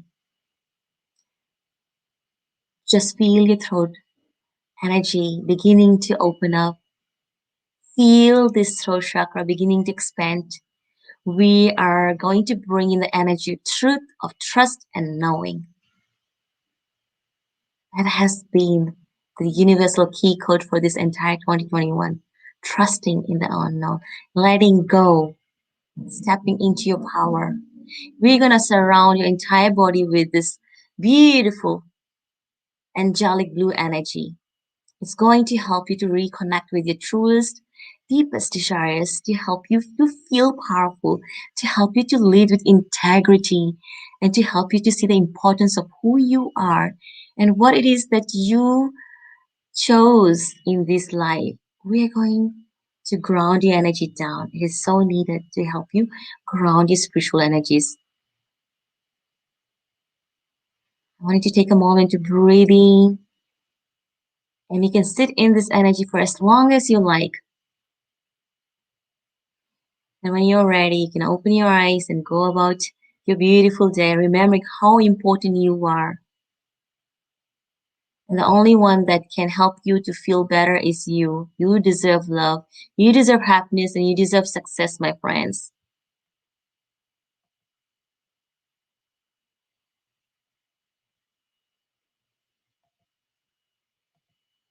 There you have it. How was this beautiful empowerment energy for all of you? This was needed for this Women's Day. I am so grateful that you have been part of this beautiful healing sessions, and you can hear this as many times as you can. And come and let me know how was your experience. And now we have 1 minute, just in time. I'm eternally grateful. During the meditation, I was making a beautiful meal, and I'll take a picture and post it. But I kept listening, and I kept doing your exercise, and I kept dropping into my belly and dropping into the essence of love. And it was just so sweet, so sweet. You've just got such a presence. And so thank you so much. Thank you. I hope more and more people can receive this healing frequencies. Definitely. And just sharing the love. We all need.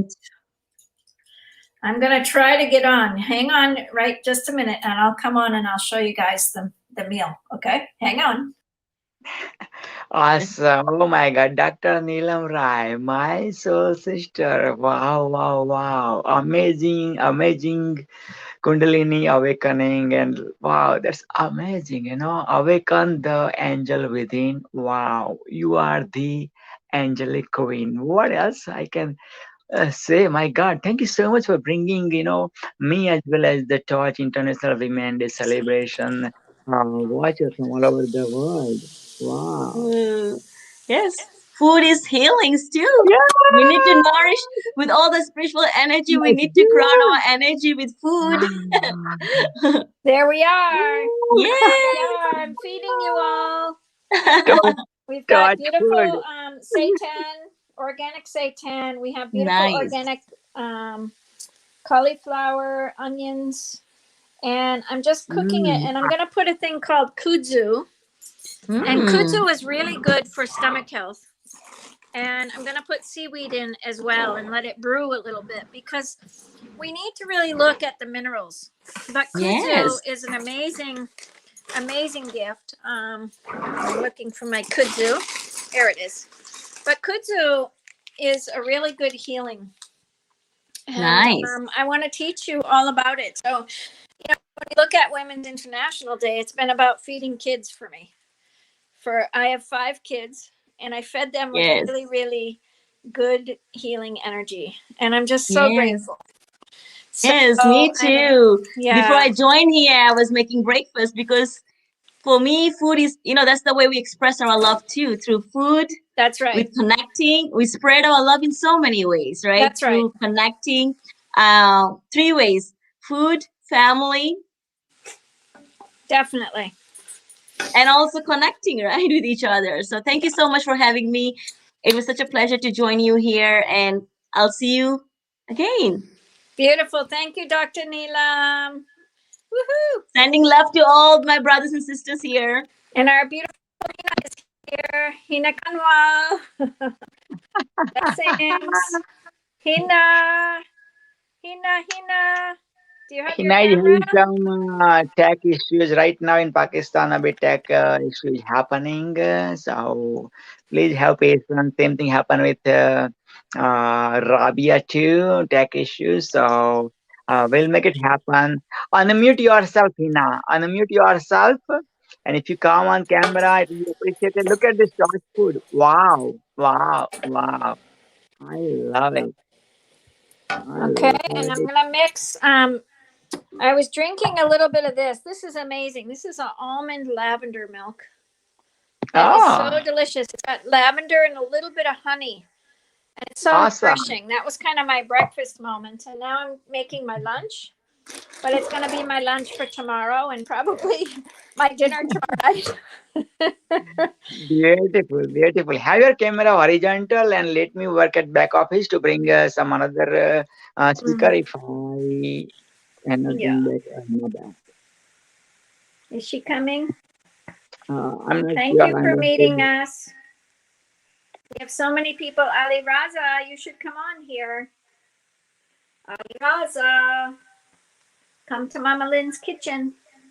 I'm making some beautiful food. It's very challenging to hold my phone up.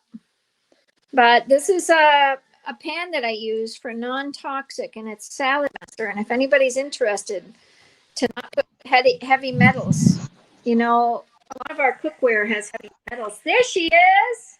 Woo! Hey, girl. Oh my God. Oh my God. Oh my God. From social media. Nice to see you. Oh my God. Mama Lynn, Mama Lynn, Mama Lynn. This is it, man.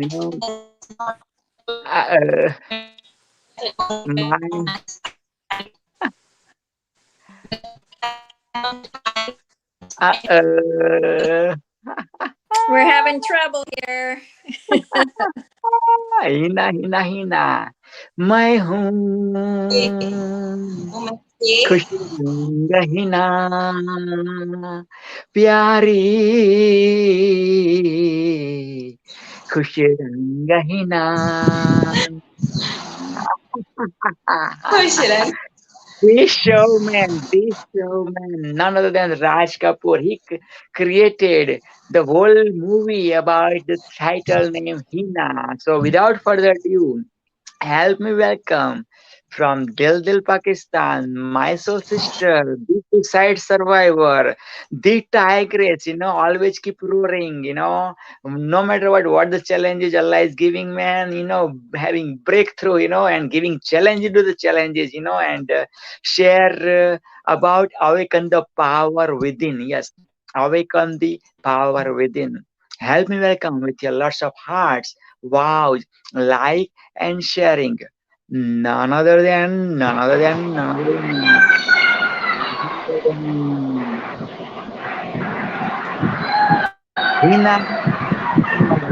Hina, welcome to Torch International Women Day celebration. Next 21 minutes is yours. Nobody's going to take it away from you. This is your stage. Go ahead. Love you.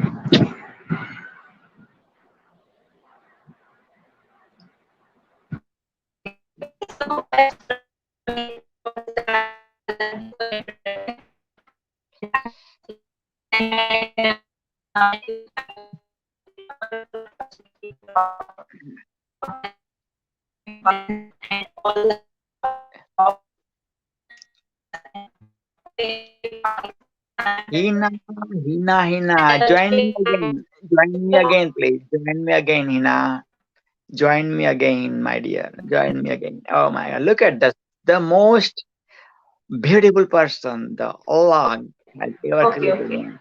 Yeah, there you go. Welcome back. Welcome back. Yes. okay.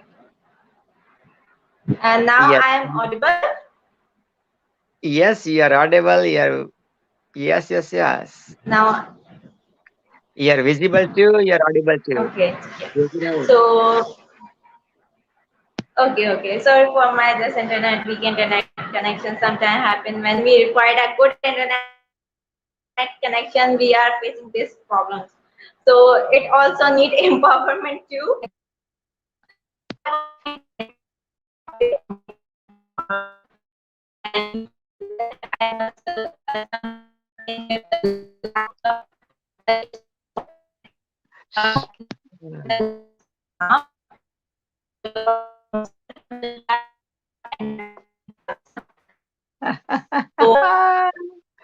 Hina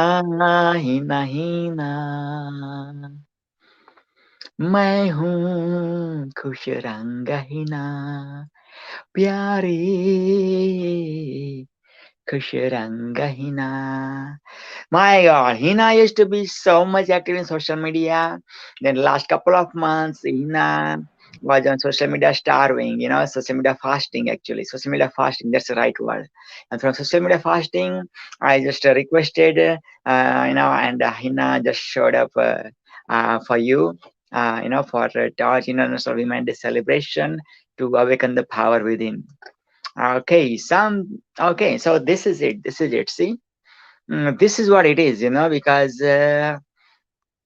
no matter what, I always say, if life gives you lemon, make mango juice. Okay, if life gives you lemon, make lemonade. That's somebody else quotation, but remember the celebrity Dr. PPP's quotation.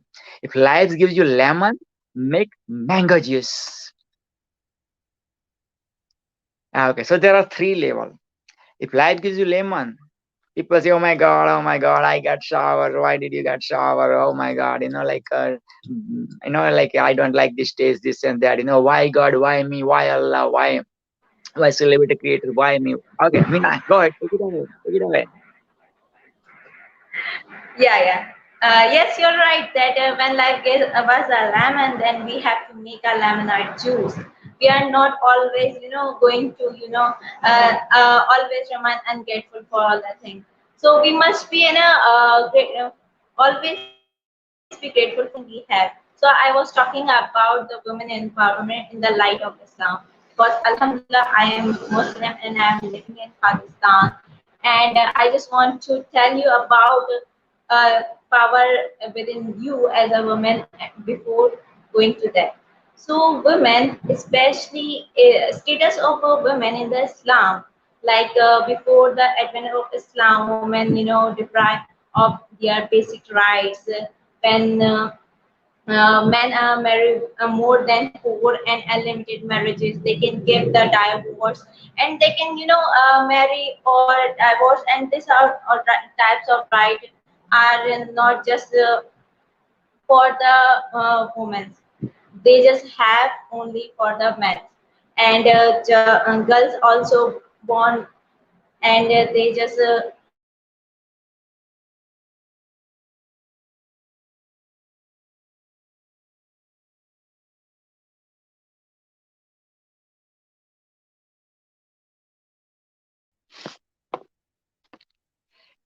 Yes, yes, yes, yes, yes. The celebrity guru Dr. PPP, the Torch King, the Torch Guru is back for you.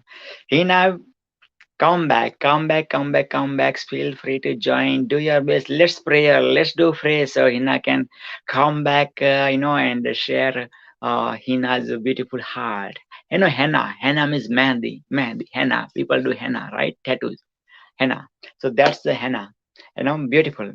Yes. Oh my God. Oh my God. This is amazing. And my celebrity woman, my celebrity man, my soul brother, my soul sister, my soul daughter, my soul brother, my soul father and soul mother. Uh, let's, International Women Day is not only for one day. I'm going to do my presentation at 4 p.m. Eastern, 4 p.m. Eastern, 1 p.m. Pacific, and 2 a.m. March the 8th, Pakistan. So we'll be there. But right now, whatever God is telling me, I'm going to say it with you. Yes, you are the tigress, keep roaring. You are the lioness, keep roaring. You are the lion, keep roaring. You are the tiger, keep roaring. People say like, oh, women empowerment. Women, there is already man in the women. There is already man in the woman, right? So, and you are the creator. You are the creator as the mother. You are creating the new soul as a, man or daughter and son. You are creating no new soul. So, man, you kept us for about 9 months in your womb. So you are way beyond us. You are bigger than men. So forget about comparing. You know what I mean? And yeah, you are. Okay, let me bring my sister back. okay. Welcome back. Okay. So we are talking about the power within us, and I was telling you about the Islam, but the time is very few minutes left for me, so I'm coming to my topic, that you are the power. Why the quotation is important? Women and men are just as genders. God has created without any genders difference. So in the eye of God, whether you are Christian, Hindu, Muslim, or etc., we all are equal in the eye of God. He has created nothing with a gender difference. So why we have created this? That education is a must for the man and woman, and this position is for just man, and leaders must be men. Only 5% leaders of this world is women. Only 5%. Why 95% left? If we are, believe in gender equality, then 50% must be leader men and 50% must be women. But only 5% women are leading in this world. We can see the example of Jacinda, Prime Minister of New Zealand, and the first Prime Minister of Muslim country, Benazir Bhutto. She is the first woman who has just dominated as the head of the Muslim state or as a country, and the second the president of New Zealand. Why? Because when we are not taking the responsibilities of our life, then someone is going to take it. When you are going to give your driving seat of your car, then someone is driving your own car. You have to sit side by side with him, or you have to sit behind him. So it is the responsibility of you. We must take the charge of our own life. Why? Because if you are a girl, then it's the responsibility of your education lies on your father and your mother. If you are a married female, then your economic and financial independence depend not on your husband, but on your own self. Because if we see the religious expert, then Islam is allow women to go to the outside in the to work, to go to the in work, in anything. If you need any financial help, or if you want, there is also a desire if you want anything in your life. So all the power is inside you. Just you have to look for it.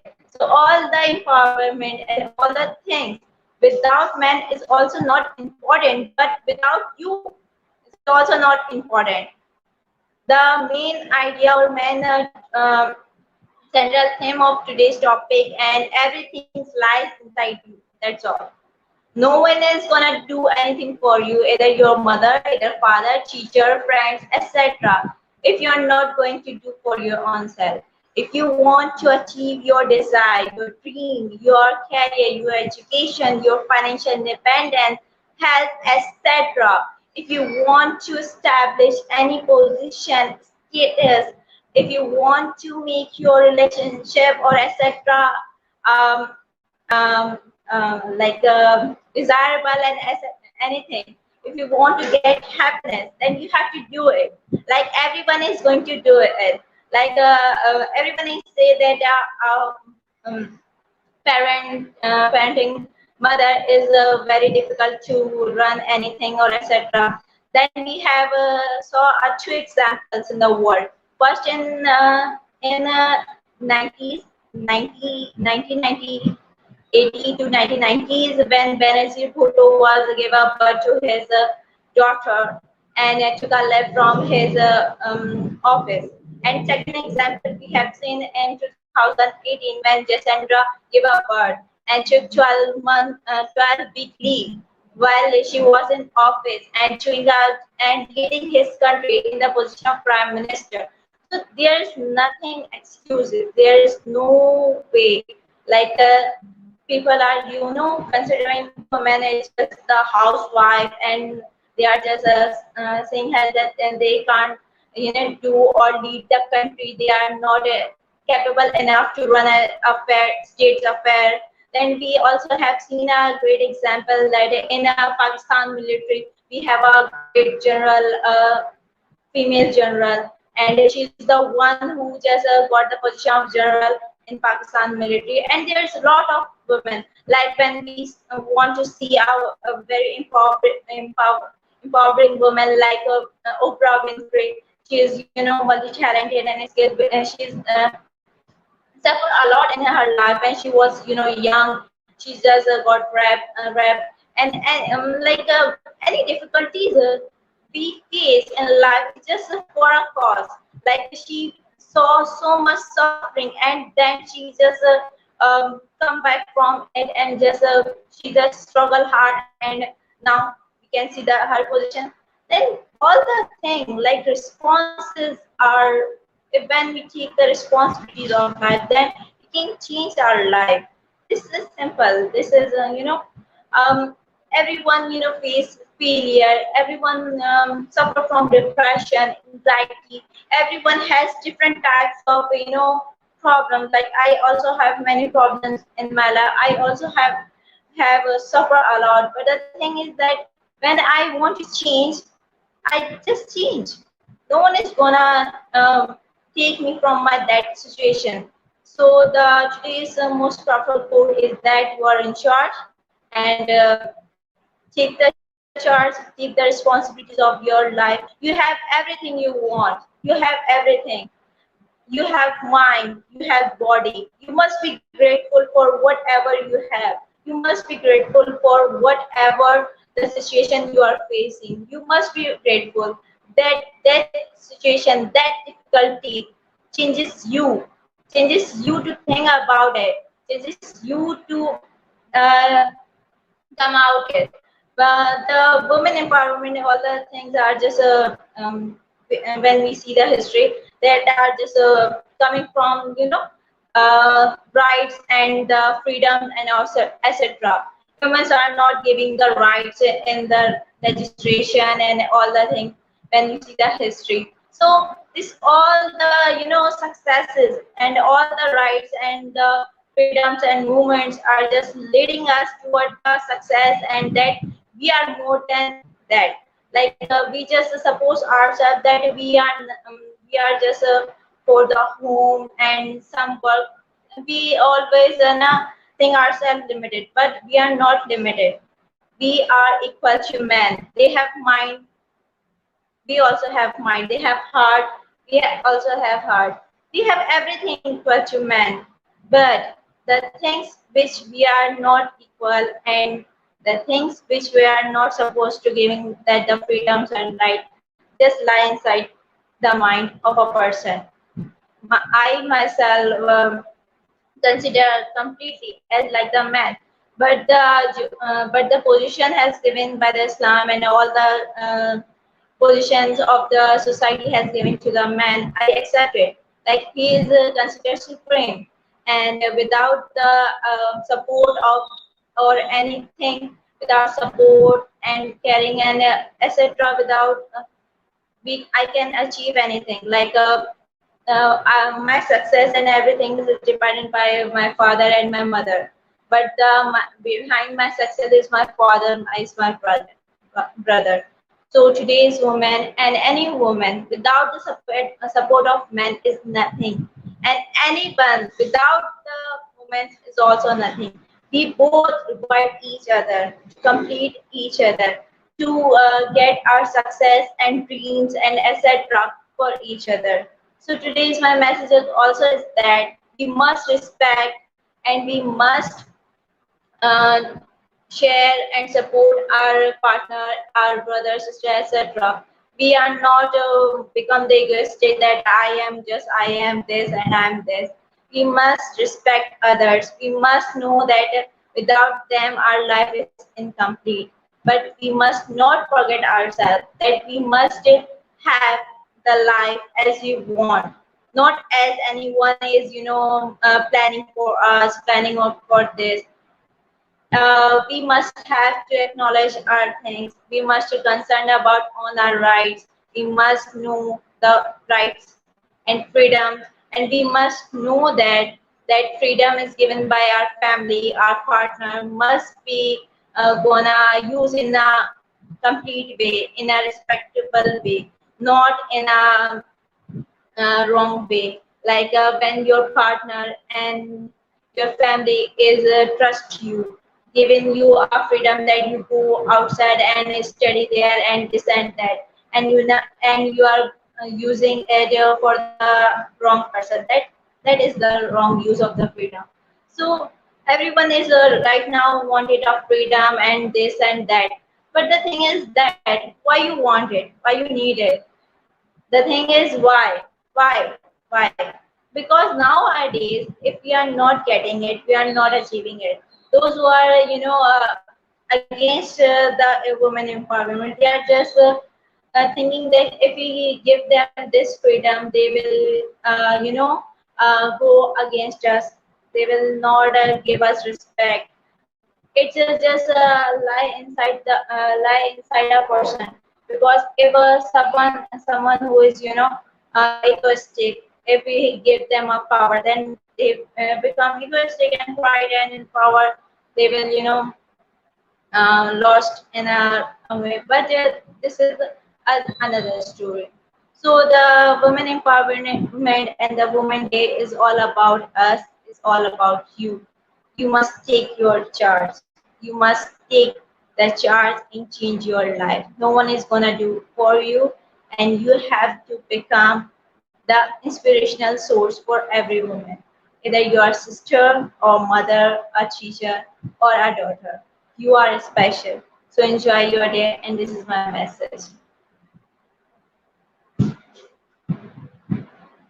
Yay. Thank you, dear one. I'm so glad to see you. I'm so excited to be with you. I really, really want to play more. Your message is clear about the obstacles. And we were speaking earlier, Priscilla and I, about the women and the struggles that we've all heard. That lift up, I want to lift you up with my hand. And I want to tell you, you're a beautifully strong woman. And you're a strong woman. And we love you. And anytime you call Mama Lynn, okay? Get my WhatsApp number and you call me. Okay? Seriously. You're such a beautiful sister. Beautiful sister. Oh, thank you so much, Mama Lynn. You are just love, and I just love you. And thank you so much for, for this encouraging word. And I just, think my heart words, and I was no words. Thank you so much. Thank you so much. There's no thank you. Thank you, thank you, thank you for saying yes. Be the torch. Be the blessings that you are, because, we all transform all the time. And that's what your message was. We are always transforming. We're always changing.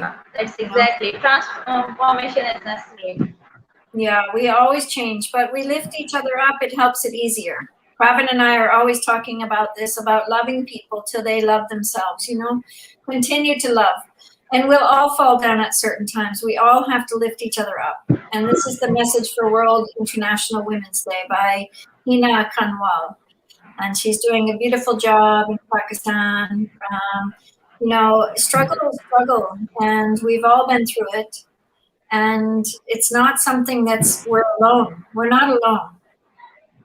And you have to reach out to receive when we're feeling it, I've had many times, I've just had to reach out. And it's just so important. So please reach out to me anytime. And I send you some good food. Pakistan food. I want some Pakistan food. Tomorrow's lunch, I'm going to have to put Pakistan spices. All these Pakistan friends that I love so much. But thank you. Thank you so much. Thank you so much for the food. Thank you. Yeah, feel free. I'm just going to bring in a circle right now because I feel, it's my time to speak, but I really want to bring in a group to be able to drop in with each other right now for this next half hour. And I think we have to drop in. So I'm going to ring the bell, and we're just going to drop in, and we're going to open the circle up. I hope Sivan comes. I hope anyone that's willing to come. Now is the time. It's open. It's open. It's a good time. It's a time to clear. It's a time to love. Wow. It's a time for women to journey together. It's time for transformation. It's time for change. That's it. Let's join us. Join us, please. Join us. We want you here. I'm going to I wonder if we can put the link. Let me put the link in the banner. And then we'll copy it. Hang on just a minute, everyone. I guess what I've been talking about in the last couple weeks is about being able to pivot, but also what is the threshold that we have to go through as women? What is the threshold that we have to go through to be able to get inside, to be a woman in business? I've had to go through some major thresholds, and it hasn't been easy. And every time I think about it, I'm like, boy, I really need other women than I've met before, because for me, the women in our circles need to be lifted up by men as well. And so one of the things that I do to really nurture is food. And food is key for me, really healthy food. I remember last week, I was like, boy, what am I feeling this for? And I hadn't eaten that well for about 3 days. And I realized I had to step back in and cook really good food, simple food, to be able to help recreate my mind and recreate my ability to have. So today I'm having burdock, and I'm enjoying this meal with you. because one of my favorite Oh, things wow. to do with a woman is to eat around a circle of women. And I don't know, do you know burdock? Do you know what burdock is? No, I don't know Okay. about So it. burdock I just heard first is time. a root. And it's a root Okay. that grows, Root of but what? yeah, it's a root. And it's very good for purifying the blood. Okay. Do you know what alaria is, Okay. or wakame? Seaweed. This is seaweed. Sea vegetable. So this Okay, is seaweed. sea vegetable. Sea vegetable. Wow. Yeah, and you could start your own sea vegetable company in Pakistan. It's very well needed. I would love this to happen for Pakistan. And then what But else? I don't think so. Yeah. People are gonna eat it. Yeah, they will. But I don't think so. People gonna. But so there is a haram and halal concept. yeah, because Haram and halal concept. yeah, the halal comes from the ocean, so it's a very natural product. So it's just from the ocean. It's like a piece of fish. Oh. So prayers can be done. Vegetables very good for your blood and keeps all your bones, and very, very good for your quality of blood. Burdock is really a blood purifier, the root. And then I have, you know this vegetable, I think. This is cauliflower. Yes? Oh, wow. Cauliflower. Yeah. Cauliflower. You often eat it. Yeah. Yeah, I love. Cauliflower is good Yeah, for our I lungs. love it. It helps the lungs. It helps us breathe. So when you're feeling contracted and you don't feel like breathing, you like struggling, use cauliflower to open you up, okay? Open your chest up and take breath. Cauliflower is very good for this, okay? Oh. Seitan. Okay. Seitan is very easy to make, and I can teach you how to make seitan. But seitan is a wheat gluten, and many people think they're allergic to wheat, but they're actually allergic to dairy and the contraction of dairy, and then they come up with wheat gluten. So it's very strange, this whole idea that people are allergic, they have to be gluten-free, blah, blah, blah. It's really from their intestines being so much stuck already. So then the allergy is because they can't digest food. So in Pakistan, you have many beans, right? You have many beans. Yeah. Beans are so important for contraction expansion. So this is so key. Of course, we have onion in here, and onion is a beautiful round vegetable, right? Onions are so important. It's in most of the food in Pakistan. Yeah, we use onion in our salad. Yeah, so use onion just fine, because it's very nice balancing food. It's a good balancing food. If you just boil it by itself and eat, it's very sweet. It's very sweet. So this is a good food for balance. Now, we don't, boil onion, like we just fry it and we eat it directly. Yeah, try to salad.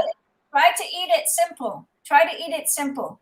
Try to eat food simple. It will help your brain. When we get too crazy in the brain, we need to simplify food. Simplify. So I'm always, when I'm feeling this anxiousness, I'm always simplifying. The other food that's in this dish is kale. And most people know about kale, right? Kale is such a wonderful uplift. So kale is very, very good for an uplift. So when we eat kale or a green vegetable, it's upward energy. It gives us an uplift. So what I mostly teach around kale is that kale and other green vegetables, 10 days before your period, 10 days before your woman time, eat a lot of greens. Because contracting time is the time when you contract, and most women go after chocolate or something sweet, but really eating something green will help you go through, and you won't get cramps if you eat a nice natural diet. You won't get these cramps or anything from the woman's moon time. So what else is in my dish? I have kudzu. Kudzu is here, and kudzu is a root that grows in the south, but in Japan it grows like a long carrot. And kudzu is good for purification, but it's very good for the belly. It's like, and it thickens things. So if you want some gravy to be thickened, or if you want something to be thickened, yeah, this is a nurturing time. We can get Dr. Nilam. I'm talking about the foods I'm eating, Dr. Nilam. And I'm talking about nourishing foods. I've been teaching cooking for 30 years and helping women to help their families cook well. So I raised my kids without antibiotics. I raised my children without any, they didn't have flus and colds and all those things that people think are normal. But when you cook natural way, you're cooking closer to nature. Your balance is much more like this. So my talk today was about 1 seed, 10,000 seeds. If I help one of you, you'll help the next 10,000 women. Yeah? 1 seed, 10,000 seeds, right? If you help one person, you help the next person. So the dream of One Peaceful World, I was just talking about cauliflower. Cauliflower is very good for the lungs. And it's a very important thing for the lungs. The lungs will open. And if you look at the cauliflower, it looks like the lungs. It has the branches just like your lungs do. And so people that have asthma, people that have issues with asthma and issues in the breathing, cauliflower is so good. And I talked to Dr. Nilam. Do you mind if I repeat myself, Hina? Are you okay if I keep talking, Hina? Okay, she's stuck right now anyway. It's frozen. Oh, I'm so sorry. This is burdock. Do you know what burdock is, Dr. Nilam? I heard you were sharing about it. It's a root crop, right? Yeah, it's a root crop. But you remember when you go for a walk in the woods and something sticks to your socks or your coats, those little burrs? Oh. Yeah, that's the root of that is called burdock. And it's a very good blood purifier. It purifies the blood. It's a very strong root blood purifier. And I talked about seitan. Seitan is made from wheat. And it's a very easy thing, but it's a wheat gluten, but it's very high in protein. So you can make your own very easy. So how you make it is you need wheat flour and you need it in hot and cold water, back and forth, back and forth. And what it does is it gets out the gluten, and everybody thinks we have this wheat issue, right? Yes, but gluten is because of very extreme eating in America and in other places in the world. So one of the things I did in Pakistan was teach about the organic food movement. And so what I did was tried to go and I lectured over the whole country in natural way of life. So I've been teaching in natural way of life for 30 years. I trained the largest kitchen in North America in natural cuisine. I trained colleges and developed this relationship with college students, brought them out to organic farms and taught them where their food comes from. Because just like alcohol or drugs or anything, the reason people are attracted to these type extremes are because the other extremes. So salt and cheese and meat are very contracting. They contract the body. Yes. Drugs, alcohol, and sugar expand, right? So very expansive. So this natural pendulum goes back, forth, back, forth. We eat ice cream, then we want to go get potato chips. We eat potato chips, we want to go eat ice cream. So we call this the hungry ghost. The hungry ghost. And chasing food is like the hungry ghost, right? So when we taste food and we eat food and really look at food itself, and you look at food, we're having just a forum on food, Abbas, so you can join us. It's just an open forum. But this is my session, and when you eat food, the extreme foods that everybody's eating are very expensive. What happens, we get sick and we come close to nature because we stop eating. We lay down and we can't do anything. But if you eat and your energy stays upright in your quality of food, you won't get as sick. So the balance is grains. So if you look at brown rice, okay? Brown rice, okay? Everybody in every country has rice, okay? Brown rice is the closest to the chakra system. So a little bit of brown rice every day will keep you upright and sturdy. But I want you to learn to chew because this alkalizing blood, I'm also a nurse, and acid alkaline in the blood is also the balance of understanding. So brown rice in the blood is very, very purifying and balanced. So it'll keep your mind and your well-being upright, just like the chakras. So there's a dietary food chain, just like there is the evolutionary food chain. And for me, Jesus is very connected to, Nilam, Dr. Nilam talks about the Holy Spirit. And the Quran is very connected to, the parents of Muhammad, peace be upon him. We have to look at food. And there's so many different layers of understanding of food in the Quran. Very, very many understanding of food. So as we think about women's health and think about women's well-being, there is many, many things that are causing breast cancer in women, and a lot of things that are causing fertility issues, and a lot of things causing ovary tumors, and very big problems, okay? One of the biggest gifts that I am about is food and health, okay? This is my specialty, but it's also mixed with environment. The environment around us has to be understood, that the chemicals we put on our hair, the chemicals we brush our teeth, the chemicals we use in our washing, on our dishes, on the children's clothes, everything I bridged together in 2002. And everybody was either eating well organic food in America, or they were using really clean products, but they weren't matching. They weren't understanding the two, okay? We go many layers deeper when a woman works with me with health, because I work in the ancestral realms as well as the angelic realms. Just Me like too. Yes. Both. So Yes. vibrational patterns of ancestry trauma, of ancestry understanding, has to come back to this same equilibrium within yourself, because our ancestors are in our cells. And people talk about genes and genomes and all, but when you purify your blood, Jesus purified by baptism. Back in that time, he could purify people energetically with water.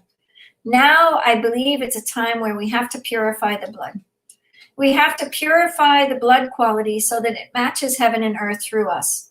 The vibrational patterns of heaven and earth flowing through you is the most important thing you could do for you and your family. And really important is understanding those roots. Your organs are either contracted or expanded. Okay, your heart contracts and expands, contracts and expands. Hello, children. Come see Mama Lynn. Nice to see you. Hi. I'm Mama Lynn. Nice to see you. Hi. Welcome. Beautiful boy. Beautiful boy. Beautiful boy. Oh. Brought me more tea. There you go. So that's what I teach. That's what I'm about. That's what I do. And I help women come back to equilibrium. But I also do that within businesses. I also do that within organizations. So a lot of my work in Pakistan has been about developing organizational leadership to create system change through peace, health, environment, and tech. As many in America believed that Pakistan was a terrorist country, we believed in an understanding of saying, Pakistan, please stay and be like Pakistan. Don't become America.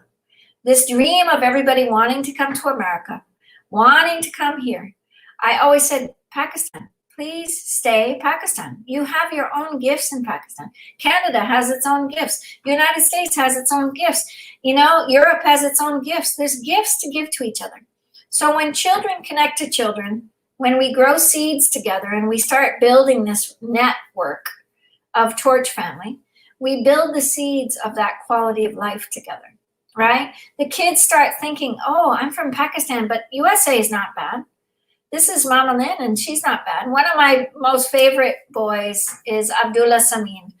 And he came to me last January, and he said, Mama Lynn, I just want to tell you, he told me this in Pakistan. He said, Mama Lynn, if without you sharing that we could talk, and I could really express myself out into the normal patterns. He has like almost 1 million followers now. He's amazing. He was like, thank you so much. So he came on the Torch family, didn't know how to speak English, didn't know how to be in that whole format of just being himself, and encouraging him And now he's got like 1 million followers, right?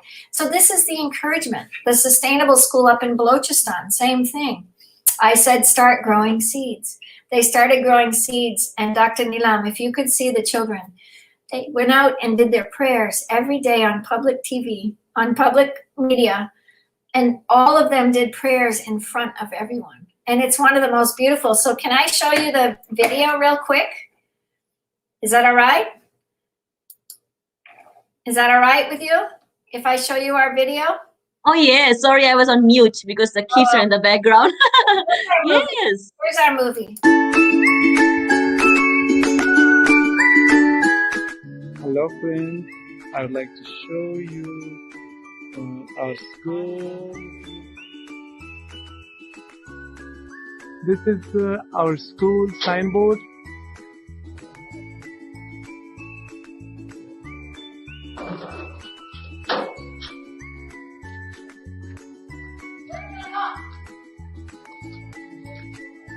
Inside of our school,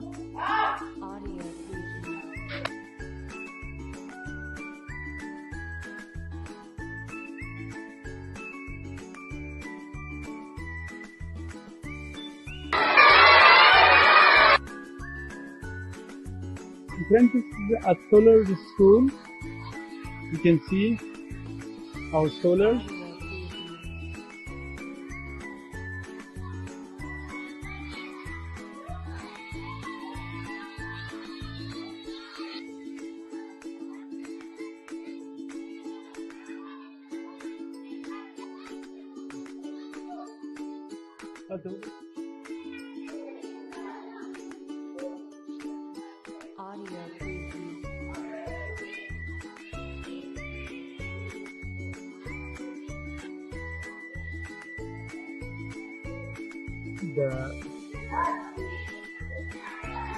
This is all beautiful. You can see the flowers. It's a green school. We would like to show you the computer lab. Hello, teacher. Yes, this is the computer lab. You can see all the kids are learning different programs.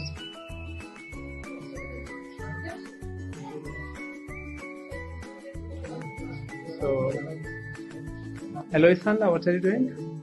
I'm learning typing soccer. Yes. What would you like to say about Taj family? Long live Taj family. Hello? Yes, what would you like to? Thank you, Mama Line for seeds. Yes, Mr. Hussain. Mama Line, you are so kind. Always support you and the Taj family, and we are proud to be working with you and also working under your leadership. Thank you so much.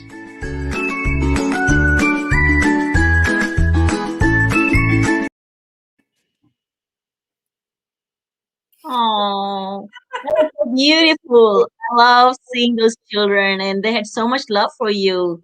I love seeing the green lab they created. I think all schools can create that. Yeah. When I started there, Nilam, it was amazing because there was nothing in the yard. There are no doors. There were no plants. There was no water, nothing. And the children, there were 100 orphans and they were sleeping on the floors. Oh my goodness. And so to see it thrive and to blossom just by giving simple measures. But what your son can do is connect to that school, and he can meet a boy from Pakistan. Oh, yes. In fact, can I share? In fact, he's asking me to buy a ranch so he can have more plants and animals. Totally. And in fact, I'm also adding another foundation to my work I'm doing is creating more angelic parenting, talking about the importance of our children who are coming into this planet who are so highly evolved. Mm-hmm. And some of them are diagnosed with ADD or other symptoms, but because these are so evolved, they get bored with the technology or other stuff. They want more holistic approach to learning. That's right.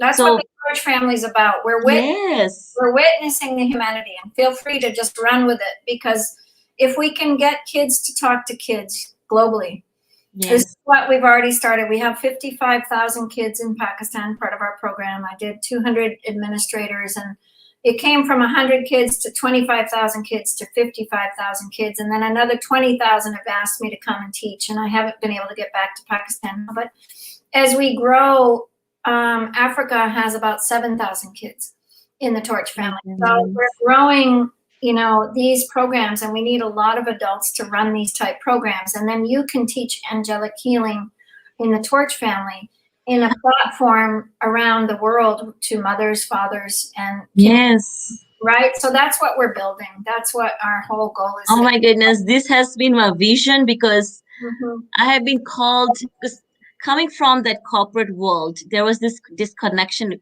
even within parents being in a building for 10 hours. There was this disconnection that led me to my sickness, and that led me to really share more what the world has not taught in school, in the corporate career, even in the families, even in the spiritual families.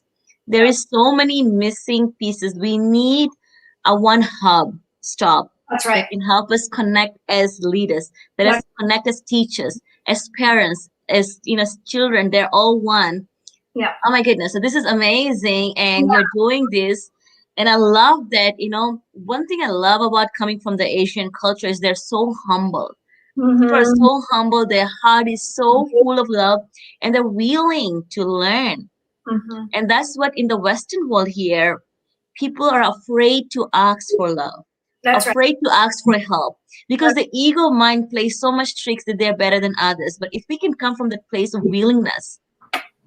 Definitely. And Pakistan, and this is Fatima Aziz, she's been part of the Torch since the beginning. Fatima is very much at the forefront of Torch, and she's doing amazing work. Her sister Kusar runs a private school, and she's very interested in working on the Torch Seeds program. So we're calling it Torch Seeds program so that kids can trade seeds all over the world together to grow food so that kids don't go hungry. And Fatima's been working on environment and working with kids. And so she came to my lecture in Pakistan. We got to meet. We love each other very much. And please, Fatima, welcome to our platform. And I just want to welcome you, Dr. Neelam, because you're really, just realize this platform's your platform. We can grow this, but we can't do it alone.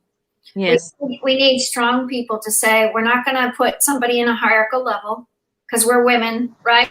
We're going to be women leaders, and we're going to share this platform, and we're going to share it in a powerful way. And there's no greater person than Dr. Pravin.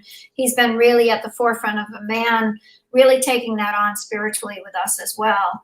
And I'm so grateful for him because he's bringing forward this platform with men as well. And so the Voices of Men 360, now that we're part of that, Torch can really take off in a leadership way, because they asked us to lead the way in this platform, the women's leadership, the women's international leadership. So as we grow, we need players that will make this grow with us. And I just am excited that Fatima's here because, Fatima and I ran the environmental show.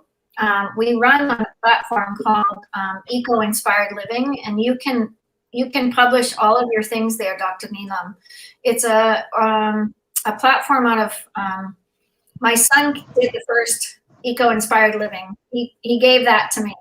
He said, let that be part of the Torch. And he came up with that name, and he does solar. And he's been living with me. He's lived an eco-inspired life, right? And so since he was a baby, he had allergies, and I fed him really healthy food. His allergies were gone. My ex-husband's allergies were gone. Everything was gone after just a very short amount of time. And I had a breast tumor at 26, and I healed from my breast tumor. So as I grew and I brought in single moms into my home for 1990 to 2010, I took in single moms. And then I took in cancer patients for 4 years into my home. So my kids lived with people from all over the world. So this is not anything new. I've been doing this a long time, but it's really important. My father used to get angry at me and saying, you don't have the money for that. And I said, who doesn't have the money for that? Who doesn't have the money for that? We have to build a shared leadership. We have to build a shared relationship. Torch is here, and I really believe we can do this. I really do. I think I do too. Yeah. I do too. Yes. Yeah, please help, because and Fatima, meet Dr. Neelam. Dr. Nilam, meet Fatima. I'm going to keep quiet and please introduce yourselves to each other. So nice to meet you, Fatima. Do you want me to stay here or you want me to leave? Because I want to give her the stage. Yeah, I want to have the stage, but I just like people to introduce themselves when we get on, because I don't want this just to be a speaking event. I want this to be a relational event, and that's what women are I about. love that. I love that. Yes, yes. Happy to meet you. Yes. Relational. So Fatima, meet Dr. Nilam. She just did a beautiful angelic healing. So. Thank you so much. And I'm very happy to meet Dr. Neelam, but I don't know more about you because I just open and I enter in this live broadcast. And it's really a very great honor for me. I'm very proud that I'm the part of the Torch family and using this platform, the connectivity, the positive, the strong. I believe that every woman is a very strong. Yeah. All right.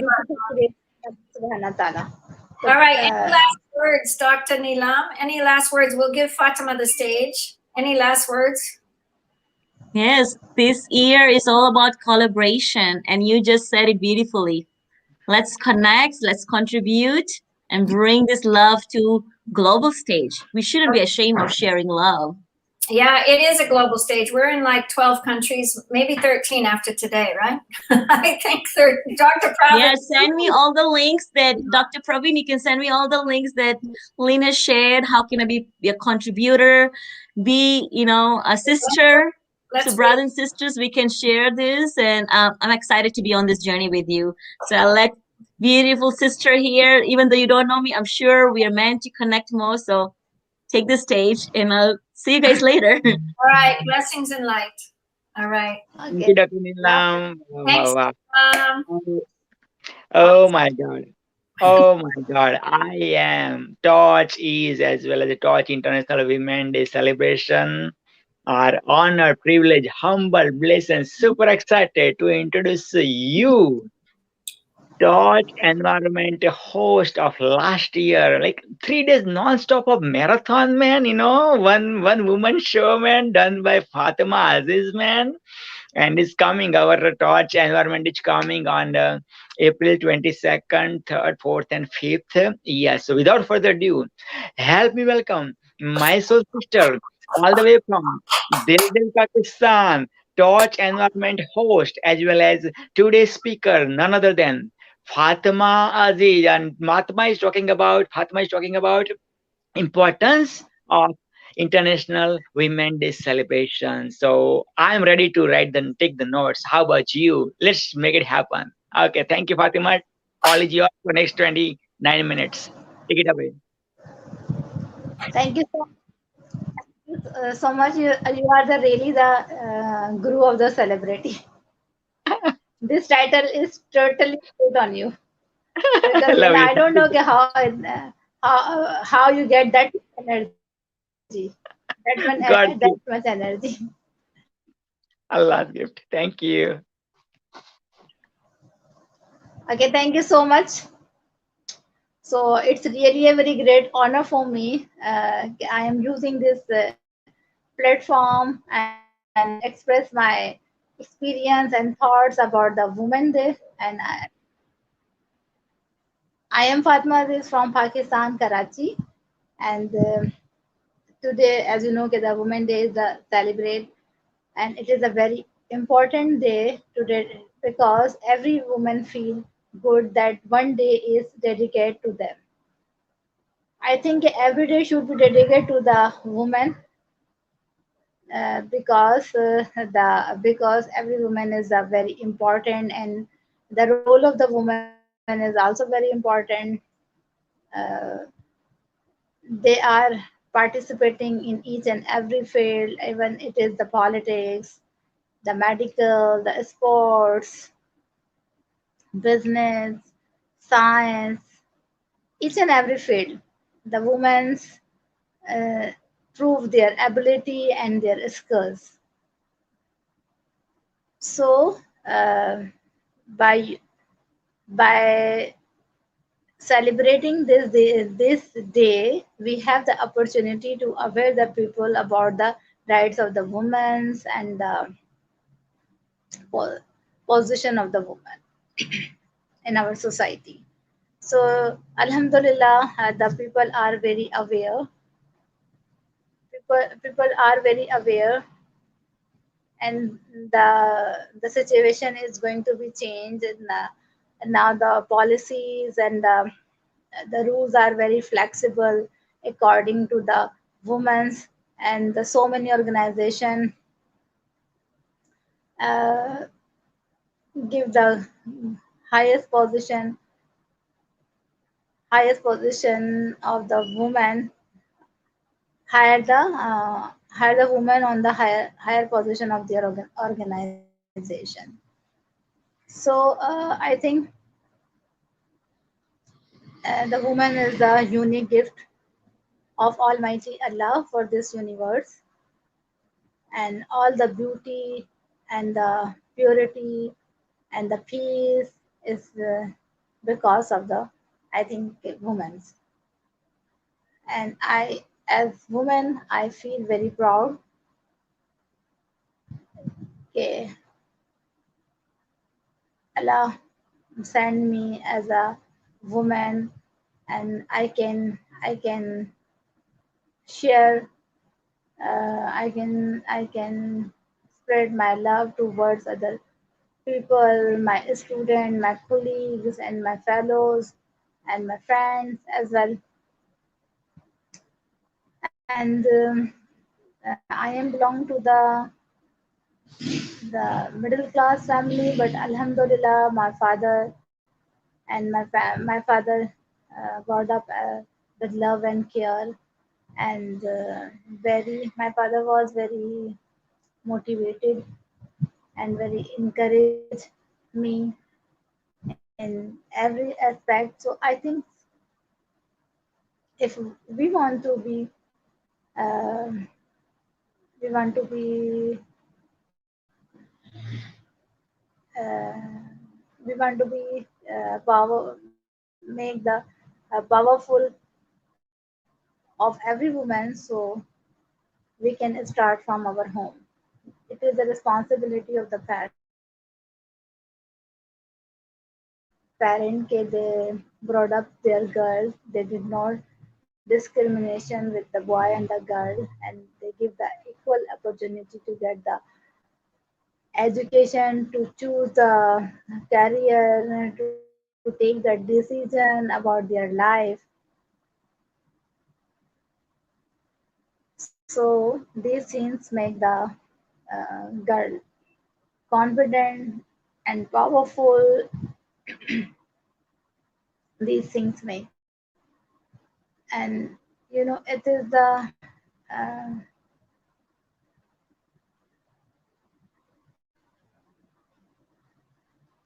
it is the hadith of Rasul sallallahu alaihi wasallam. If the person have the three daughters and he give the quality education of their daughters, and fulfill their needs, and make them to get married. So because of this service, he got the house of Jannah. So usually, which I am belong to the Pakistan. So in my society, uh, usually if the people want uh, give the more attention for the boy, usually we observe that the more opportunity for the boys and the less opportunity for the girls, usually, especially in the rural areas. uh, Rural area, there are not the enough facilities of the health to, for the women and the girls. Excuse me. Uh, but now, uh, because of the social media and because of the education, now the people mind is going to be changed. Now the parents are equally treated with uh, their children. They are not making the difference between the boy and the girl, and they take care. I think so. Okay, it is also very important that we take care of uh, take care of the health of the every girl, because and give the quality education, because in my opinion वो कहते हैं ना it said that if the one boy get the education, it means the one person can get the education in the society. If you give the quality education of the girl, it means that you are providing the education for the whole nation, because the woman is the uh, have the very important role as a mother. So if the mother is educated, so automatically they brought up their children as a good human, and they produce the good human for the society. So that's why, um, Alhamdulillah, I am also doing conducting the awareness session for the females of my community, and also the kids, and the women participate very actively, and they are happy, and they demand the more session. And recently uh, plan- I am organized one session for the female in my society, in my community. It was an awareness session about the child right of the kids. So on that session, there are a lots of mother attend these sessions, and the feedback was very good. Now they know. Now my community mothers and the females are aware about the child rights. So inshallah soon I will be organize the further awareness session for educate the females and the mothers and the girls, those who don't have the opportunity to get the higher education, or facing the facing the trouble to get the higher education. And also we are providing that training for the women for a small business, and I have planned to conduct the workshop about the kitchen gardening. I am doing uh, work on it, and inshallah soon I will be finalize all the things. And I think why this thing is very important. One day to dedicate the woman, the same time it is celebrating all around the world in every area of the world. So this is the beauty of this day. So we review the all the policies, the problem the women are facing, and we focusing the solution, how we can solve these problem, and how we can get the solution.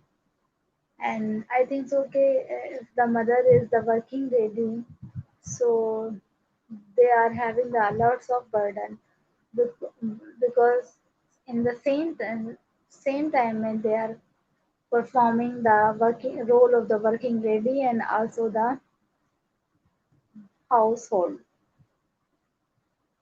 So and also they are also the women in the same time take care of their kids. So I think so it is my suggestions, if the women have the kids, the organization and the company and the institutions, the university and the colleges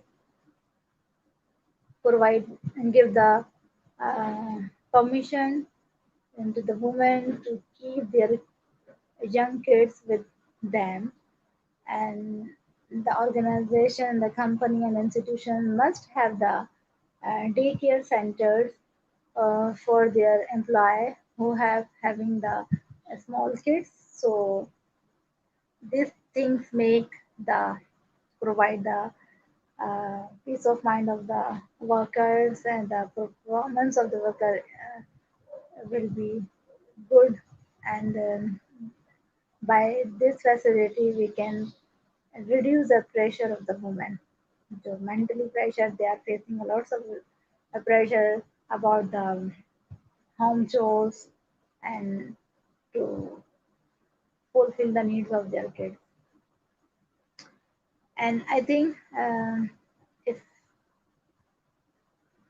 if we want to be in power of the women, so we should make sure that every girl should have the quality education and and have the enough facilities of the health, because health is really matter for every woman, and also especially the woman.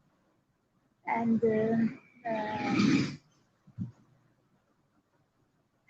every, I think so, okay, as we know, okay, there are a lots of the uh, we need to be do the uh, aware the people about the harassment and the sexual abuse and these type of problem women have during their working and during the traveling. So if we aware the people, it's make uh, help people to realize the problems of the women, and the good people definitely will support the woman. And I think it's okay. Uh, in the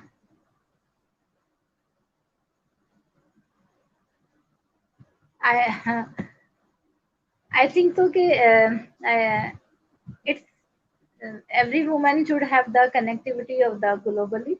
All the powerful women, the positive women have the connectivity to each other, so we can learn to each other, we can help and support to each other.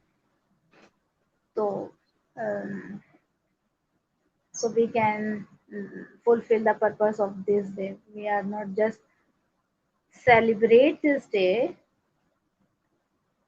So if we want to, okay, fulfill the purpose of this day, okay, to resolve the problem of the women and make sure that every woman should have got their rights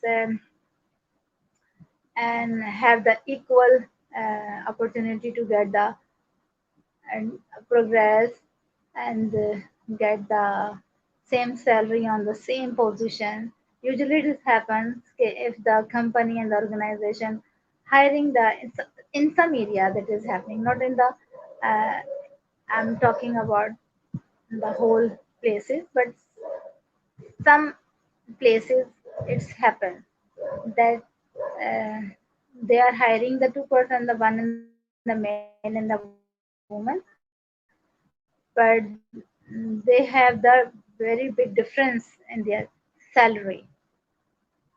The men have got the higher salary, and the woman got the less than got the salary less than men. So I don't think so. Okay, this is a good thing because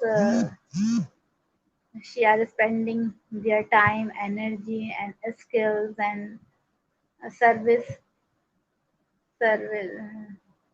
provide the service of their organization. So the organization should pay the smart salary of the every woman.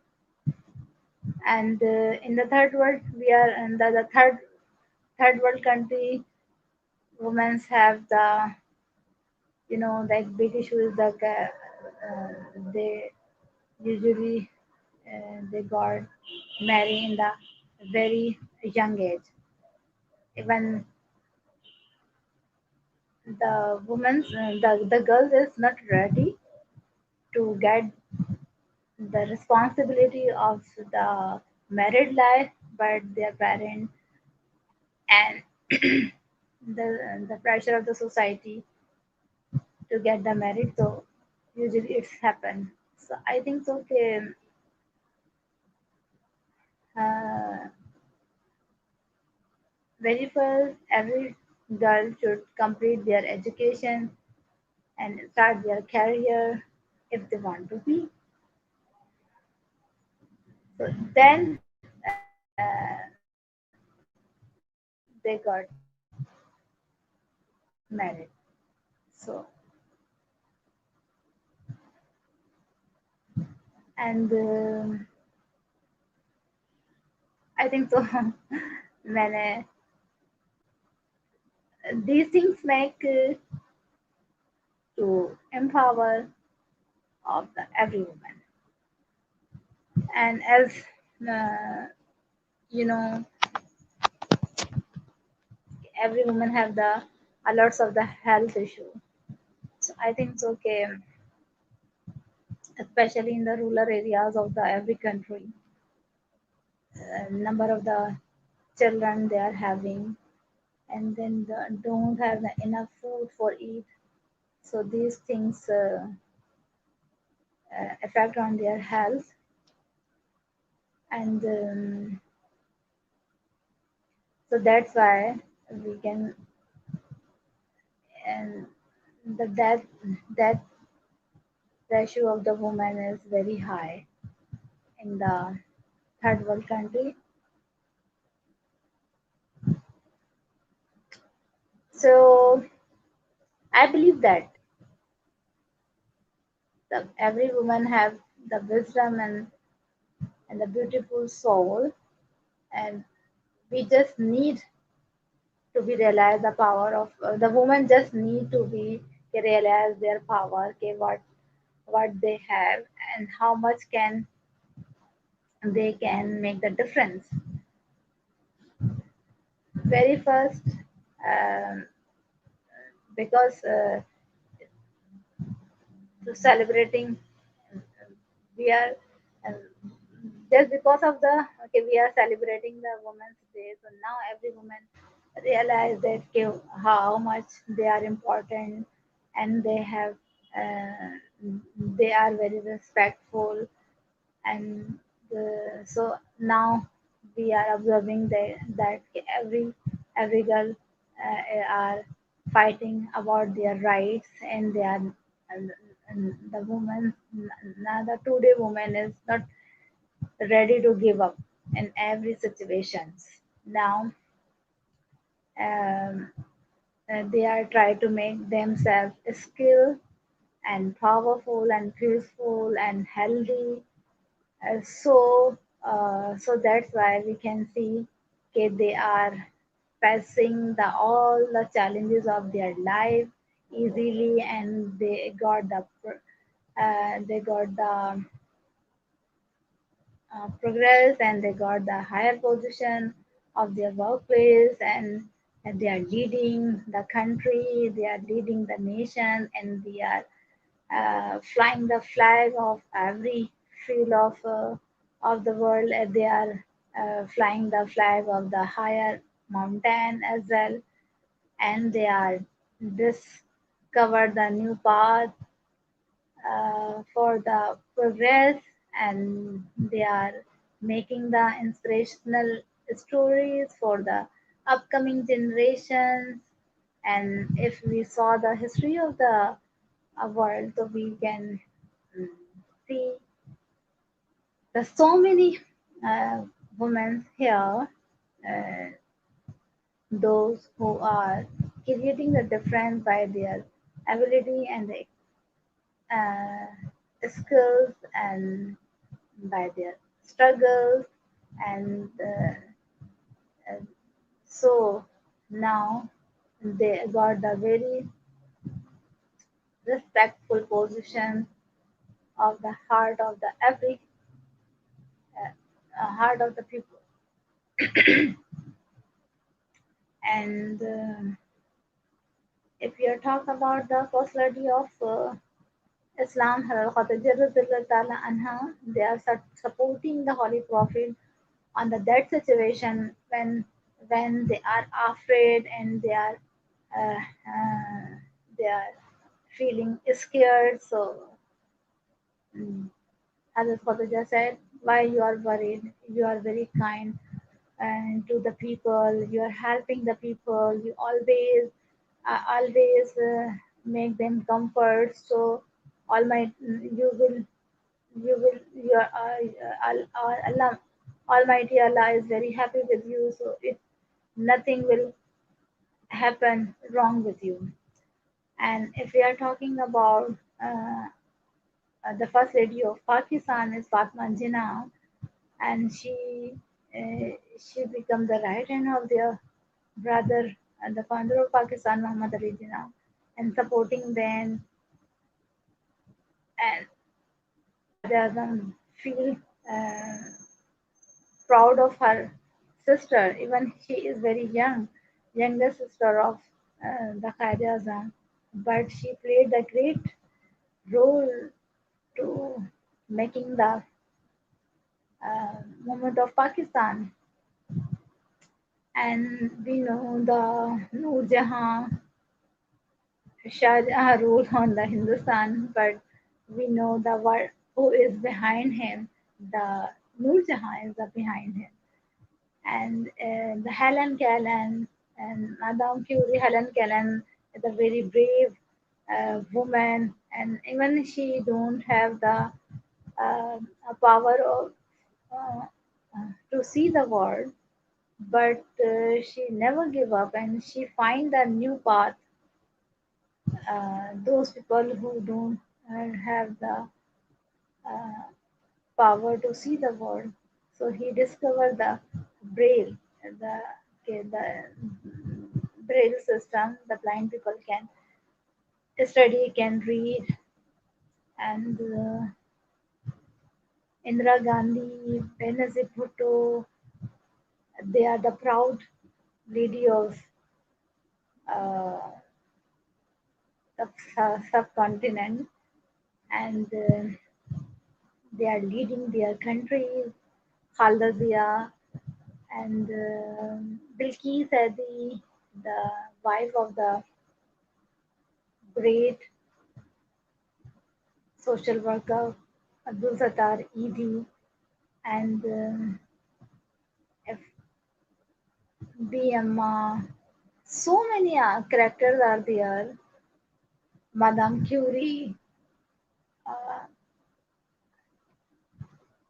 wonderful and an amazing women who create the difference by their skills and now got the very respectful position in the world. So I'm also the very thankful to Dr. PPC or Lensitic, and they are doing the very amazing work to create this beautiful platform for the Tarts family, and they introduce in the new member in the Tarts family, and now the canvas of the Tarts family has become the more and more and more countries, and I think it's okay. The theme of the celebrating of the International Women's Day and the collaboration and the cooperation, and the last speaker is sharing this thing. So I also believe this thing. We need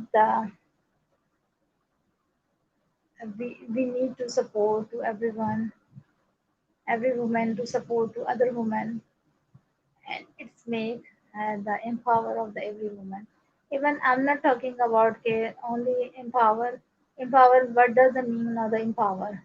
The because empower means women independently spend their life. They earn, they go anywhere, and they, they can choose any field, whatever they want to be, according to their wish and according to their mindset. So, and easily doing any business. So now because of the technology, it become very easy. We just need to be provide the internet connection to the every internet connection in the smartphones. So just because of these things, we can see if women are performing the very great role in the society, and um, so we can observe the change. Okay, now uh, our beautiful earth has become the more beautiful place to live. So, but still we have a lot of the challenges. We are facing a lots of challenges, but hopefully, okay, we will um,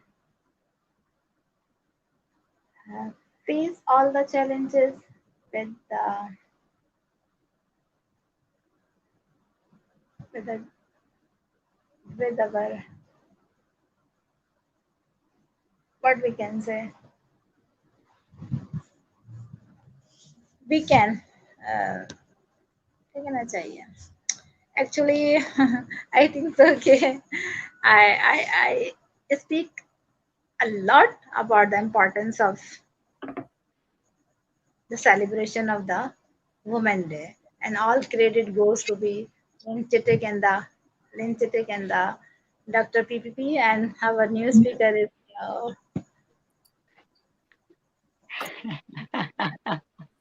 We're all coming up. Wow, you rock. Fatima, that was just like really good. I just want to drop in a little bit because Fatima has opened up the doorway to how developing countries and in the natural order of life, this idea of relationships building through social media, so many of the girls and boys don't have access. And so I think Fatima knows so much better than any of us what's happening in Pakistan. And by going there, I went to the rural communities, and I just want to honor the women right now, because when I went into a woman's home, I didn't go through a doorway that men were allowed. The men had to go in a different doorway. And I got to go in with the women. And I got wrapped in this beautiful cloak. And it was so beautiful by the grandmothers of the house. And I'll never forget this experience, because this wrapping of the cloak of their ancestry, all, you know, the beautiful cloaks, little blues coming up, at this depth of relationship that men didn't really enter in, but it was the feminine presence of the home and heart. I just want to give honor to that. And I pray that Pakistan keeps that. And I pray that Pakistan holds that, because the sacred gift of the feminine holding home has been here for generations here in America as well. But it's not as honored as it is in Pakistan. And I just want to give thanks. And I know Julie's here. Welcome, Julie. We're so glad to have you. Yes, Fatima, you rock. And thank you so much for sharing your heart, body, mind, and soul. And keep doing what you're doing. Tosh is always with you. And when Tosh needs you too. And now, Kurt is also in the house. Kurt, please do join at 2 p.m. 2 p.m. Pacific, please, as the panelist. And thank you so much for your patience. Thank you so much, brother. This is the guy, man, who dated Dimple Kapadia, the Bollywood actress, as well as her sister, man, Simple Kapadia, man. You know, two sisters, man. Oh my God, man. So let's find out, you know, how to date the Hollywood celebrities, two sisters. Oh my God. I would like to just say something to Fatima, because I think his relationship to Pakistan before, if you can just be patient, Julie. You know, Kurt, I know you have a message to Fatima before she leaves the platform right now. And Fatima, come back at 2. It's going to be like a forum of, you know, something like that. Go ahead, Kurt. You're muted. You're muted, man. Have your camera horizontal, Kurt. Have your camera horizontal, please. Assalamu alaikum, There you go. Fatima. Walaikum assalam. The one thing I'd like to say is that the education of women is the sixth most effective way to reverse global warming. The beautiful thing about it is it's written about in a book called Drawdown by Paul Hawken. And it describes the economic reasons why it's so beneficial for reversing global warming, as well as all the other factors involved in it. So please continue your efforts at getting more and more women, young girls of all ages, educated. Because women are the lifeblood of humanity. Women are the basic, I mean, my God, I can't say anything more than God's gift to anybody and anything. So I thank you so much for your time and your efforts in putting forth. I love you guys. Love you, Kurt. See you, Kurt, at 2 Cheers. p.m. Bye. Pacific, and see you, Fatima, at 3 a.m. Pakistan. Yes, and awesome. And without further ado, man, this is it. This is it. Torch International Women's Day celebration is a humble place, honored, and super excited to introduce you none other than the USC has ever created, Julie Down, upside of down Julie, upside of down Julie. So let's find out the yoga, meditation, the peace of mind, and let's awaken the love within and heart within, the meditation within. So without further ado, Julie, next 26 minutes, take it away. And Mama Lynn, would you like to say anything? I want to just, Fatima and Julie, you've met each other or no? I just want to say hi, Julie, and thank you so much. It's really a great honor for me to meet you. And I just want to leave because it is too late now in Pakistan. And tomorrow I will go to the school. And thank you so much, you all people. It's really a great honor for me to meet you people. You're a beautiful soul. I love you, Fatima. Thank you so much. It's an honor to meet you as well. Okay. Thank you all. All right. Julie, have the stage. Thanks, Fatima. All right. There is a movie, Julie, Bollywood movie named Julie. And one of the songs says, Julie, I love you. Julie, I love you. My soul sister, take it away. I love you. Thank you, sweetheart. Appreciate it. Well, thank you again, Lynn, for inviting me to be a part of this. It's an honor to be here. And today we're going to do a meditation on worthiness, wholeness, and divine perfection. So all of our birthrights. So why don't we go ahead and get started? We'll close our eyes and take a few deep breaths in through your nose and out through your mouth. In through our nose and out through our mouth.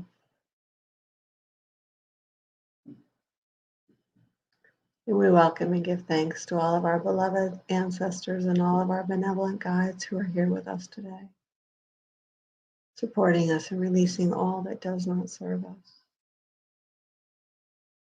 so that we may be the best and highest versions of ourselves, for our greater good and for the good of the whole.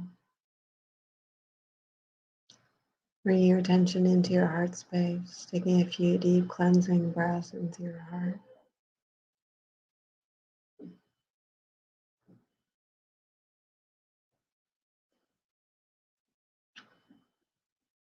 Picturing a beautiful vortex at your feet, which will receive any and all energies that flow into it, transmuting them for the best and highest good of all of creation.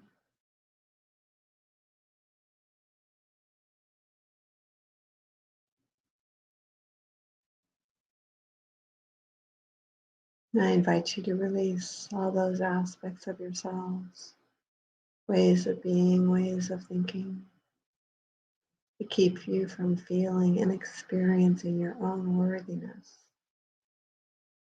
wholeness, and divine perfection, and from seeing the divine perfection in everything around you.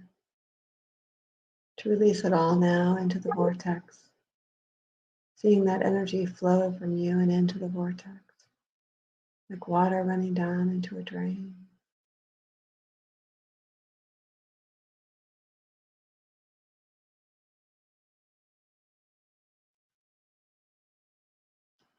As you release those energies, you invite all the gifts, the lessons, the wisdom and the soul fragments to integrate into all aspects of your being with ease and grace, fully and completely.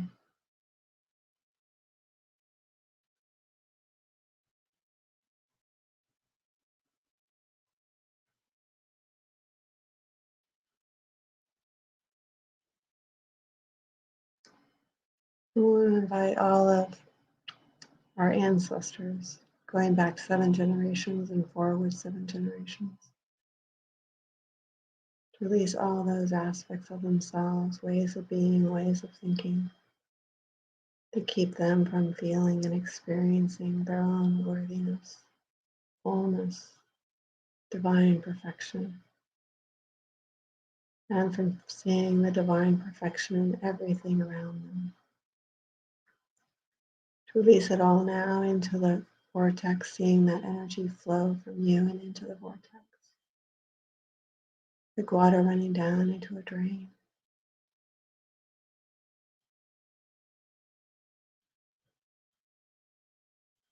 And as they have released those energies, they invite all the gifts, the lessons, the wisdom, and the soul fragments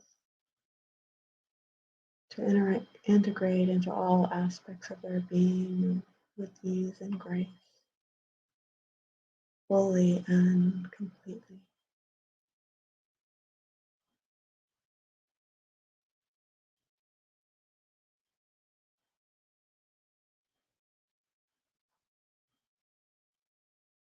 And we'll invite all of humanity, the collective,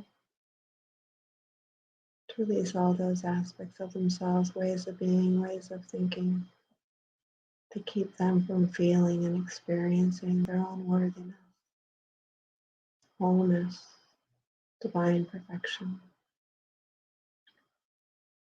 And keep them from seeing the divine perfection in everything around them. To release it all now into the vortex, seeing that energy flow from them and into the vortex, like water running down into a drain.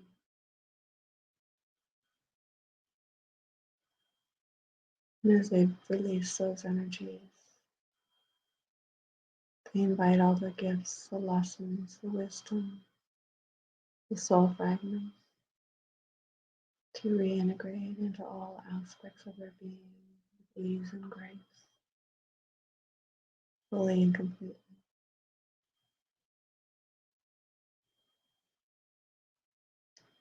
And the vortex will remain open, continuing to receive any and all energies that flow into it, transmuting them for the best and highest good of all of creation. Bring your attention back into your heart space.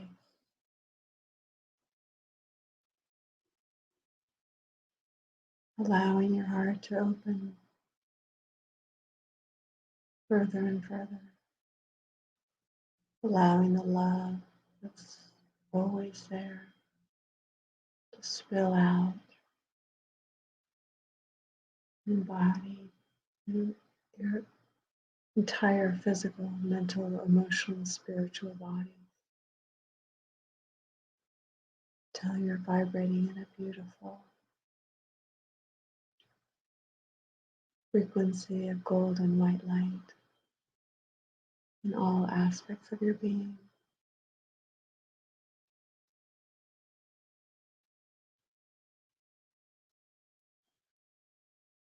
Sharing this love out into the world,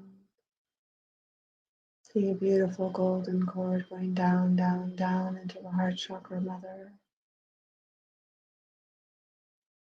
connecting with her unconditional love and gratitude for you as you share your love and gratitude for her.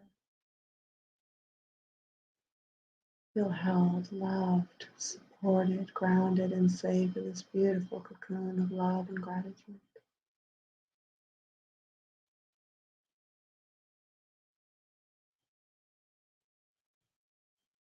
Seeing the love in your heart expanding out even further till the entire planet, from the very core of Mother Earth to our outer atmosphere, is all bathed in this beautiful golden white light of love, impacting all life forms on the planet, stone people, the plant people, the creepy crawly, the thin, the furred, and the winged ones, the four-legged, the two-legged, the water and the air, the unseen beings, all touched and impacted by your love.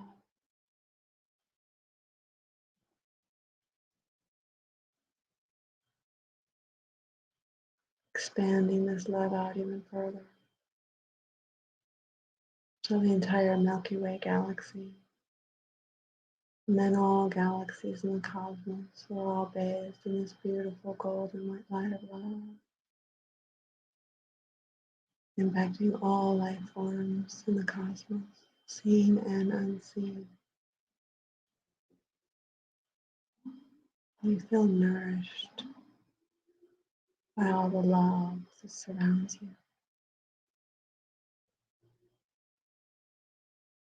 Knowing in your heart that I am you and you are me, and we are one in love.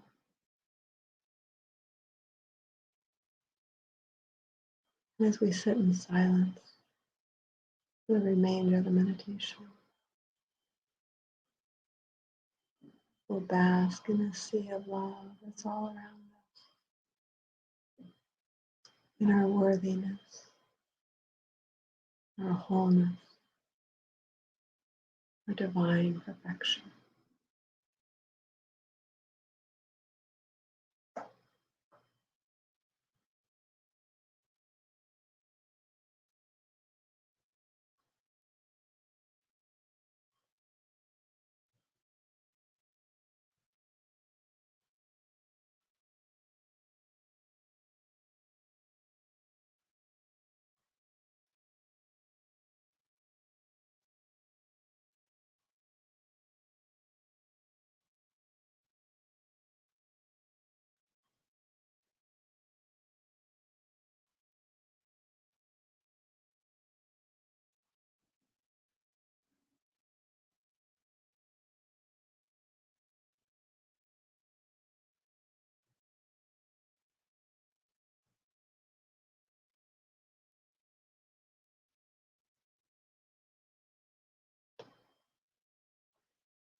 Slowly, slowly begin coming back into your bodies, wiggling your fingers and your toes.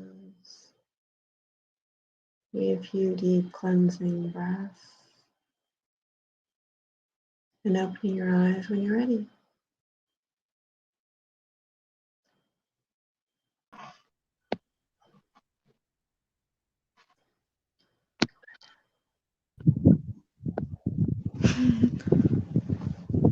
Oh, hi, hi.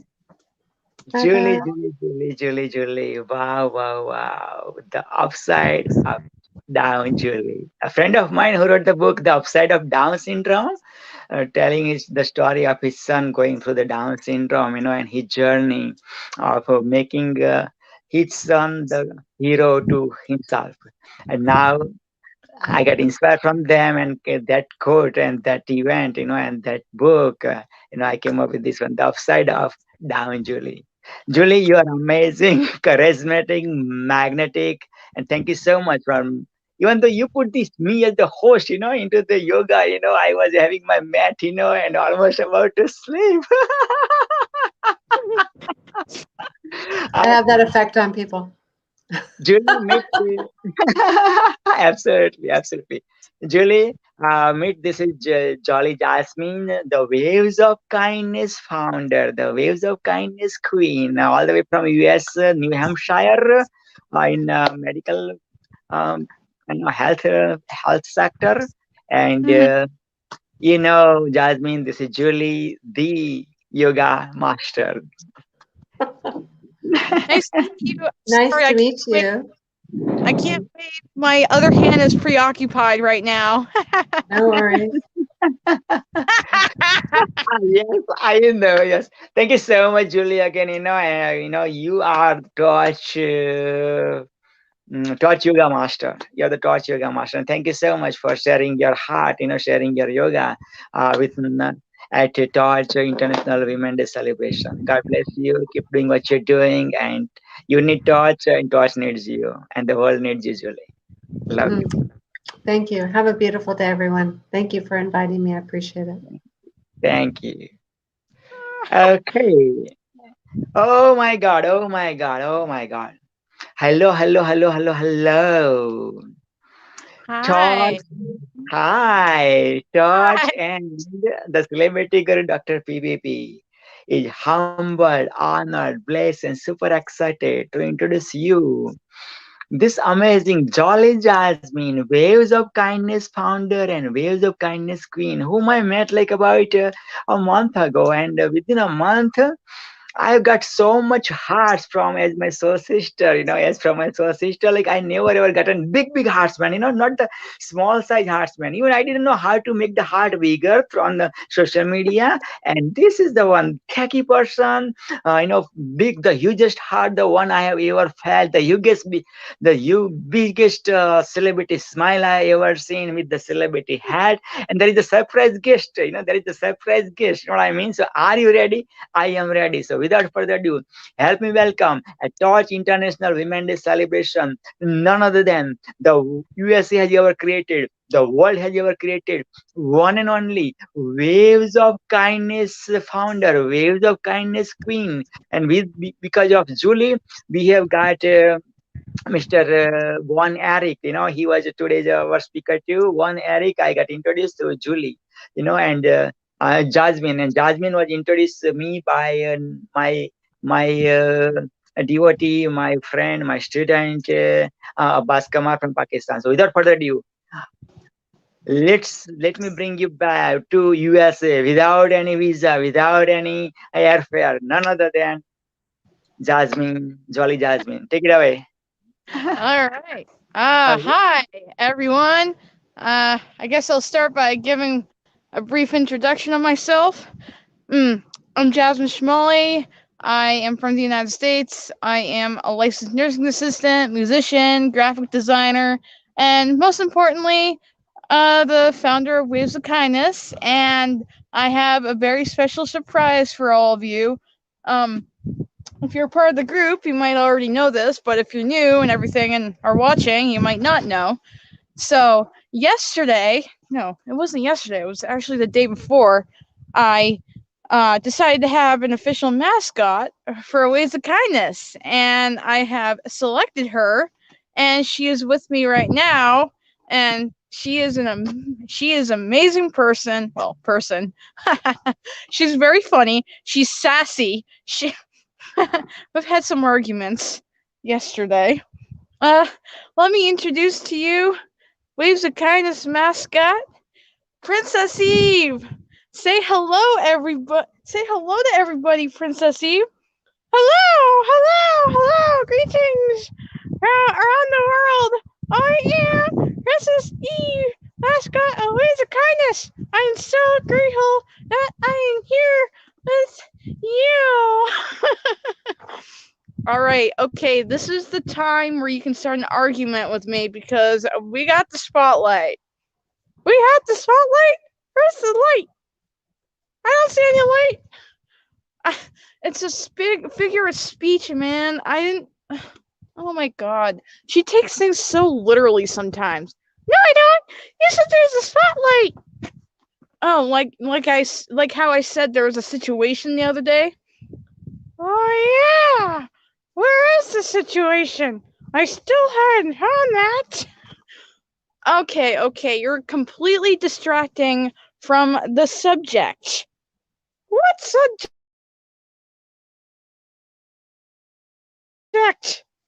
Waves of not about a stupid situation or a spotlight. Well, spotlight, we are in the spotlight, but you know what I'm saying? Oh yes, totally. I understand.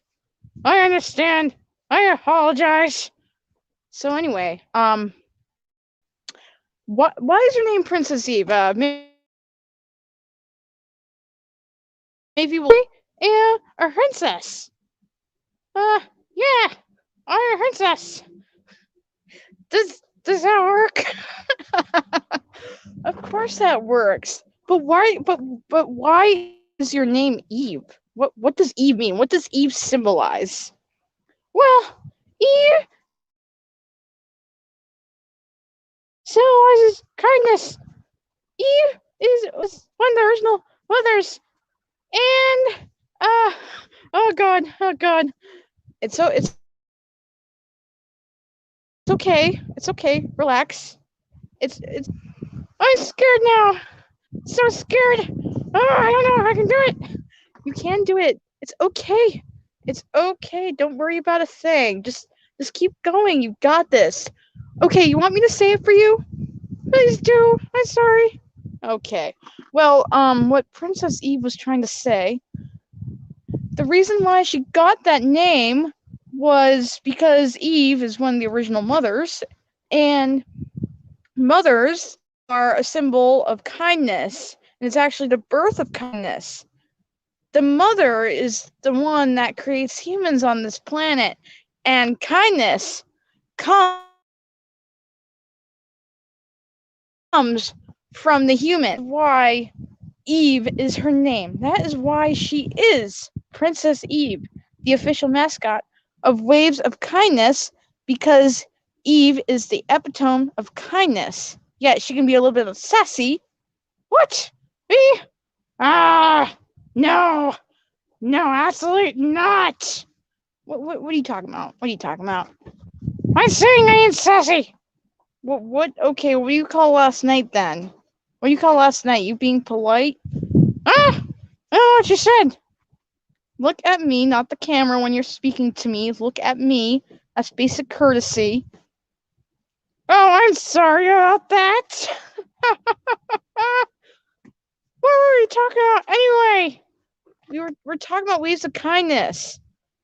All right, okay, I'm going to speak now. Princess Eve is obviously very nervous. I am. It's okay to be nervous. This is your first time international. I know. Back to you. Okay, well, Waves of Kindness is a platform designed to spread positivity and kindness and happiness to everyone in the world. And Waves of Kindness is fueled off on the belief that everyone is one huge, big global family. Oh, yes, I totally agree with that. We're all connected. Everyone, you, and you, and you, and you. Okay, we got the picture. You can stop saying "and you." No need to repeat yourself. Oh, I'm sorry about that. Didn't mean that. Eh. And you can stop screaming too. There's really no need for that. Sorry. Eh. And you can stop crying too. So what am I supposed to do? Just listen to me. You keep interrupting me. That is rude. Oh, I'm sorry. She's right. I do interrupt her. I'm only trying to be funny. Well, you're not being funny. You're distracting from the subject. Like, no one knows what Waves of Kindness is, and all we're saying is random stuff. Sorry. I'll let her speak. Oh, Waves of Kindness. Back to you. Okay, good. So, anyways. Ow. So, yeah. So, Waves of Kindness. All right. So, January, I got connected with someone, Dr. Sanjay Kumar from Pakistan. Been a doctor for 7 years, and he's an interviewer and stuff. He interviews people from all around the world, and he wanted to interview me.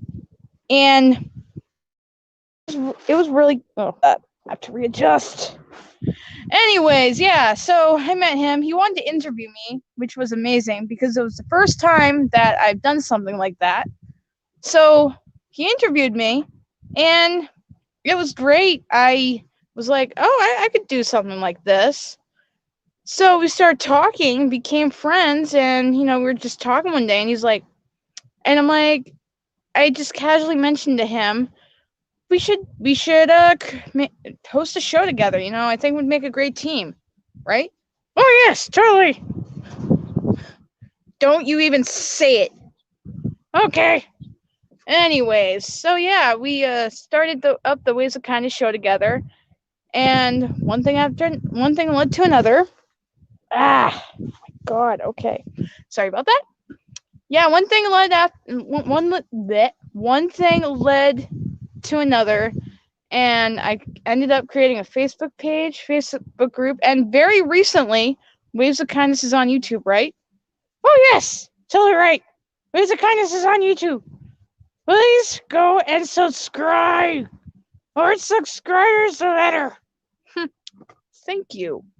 So, anyways, if it weren't for Dr. Sanjay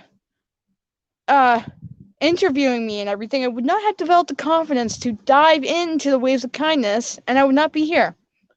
He was the inspiration for me to start up Waves of Kindness. So, Dr. Sanjay, if you're watching right now, a big shout out goes to you for helping me, for supporting me, for being by my side, and you are amazing. And you're laughing too, right? Dude, stop it. Oh my God. Sorry about that. She's an instigator. Well, you do love him, don't you? Well, yeah, as a friend. Now stop it. That totally unrelates. Sorry. Totally sorry. Yeah. Whatever. So yeah, I mean I've got a great team. I am very grateful for the Waves of Kindness family, for supporting Waves of Kindness, and for working so well together to make the shows awesome. What shows do you have, Jasmine? Good question. So first, we started out with the official Waves of Kindness show that runs every Saturday. And I introduced 2 new platforms on Waves of Kindness for it to be more engaging. The first one is Conversations with Jazz and Vaughn. If you don't know who Vaughn is, he was one of the speakers for today's event near the beginning. And I have to give a shout out to him, honestly, because he helped me a lot with public speaking. He's amazing. He gave me so much feedback and advice and made me aware of so many things. So if it weren't for him, I would not be here. I wouldn't. So Vaughn, shout out to you. You're amazing. So anyway, we host this platform every Monday to discuss the topic of the week, which this week's topic is about gratitude, being grateful for what you have. And I strongly believe, can I say something? Go ahead. Yes, gratitude is the guiding force of empathy. No, it's not empathy, it's mindfulness. Oh, I'm sorry. I mean, gratitude is a guiding force of mindfulness. Care to explain? Yeah, good question.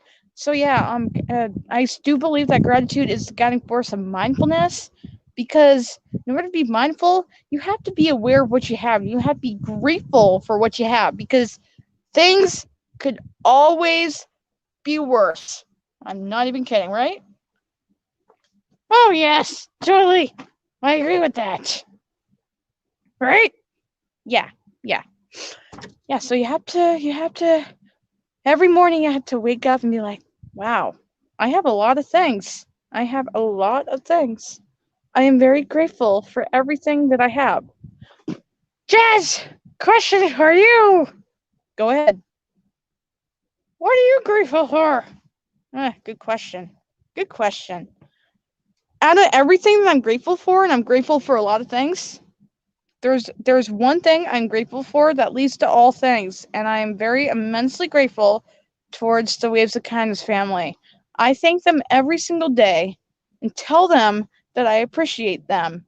And yes, sometimes I feel like they want to bop me on the head with a frying pan, because I say that every single day. How much I love and appreciate that so much. Oh yes, you do. But that's good. It's important to be grateful, especially in today's world. Yeah, I agree. Oh man. What? I don't know. What? I don't know. Well, if you don't tell me what's going on, how am I supposed to know? Are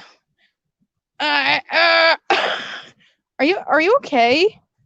Just nervous. Just very nervous. This is my first event. Your first event. Let's see, you were on the Waves of Kindness show. You were on the interview with the celebrity guru himself. You should not be nervous. I am. Why? Because we're outside. Why? You should not be nervous. Just because we're outside doesn't give me an excuse to be nervous. Sorry, I'm nervous. And while it's okay to be nervous sometimes, I mean, that's good, but you have to learn how to change that into positive energy. Yes, and it's getting really cold out. Really cold. So what are you saying? What are you saying right now? I want to go. You can't go. You can't go right now. I want to. It's cold out, and my hands are about to fall off. Well, oh. You see, your phone is about to drop, and you know what happens in that? What happens? Your phone screen cracks. Yeah. Okay. Yeah, okay. You don't want that to happen again. She wasn't too happy when that happened. I swear, if you tell what happened, I'm not gonna be too happy about it. Well, you see, so Jazz was doing an interview one day, and it was cold like this, and the phone slipped out, and it fell on the ground, head first, and the screen cracked. It was bad. Yeah, it was bad. It was bad. Oh, jeez. And I feel like the phone is gonna drop again. Oh. Oh my God. Oh my God.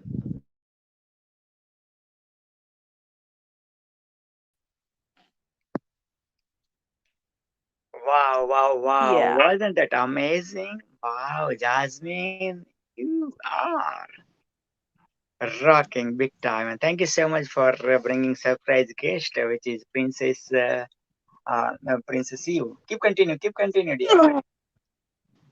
Sorry about that. Have your phone horizontal, please. Have your phone horizontal, so you have 100% space. Sorry about that. Yeah, my phone. Wow. Oh. Hold on a second. Okay. Yeah, Take sorry your about time. that. My phone was literally about to fall out of my hand because it's so cold out. Oh dear. So, and Princess Eve was getting a little bit cold, so I put her back into the car so that way she can warm up. So I'm out here and hopefully I won't freeze to death. So Wow, I yeah. appreciate your dedication. Keep going, keep going. I feel you, and my celebrity send lots of warmth, So we'll have so much fun, And Jasmine, keep going for next about 9 minutes. 9 minutes. Ow. Yeah, so yeah, no, waves of kindness. Yeah, sorry about that. My mascot decided to go back stage once again alone. So yes, I give a special shout out to the Waves of Good and just being a great family. And I would also like to give the Guru himself. I have to say, he is the most approachable celebrity that you could ever meet. He's so helpful. He's so nice. He loves practically everyone, and he wants to see everyone succeed. And he's not selective with his friends. He'll make friends. You're listening right now, and I know you are. I can tell. Thank you so much for allowing me this chance to speak. And this would have gone a lot better if it was warmer out. I hate winters. I feel Jasmine. Please change the direction of your camera. Right now, I'm not seeing a beautiful face, and so. Are you sure about that? Yes, I'm sure. Yeah. I already switched my camera. Uh, yeah. Fine. Okay. Missing a bit hold on. face. There you are.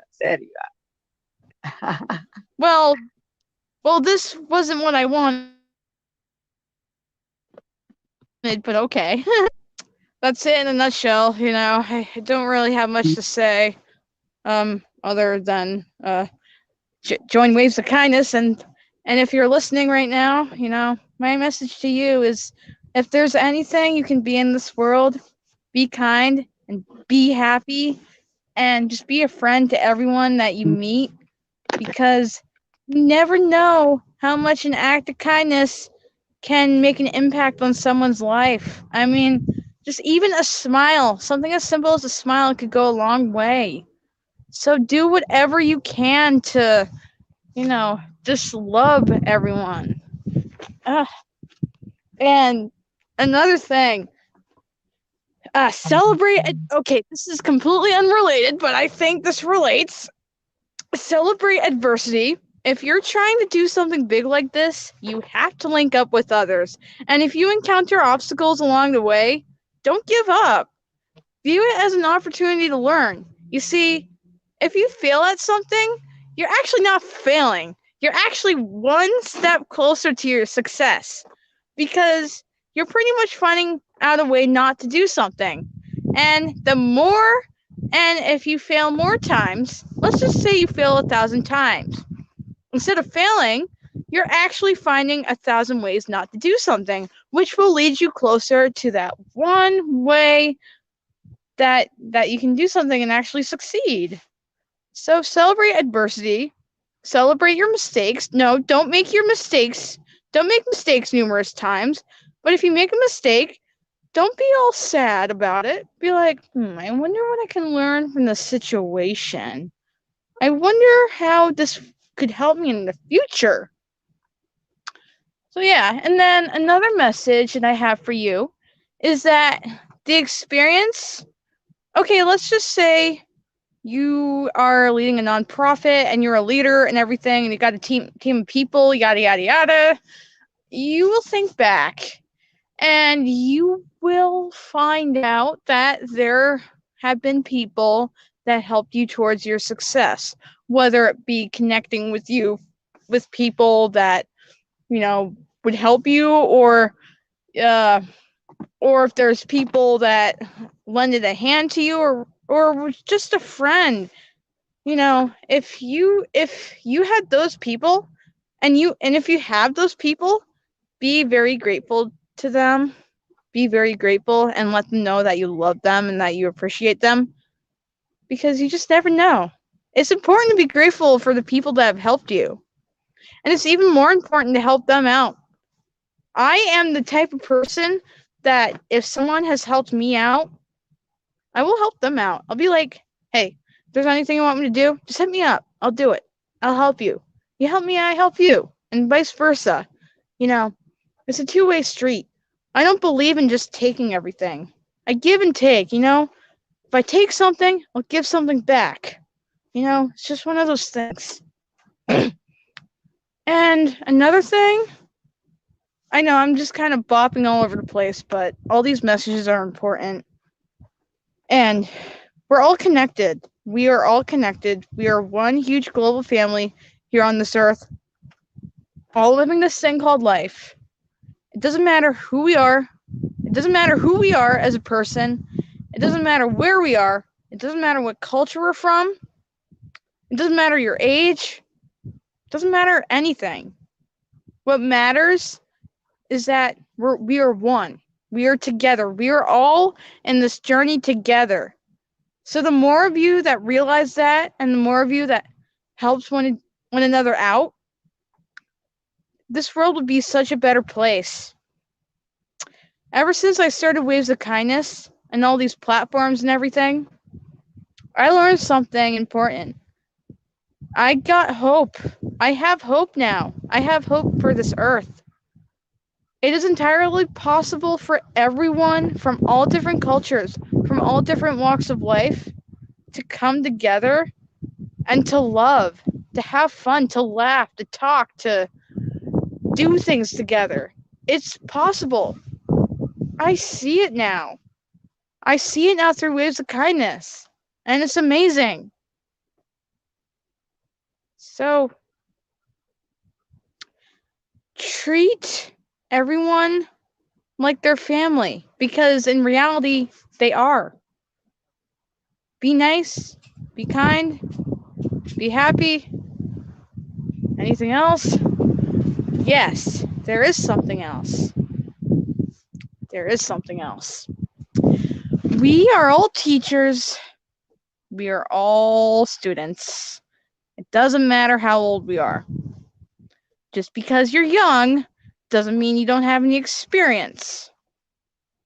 Just because you're old doesn't mean you have a lot of experience. Well, okay. I'm not trying to be offensive. But my point is that we all have something to share and to learn from each other. So, be mindful of that. And you will most likely learn something from somebody who doesn't really treat you right. I don't know.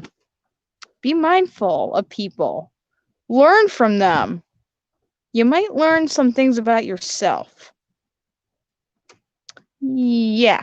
There was one more thing I wanted to say, and I wonder what that was. Oh, jeez. No, that wasn't it. Okay, you're witnessing me having brain funk moment. Okay, whatever. It doesn't matter. Yeah, just be kind. That's all I'm saying. I'm begging you. Be kind. Be kind. There's no need for wars. There's no need for violence. We're an evolved society. So act like it. You know, we have the tools such as compromise and negotiation and everything. Use them. Use them. Don't. Okay, I understand. Being upset, feeling upset and mad and stuff, those are normal human emotions. But there's healthy ways to express them without being mean to someone. It's pretty much my message for today. Spread those waves of kindness. Let those waves of kindness envelop you, engulf you, and its happiness. And spread that happiness to others. Join waves of kindness. Become a part of the family, the global family that I'm trying to create. Thank you for giving this opportunity to speak. That's pretty much all I have for today. And hold on. Oh, yeah, okay. Wow, wow, wow. You did it in freezing cold over there from New Hampshire, USA. Wow. Thank you so much for bringing us all the way to USA, you know, and introducing our mascot, Waves of Kindness mascot, none other than Princess Eve. Wow, wow, wow. And I love your message as well as I love the message of Princess Eve. And Ooh. Hi. Oh my God. Hi. Jasmine, Waves of Kindness founder and Waves of Kindness queen, and Jasmine, this is Kurt, who dated Bollywood celebrity, two sisters, you know, Bollywood actress and two actresses, man, you know, same sister. Oh my God, this is Kurt all the way from USA too. So yes. Nice meeting you, Kurt. It's a pleasure, finally. It's nice meeting you. I'm so happy you're all dealing with kindness. And kindness, you know, the manifestation of kindness is a word called helpfulness. Because being kind is not just being, let's say, hearty and let's say maybe wanting to help but not being able to, but kindness is actually doing the action. And it brings forth that love in the heart. I just love this idea about kindness. Thank you for bringing it forth so much. Awesome. Okay, take care, Jasmine. You know, yeah, get warm, and thank you so much again for sharing your heart at Church International Women's Day celebration. Bye. Bye. Okay. Wow. Hello. You heard that from me, you know, and this is the man who dated two Bollywood top-notch actresses, man, you know, Kapadia sisters. Dimple Kapadia, the one who married to first superstar of Bollywood, Rajesh Khanna. Yes. Okay, and her sister, Dimple Kapadia sister, Simple Kapadia. So are you going to teach us how to date the Bollywood actresses, or are you going to teach something else? Listen, I'll tell you, the nice thing is they were so beautiful and nice people, but they weren't my type, so I didn't take them out again. Of course, it seems I didn't take them out again. I didn't know what they thought about me either, so it may have been a mutual thing. Wow, man. My celebrity, my church people, did you hear that? They are not my type, man. Look at his choice, man. You know, man, they are not my type, and there are people, you know, who are ready to die, you know, to get married. You know, it's a Dimple Kapadia. Simple Kapadia, rest in peace. You know, is in the heaven. But yeah. So without further ado, man, next 27 minutes, Kurt, take it away, brother. Love you. I mean, I get to talk about whatever I want? Yeah, man, you're the boss. You are the boss. I was just on a little bit of a call earlier with Fatima and Raheen Fatima, as well as earlier on another Fatima. And we were dealing with two things: how young ladies or women should be educated. And when women are educated, it's the sixth most valuable way to reverse global warming. There's a book that's called Drawdown, and it's compiled by a man named Paul Hawken. Scientists, economists, all different walks of life did all this research over a number of years, and they put together this book, And the 6 most effective ways to reverse global warming was educating women. Now, there's a number of reasons why. I don't know all of them because I didn't memorize that part, but anybody can look up the book Drawdown, and they will be able to find that one of the reasons is that when women are educated, they not only educate their children better, but they also have less children, because the educated children usually grow to maturity and are much better to be able to, again, in Asia and other countries and in Africa and so on, they have it so that the people who are educated, they live longer and they're able to provide for their parents, because that's what in America we use Social Security is we pay into, whereas the Social Security for somebody in some other countries is their children. The children take care of their parents, just like I did. I'm not like the common American. I didn't let my dad go into a special facility until he had to. I got to change his diapers like he changed mine, but what goes around comes around. So we get to be able to actually pay back what we get. And this is, they say in India, the law of karma. But karma has 3 different aspects. And I'm not going to teach you about karma because that's not my purpose. Today, I would actually love to be able to bring forth the idea of peace. Now, it's an idea whose time has come. There's too much war. There's too much. Those are Republicans. Those are Democrats. Those are women. Those are men. Oh, these are Muslims. These are Hindus. These are Christians. Those are Jews. Oh, my goodness. Well, guess what? The beautiful thing, we're all human. There's one law, one religion. That's the religion of love. Love is taught in all the philosophies, all the religions. When we bring forth love, when we honor each other, when we see God in each other, and know that God dwells within us as us, we'd be in heaven. And we have to go no place. Why? We follow the golden rule, not the ones that have the gold rule, but treat others the way you would like to be treated. And we want to honor ourselves by being treated well, so we treat others well. This is how we create peace. It's a beginning. Once we have that established, where should we see peace?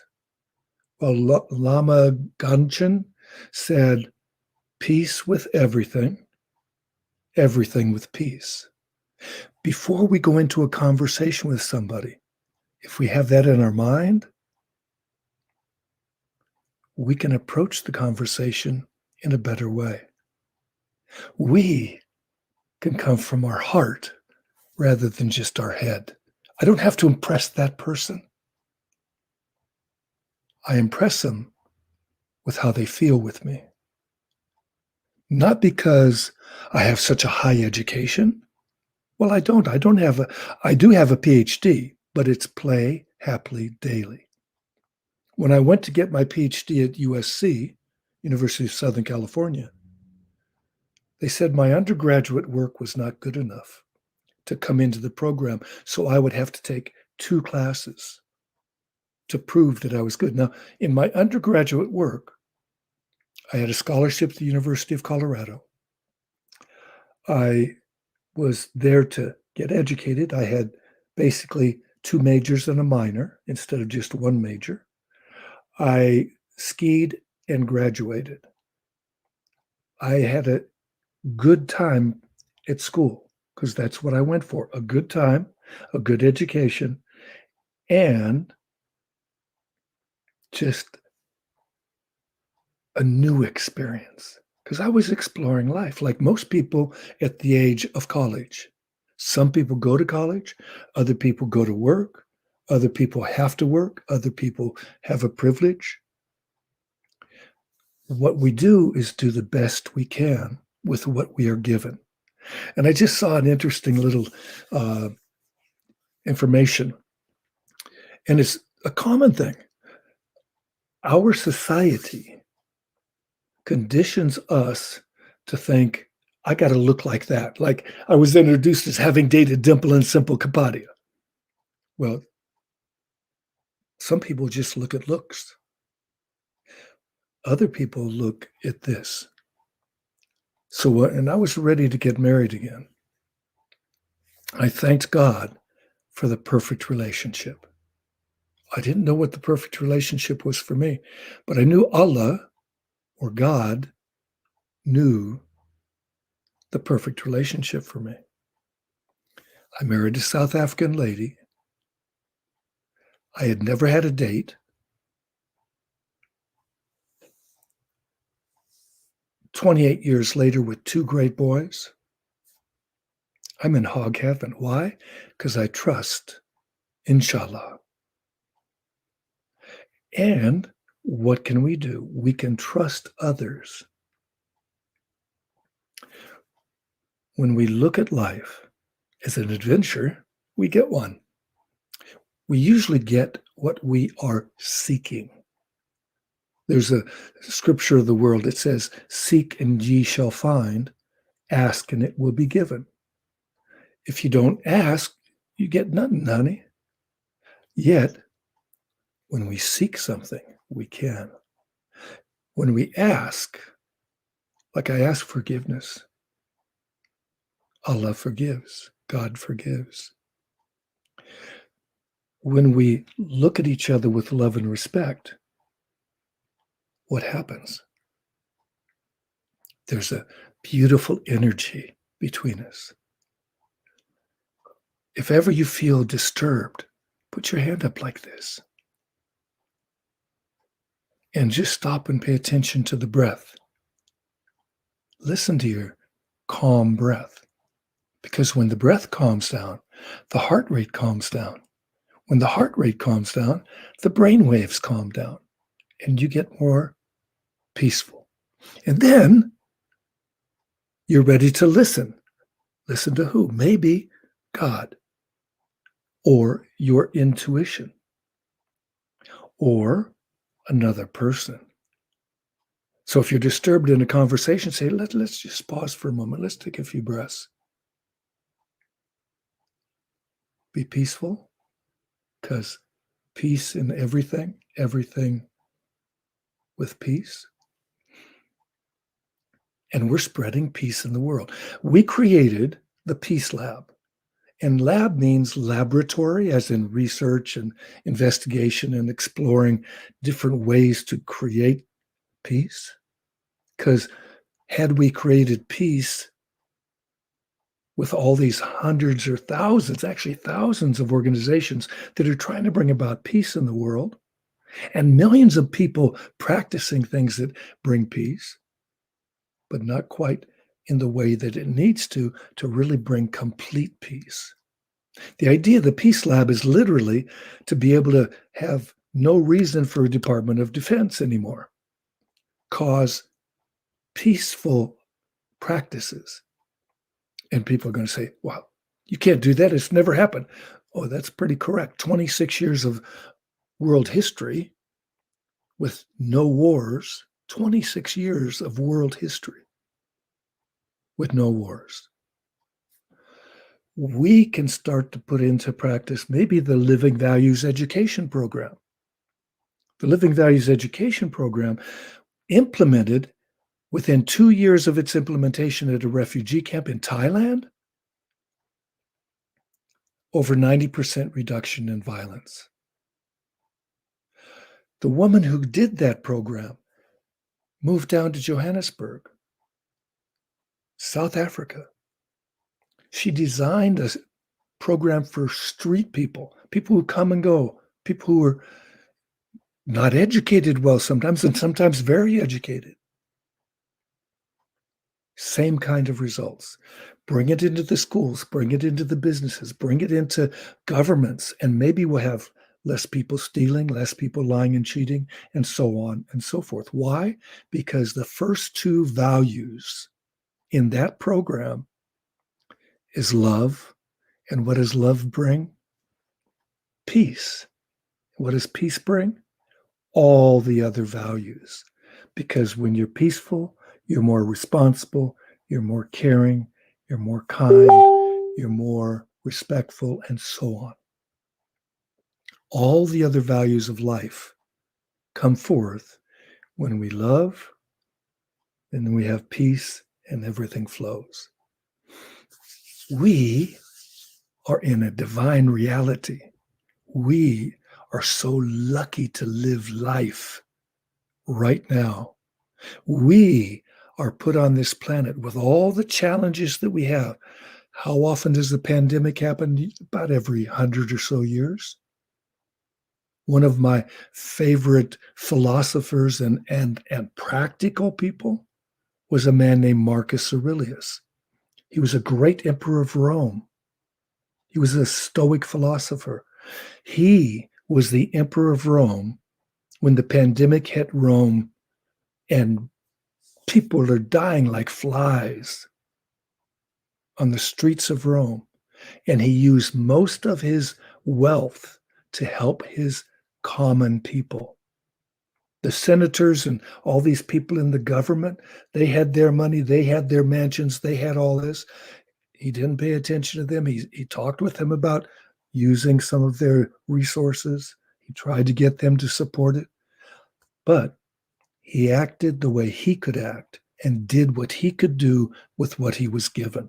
That's a Stoic philosophy. We have this pandemic. We can treat it as a curse or as a blessing from Allah, from God. We can look at it, when we look at it as a blessing, what do? We treat it like time to contemplate, to think deeply about how to solve issues that have never been solved before. And how can we do that? We can simply put into practice those things I just talked about. And you can join the Peace Lab. Look at chataction.org and you'll find out a peace survey. There'll be a peace 21-step challenge for peace. You'll find a number of ways that we're bringing about peace. And this is only the beginning, because when you join it, it's all about people. We don't need a government to do this. We don't need a big business to do this. We don't need a big billionaire to do this. We, the people of the world, we human beings, all wish for love and peace. I've only been on 5 continents. I've never met a person who did not want more love and more peace. That is true. When we look at the people who are not peaceful, and oftentimes they're leaders of governments, it's real sad. There are issues in their lives that cause them to not be peaceful. How can we prevent those causes? How can we help them? There's all kinds of ways to do that. In my book, Winning Ways for Living, it has all kinds of ways to be a peak performer in life. When you're a peak performer in life, you are all you can be. You're the flower that God made. And each flower is so different, just like each snowflake is so different. That's the creator. Now, what will we create? Because right now, human beings on the planet of Earth have been like devouring the planet like caterpillars devour the plants. They eat up more plants than they even weigh, like hundreds of times more than what they weigh. They eat it. They destroy it. And we've been destroying the earth. The rainforests are burning to be able to provide people with meat and so on and so forth. Yet they can provide people with more food when we keep it just the rainforest and the oxygen and so much more than if we tear it down and make places for cattle. When we look at all of this, when we look at what we've been doing for centuries, nature tossed us into a cocoon. The pandemic hit us. We are in lockdown. Well, guess what? We treat it as a blessing. And we are the intentional cells. Actually, they're called imaginal cells in science. Look it up. In the chrysalis of the cocoon, it's gooky, black gook. And yet, you and I, and others are like these intentional cells, these imaginal cells. We imagine a better reality. We imagine what can bring us into a nicer environment.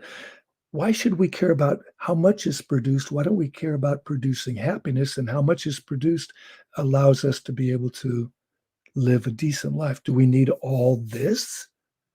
Or can we live simply so others may simply live? We have all kinds of questions. We have all kinds of wisdom all over the world. We get to put it into practice. So I'm going to go like this, and I'd like you to do the same. Just rock side to side. As you're rocking side to side, this simple movement, because I've been sitting on a number of these Zoom calls today already, and just sitting is going to make the brain sort of like jello. It doesn't work so well. And as you go side to side, it allows you to be able to get the blood flowing a little bit more. It stimulates the feelings in your spine and elsewhere, and those messages get sent, and it actually opens up some of your learning centers in your brain, just going side to side. And if you do it breathing in on one side and breathing out on the other, you'll be able to have this resonance of breathing in, breathing out. And as you do this, you're oxygenating the organ in your body that uses the most oxygen, and that is your brain. This simple movement gets the blood flowing, and that helps to be able to circulate your nutrients in your blood, so your body gets all the nutrients that you need. There's so much to just moving like this. Now, you can also be like the Jewish people in their prayer. The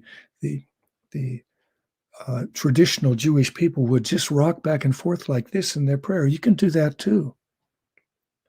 But we can also go around like as if we were the Sufi whirling dervishes. We can sort of sit like as if we're on a ball of an axis, and we just go around and around like this, and that does the same thing. And you can also reverse it.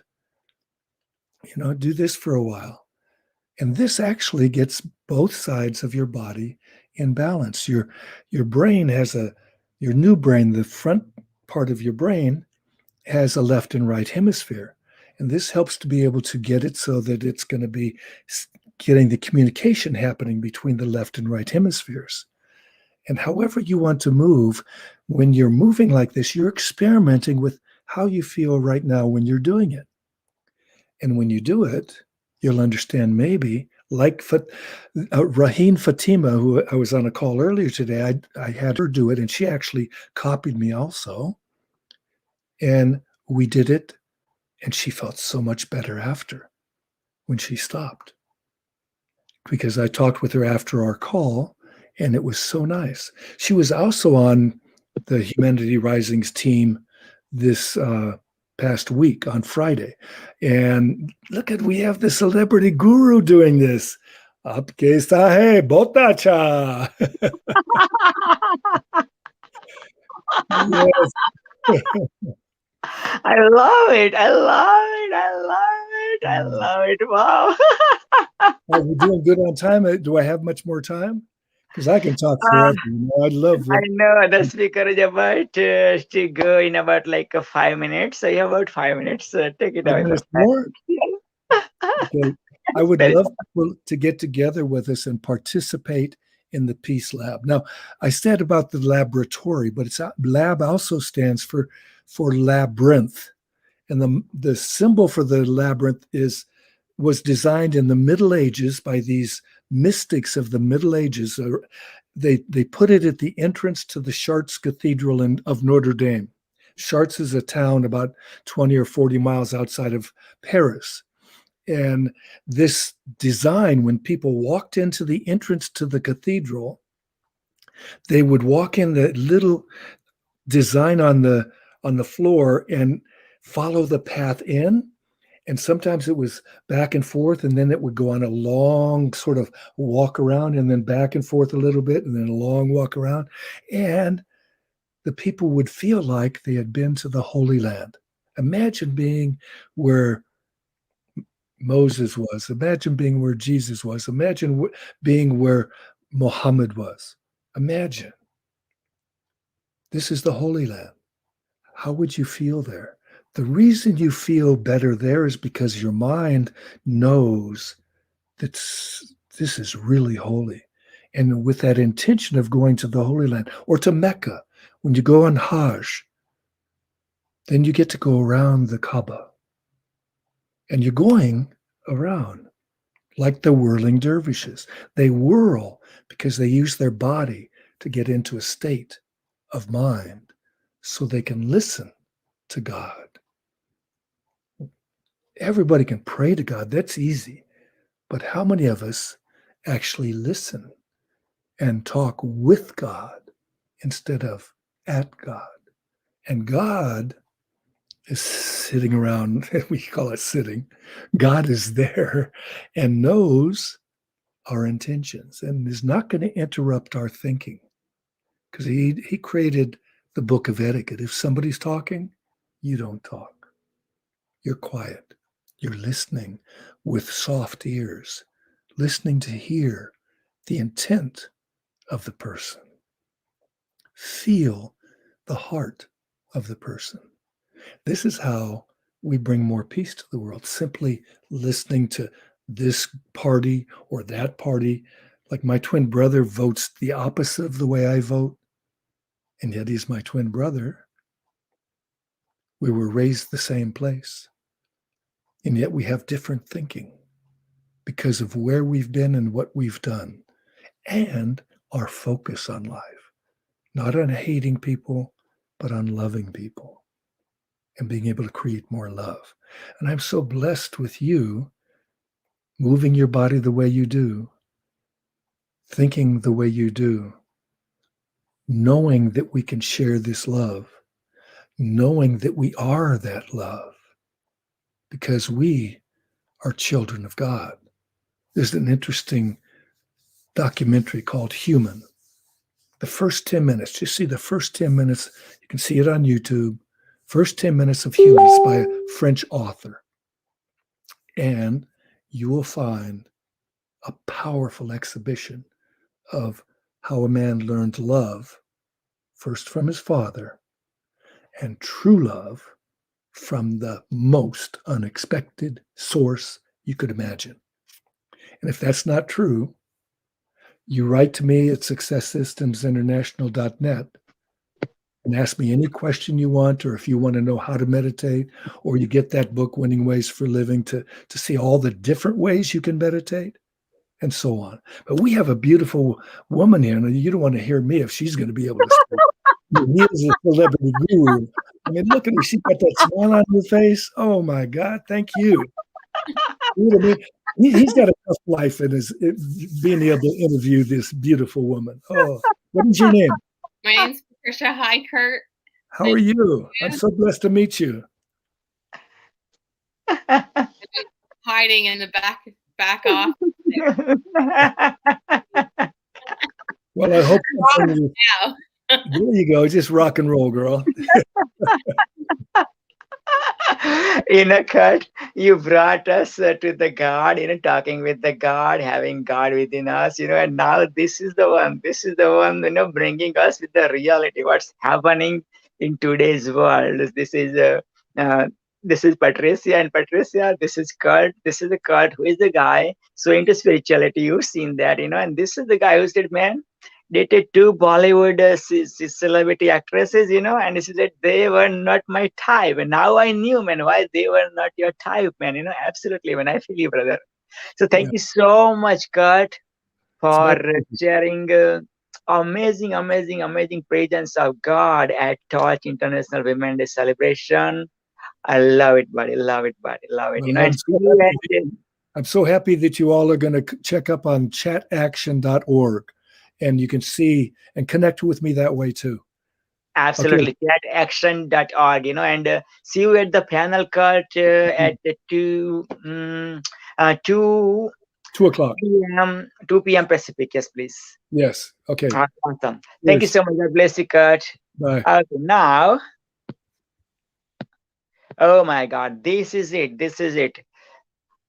Hello, hello, hello, Torch. Hello, hello, hello, Torch. International Women Day celebration. Celebrities watching from all over the world. Let me bring you from wherever you are to in Canada. Why? Because Torch International Women Day celebration is honored, blessed, humbled, and super excited to present you none other than Landed for Success Queen and talking to you about partnering against sex trafficking. Today's must talked should be talked about topic, you know, and let's eradicate sex trafficking from this planet Earth. And this is the right person, and you know why when you hear the story, and you know when you hear this next 30 minutes. So without further ado, help me welcome with your lots of hearts, vows, like and sharing, none other than my soul sister the world has ever created in Canada, none other than Princess of Princess of Peace, none other than Patricia. Patricia, welcome, welcome, welcome, and take it away. Next 29 minutes now. Thank you, Colin, for having me. I may have him back to speak with me as well as we share, and maybe he has some questions for me, or maybe viewers might have some questions. But I want to start light because this is a heavy topic, right? Partnering against trafficking is a heavy topic. So I always want to take it back to my Joy Island, which I learned from a man called Dan Blackburn, who teaches NHL greats. And he talks to us about finding what our joy is, right? Women, men are all coming together today to celebrate women. And I want to thank you. I want to thank you for including me on your platform today. And I want to challenge all of you on here to go and get, I just got a pickle jar, okay? So sometimes we get in a pickle, right? And get a pickle jar or a glass see-through jar, okay? So you see I have mine here. And this is my jar of gratitude. So throughout the year, because tough things happen, I put things in here that I am grateful for.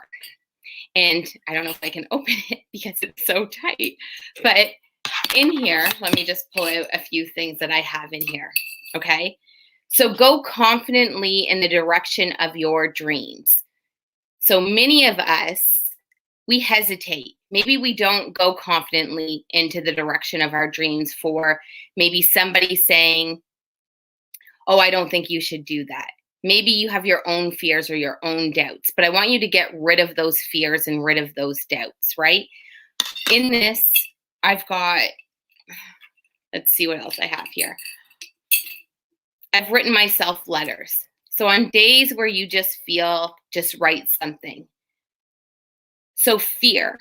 I wrote fear on here because on many days when I'm working in human trafficking, when I'm working the front lines, I get fearful. I get fearful for the person I'm supporting. I get fearful for myself because I have my own story. I also lost my sister to trafficking. So fear. I want you to turn it around. I want you to write it down, and I want you to put feeling everything and rising. You're going to feel everything and you're going to start to rise. Okay. And depending on what I have written down here. Okay. I have July 2020. Today is Thursday. I am grateful. My partner took the day off so he could see that I was having a bad day and said, let's go to the lake. Let's go to the lake. So sometimes when we're working the front lines, and I know many women and men can relate to this, in that if you've had a tough shift the day before or the night before and you've been up and it's weighing heavy on your heart, maybe there's a case or there's something that you're working on and you're at a blockage, it's okay to take a break. So on this day, I was grateful because my partner offered me a break so that I could face everything and continue to rise. Let's see. These are just very personal. I'm just pulling these out. So today I'm grateful for the support and encouragement of my friends, my families, my allies, my teenagers, without questioning, without judgment, without fear. They always come here. They always come by my side. They reach out to see, what's happening, what's going on. Now, I should probably have this in the trunk of my car, but it's a wooden pencil, right? It's all made out of wood. I keep this in here. So I just have random things in here to just remind me of why to be grateful, okay? I'm going to share you with you my turtle, okay? So turtle reminds me, and look at this, 10 cents is stuck to the bottom of the turtle. 10 cents, when you come across 10 cents, my mom used to always share with me that 10 cents means that you're on the right path. And when I started Pat and Pat, which is partnering against trafficking, I was afraid. I was fearful. I didn't know if I was on the right path. But there's the 10 cents to remind me that, in fact, I am. And the turtle is to remind me that of the story of the tortoise and the hare, and that not everything's going to come about in one day. It's going to take time. It's going to take working together. It's going to take slowing down and taking a break. It's going to be working with people that you never thought you would work with before. They're going to come into your life, and if you're not open-minded, you're going to miss the opportunity of those blessings. So I encourage you to stay open to the opportunities. It is not in the star to hold our destiny, but in ourselves, okay? So those are a few things that I have kept in my jar, and I encourage you over the next year to make one for yourself, okay? The other favorite thing that I want to share with you before I start talking more into human trafficking is Think and Grow Rich. And those who are the closest with me know the power of this book. You can get yours at www.napoleonhill.org. Dawn Green will hook you up there. And in one of these chapters here, there's one that just stuck with me. And I can't find it right now to read it off to you, but I'm going to go off my mind and what it says. So basically the poem goes, I bargained with life for a penny, and life would pay no more. However, I begged at evening when I counted my scanty store. You see, life is just an employer. It will pay you what you ask, but once you set the wages, why, you must bear the task. You see, I worked for a minimal's hire, only to learn dismay. What I learned of life, any price that I had set, life would have willingly paid, right? So what price are we setting for ourselves and for our life? And if you're not happy and you're not thriving in the price that you've currently set, I'm challenging you to set a new price. And to know that maybe you set a price, maybe you got into a job or into a relationship or into something that you thought was going to be fantastic. And then it turned out to be, it's not so fantastic. So I want you to know that it's always okay to go back to the bargaining table and reset your price. So I'm going to start talking to you about, and I say so a lot, I should probably have like a buzzer that every time I say so, I get a drink. I want to say a martini or something, but anyways, nobody's here to buzz me. So. back to partnering against trafficking. So about a year ago, I had an open mind. My mind was just, I'm on the internet, you know, people are reaching out to me and we're having conversations. And I met a man and his name was Patrick, or his name is Patrick. He's still with us. And Patrick has an orphanage and it's called OHPA, OHPA, Our Hope of Privileged Actions. And in the conversation with me and myself and Patrick, we started sharing.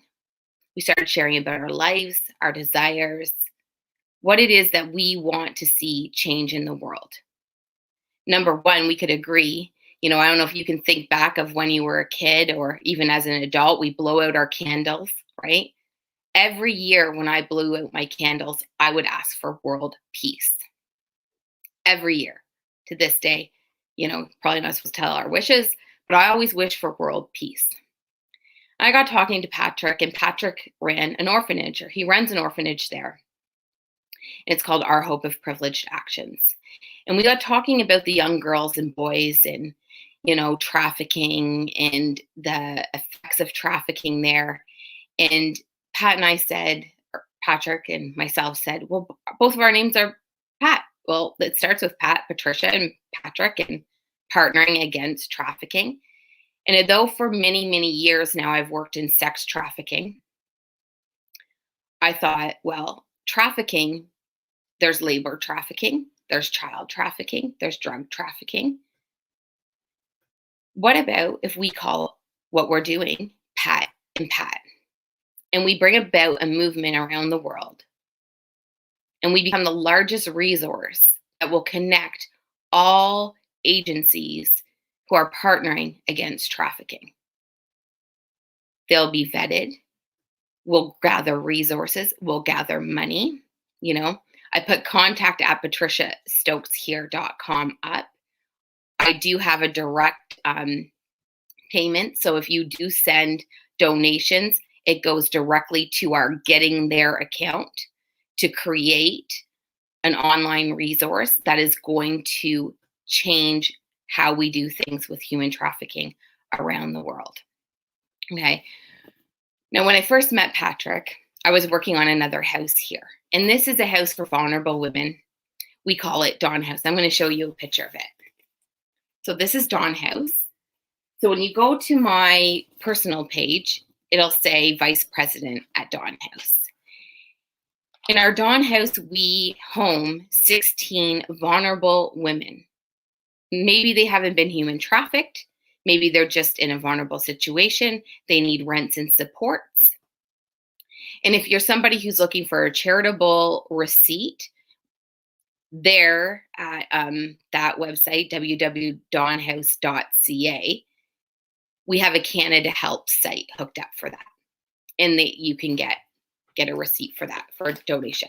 Now with the contact at Patricia Stokes, we're not there yet. We are ground floor crowdfunding, raising the money in the hopes of getting our app up and going and getting people connected to trafficking. We started creating coloring sheets. So I don't know if you can see this, End Human Trafficking.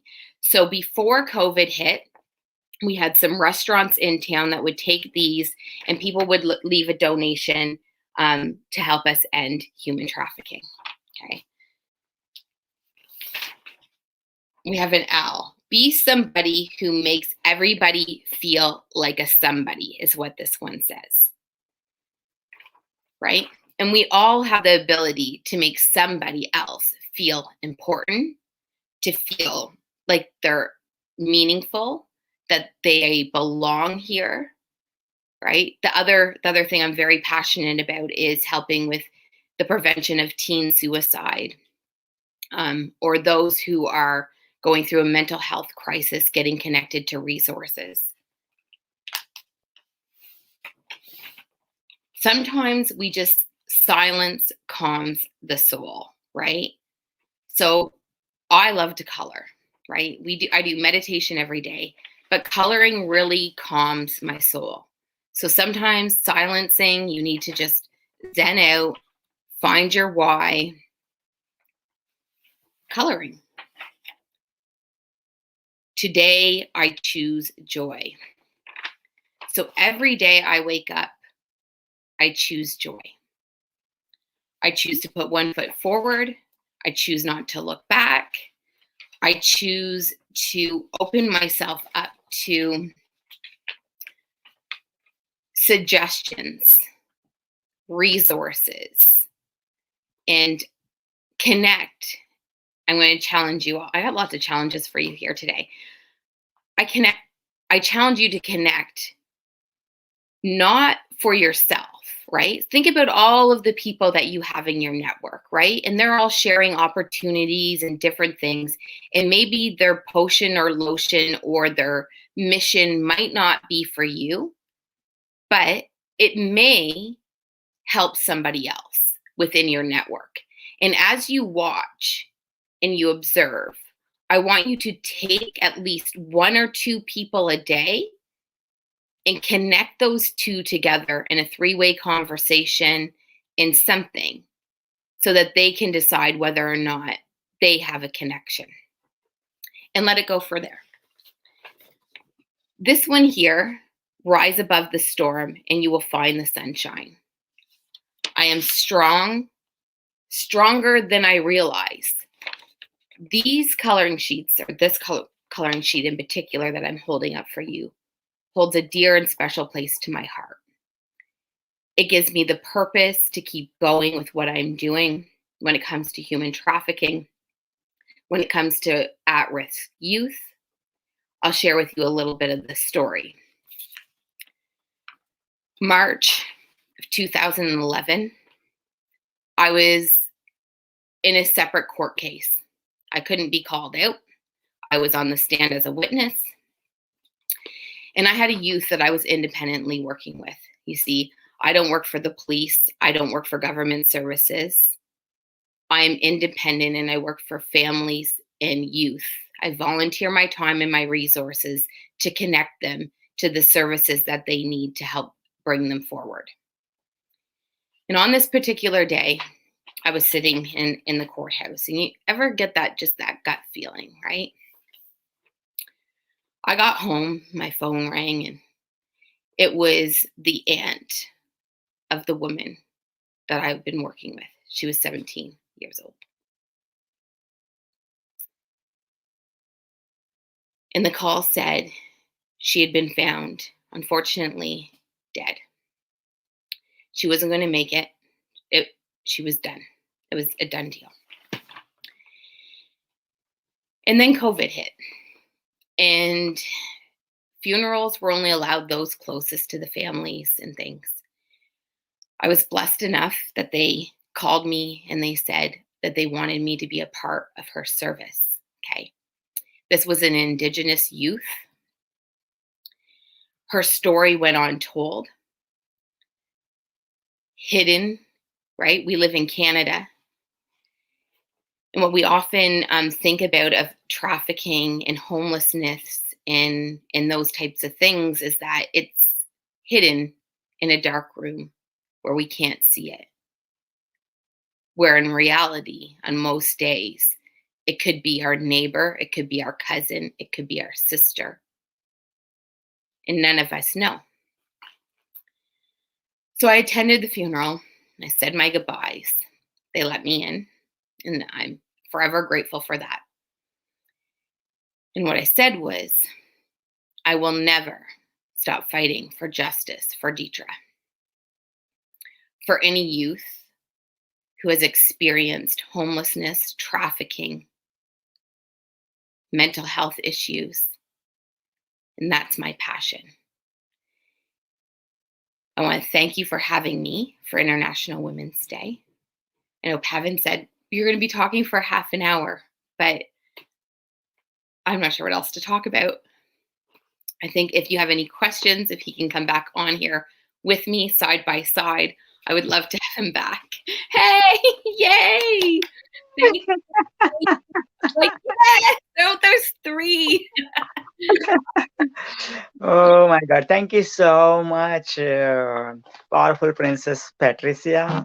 Wow. And you have a Lynn in your name too. We have Mama Torch, Mama Lynn, the founder of Torch is there, and meet Dr. Neelam Rai, our also Torch International Women Day celebration speaker. Yes. And this is your pet, Dr. Neelam. Hi, Dr. You- Yu. Hi, how are you? Amazing. Thank you. Oh, you have such an amazing energy. I was trying to type, Praveen. I said, I don't want to miss this. My kids are, I had time. I've been here since like the whole morning.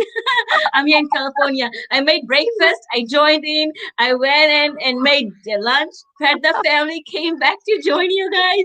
I said, I don't want to miss this. So I told my kids, give mommy 30 more minutes because these are amazing people that I don't want to miss. It's Sunday, it's my family time.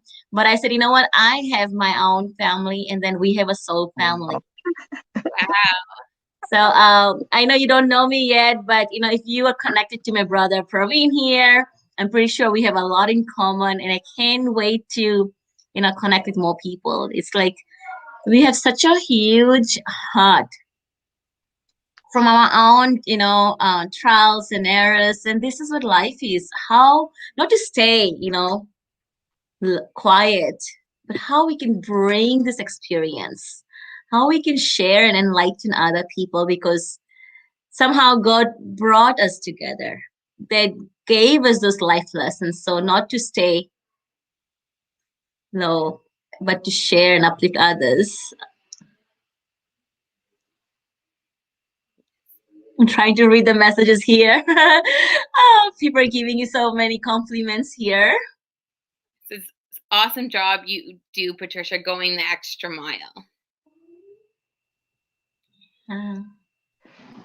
Wow. Absolutely awesome, amazing. And thank you so much for pouring your heart and going to that story. It's not easy, going to like all the way to your, like it's like, there, you gotta go there, you gotta live that story again, but see why you did it, because you would love to make the world better place. Wow, Dr. Neelam, amazing. The angelic teacher, yoga teacher, amazing. Oh my gosh, connecting the business, and helping the entrepreneurs, doing what they love to do through that angelic process. Amazing. And yeah, this is it. Wow, man. Now after 8 minutes, I'm going to take the stage. And you actually, set the platform for the message I'm going to deliver. It's so thank you so much again. Thank you so much, Patricia and Neelam. Thank you so much. Bringing those vibrations, and those Kundalini awakening. Wow. Do you have any questions, Dr. Neelam, for Patricia regarding this topic? It's such a sensitive topic, actually. Because I help other women. I empower women through entrepreneurship, and I have so many other like-minded women who have the same bigger vision like you, and I would love you to connect with them. And I think it's an amazing. Just like Dr. Praveen, he's a connector. He knows people. We know all this. So I think being here, I love to connect like-minded leaders who are sharing similar values. So I'm happy to introduce to not only my students, but who also have this, big heart, especially with women empowerment. With you talked about, trafficking, child, and women, and unfortunately, there are so many who don't know there is help available. They have the stigma of asking for support, maybe, or stigma of being judged. So I hope through our videos, we are opening the conversation, that we're creating a safe and sacred space for them to reach out to all the speakers, whoever they're resonating with, to you, Patricia, if you want to, because by opening ourselves with conversation, this is the first step in healing. Absolutely. So I know a lot of people who might like to connect with you. So I haven't heard the whole speaking, but I just was in time to hear just the energy I felt from you, and that speaks volume. From Lynn, she also echoes so much wisdom about we get energies from food. Everything is about energy and consciousness in whatever way we choose to channel that wisdom through. So yeah, I would love to connect you with other women and also get to know more about you. I love that. Let's clear the space for all women that have been wounded. Let's clear all the space. We give you so much thanks, Patricia, to you and your family, to me and my family, to Dr. Neelam and her family, and the ancestors from behind us as we clear the way to the next 7 generations.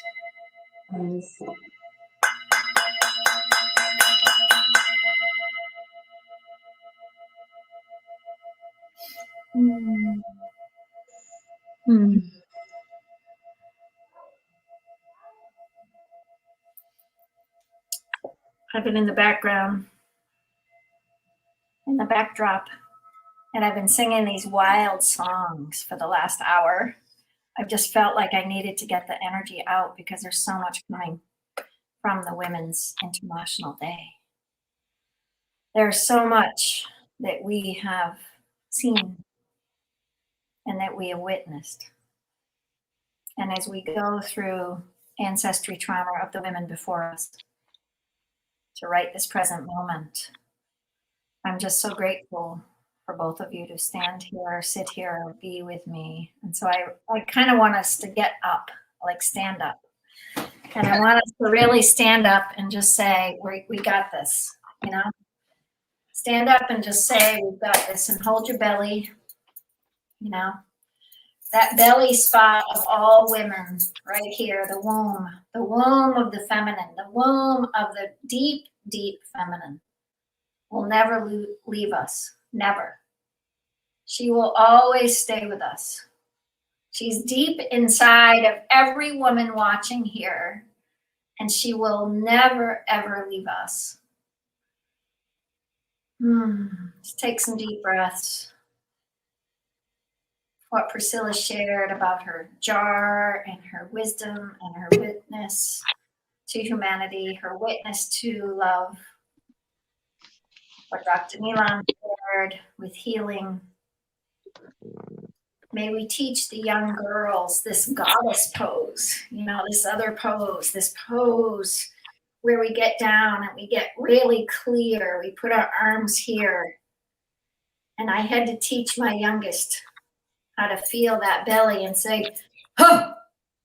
And I had to teach her this pose when she was going through legal systems that weren't clearing her, but really causing her damage. And I said, you just hold on to her and just hold on. Huh! So let's make that huh sound. Belly. Huh! I'm gonna do a bunch of them. Come on, let's go. Huh! Come on, get loud. Huh! Huh! Huh! Huh! Huh! Huh! Huh! Huh! And you can feel it right in your belly. You can feel it right there in that hara. One of the areas that is really important is the kidney. It's what brings us forward. And that kidney relationship, that will to keep going through pain, through trauma, through struggle, is with every one of us. And, you know, male, female. And as I've taught for many years, a lot of different techniques and wisdom from other teachers that have given it to me, I think we all give this gift of the wonder of the past, and it sweeps through us and it moves out. And as long as we learn as it moves out that it's not us, I think that's the gift. It moves past us. It moves from the past and it comes all the way through, and just don't hang on to it. There's nothing to hang on to except our own spirit, our own true gift of that deep, deep witness in our womb.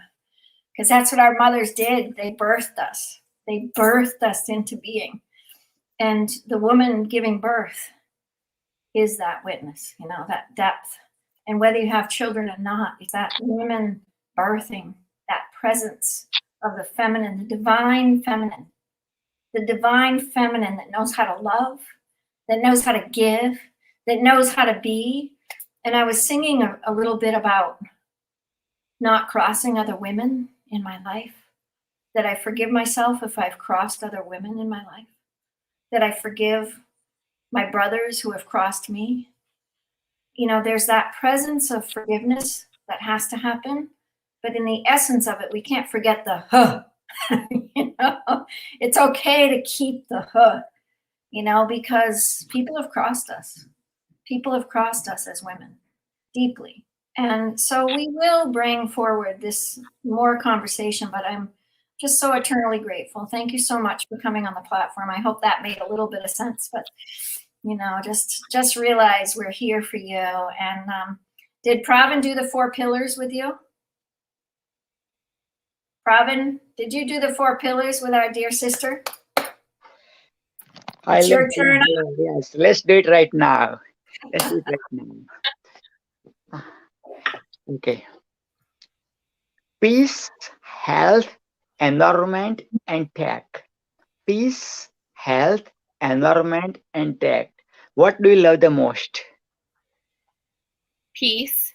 Peace for me. I told him to you. Awesome, amazing. So, Patricia, Dr. Neelam, close your eyes, please. Take a deep breath. Breathe in. Breathe out. Breathe in. Breathe out. Last but not least, breathe in. Breathe out. Patricia, Dr. Neelam, you are the Torch Peace Ambassador. Open your eyes, please.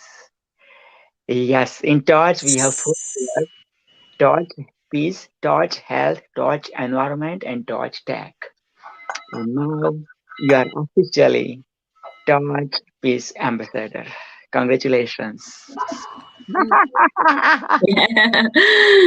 And both of you, I already talked to Dr. Neelam about this. Just remember that this is your platform. It's not mine. It's not Pravin's. It's our. And it's what I want to give to the children of the next generations. For 7 generations, we want to bring this forth. And it's a platform to be able to be generous and helpful to each other in those 4 pillars. And so what we ask in the local area is to pick an environment ambassador, a health ambassador, and a tech ambassador. So the 4 of you build a sturdy table and create one little project in your local town to make one of those really grow into a really quality of life, so that our kids know that we've got a standing light within each town. And so, you know, there's that moment where I wonder about, like, okay, how will I build this? But the Torch has been building it. Pravin and I have been building it. We've been building this platform globally, and tapping into this platform gives you that witness of yourself to be that peace ambassador. And I'm a peace ambassador, and Pravin's a peace ambassador. Pravin was named the Torch for the year in July last year. July 16th is our starting date when the torch was actually lit by Haji Khan Faroch. There was a little girl, and she's still with us, Taqwa Ahmed. And Pravin and I both brought Taqwa Ahmed into our fold of love, and she brought us into her fold, and she wanted to be part of the Torch. And so she was such a powerhouse. She came before Pravin, but she brought Pravin in. And when we think about Taqwa, she's 13, but she spoke for peace in the UN when she was 6 years old. And she grew up in a wheelchair. And she spoke for so many different platforms in the wheelchair to say, be positive, keep your positivity. So she's the one that coined the Torch family. So you just both need to know a little history here, that it didn't come from Pravin and I. The Torch came from a dream that I had. But the Torch family came from Taqwa Ahmed, that idea that we need each other to bring through this witness. And so it's a powerful dream. It's a powerful gift. And the dream is of one peaceful world, that we can dream ourselves into being. And we must dream bigger than we can accomplish in just this lifetime. We have to dream bigger, and especially as women, we need to dream big and really just bringing other women up and young girls up and young women up to hold that, and really hold that center for each of us, and not to cross each other. I've had so much crossing over boundaries, and I'm just like kind of wounded by it a little bit this year. And it's been a little bit tough, and I just have to keep holding steady in that upright position. And I know you've been crossed, and I know Provin's been crossed, and I know Patricia's been crossed, and Dr. Neelam, and our children have been crossed. Like, how do we not cross each other's deep wisdom, including the child beside us? They've got amazing wisdom that we can learn from. And as a mom of 5 kids and a grandmother of 6, and going out to the stream yesterday, there's a beautiful well coming up out of the mountain, and it's clean water here in the Bay Area. And it's a busy area. There's millions of people here, but there's this clean water coming out of the mountain. And my grandson said, "Grandma, where does that water come from?" And I said, "It comes from the mountain. And isn't it cool that it's ever giving?" Like, that's it. We're ever giving. And that's the goal, to be ever giving. So last words, Patricia, what can we do for you? How can we support you in your dream and your vision, your passion? I think right now it's joining our Partnering Against Trafficking Facebook group, and that's where we've started, and we'll grow from there. I said donations can go to contact@patriciastokes.com, and that goes into our Getting There account.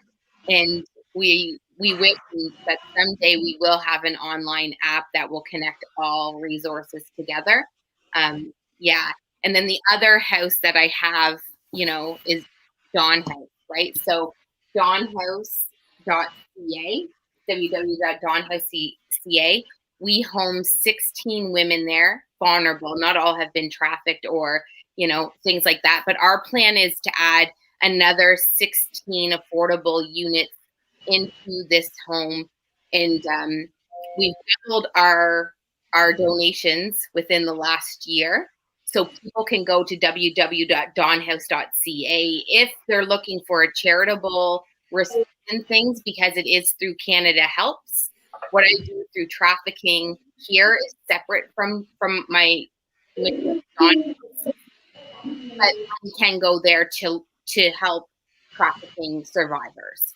Beautiful. So it just depends on what the person's outcome or goal is, and as far as donation wise to myself. Thank you so much. Thank you so much. Really. It's amazing. So amazing.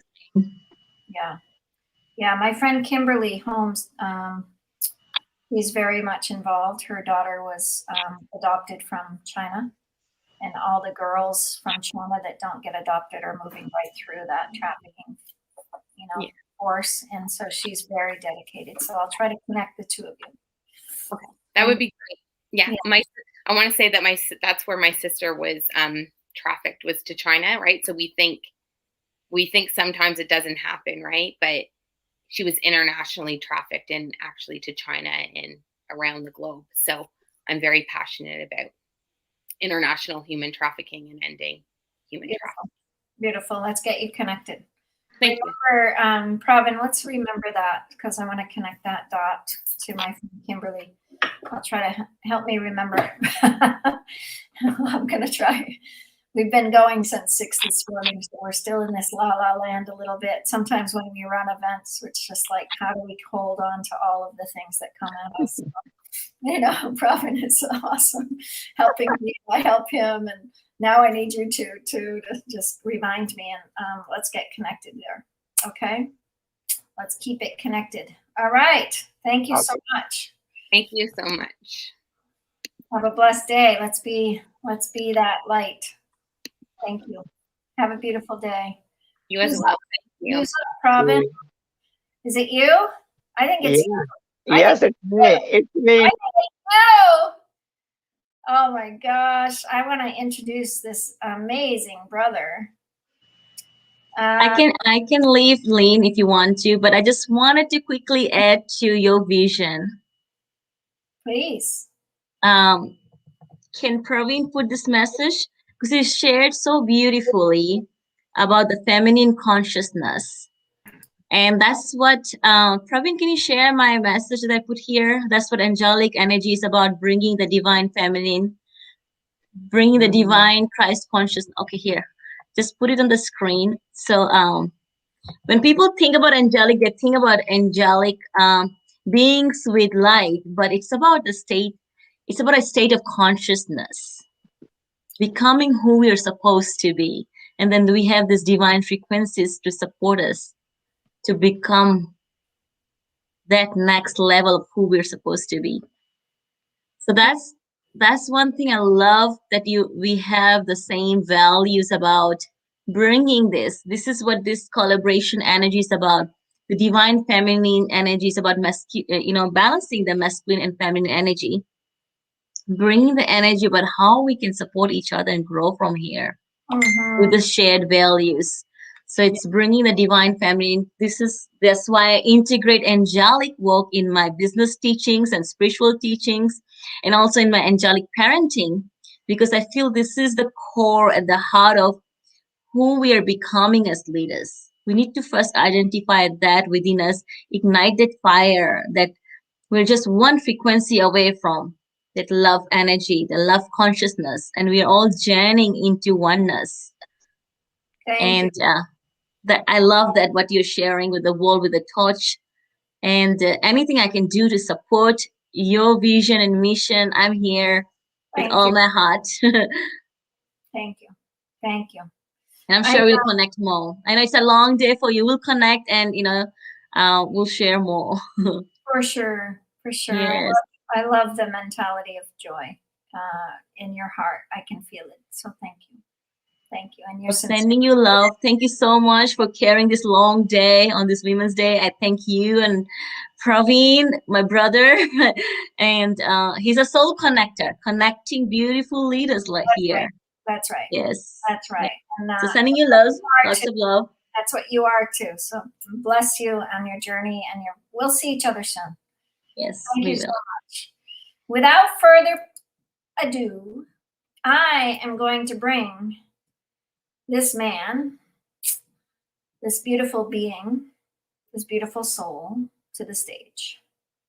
He's going to share with us his presence. And as many of us already know, Dr. PPP has his very sturdy steadiness on how he shares.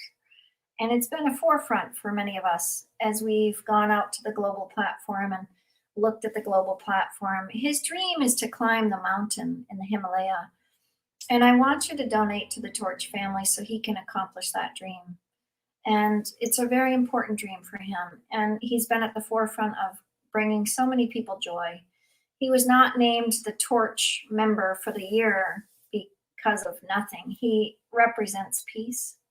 He represents health. He represents environment, and he represents technology of giving love.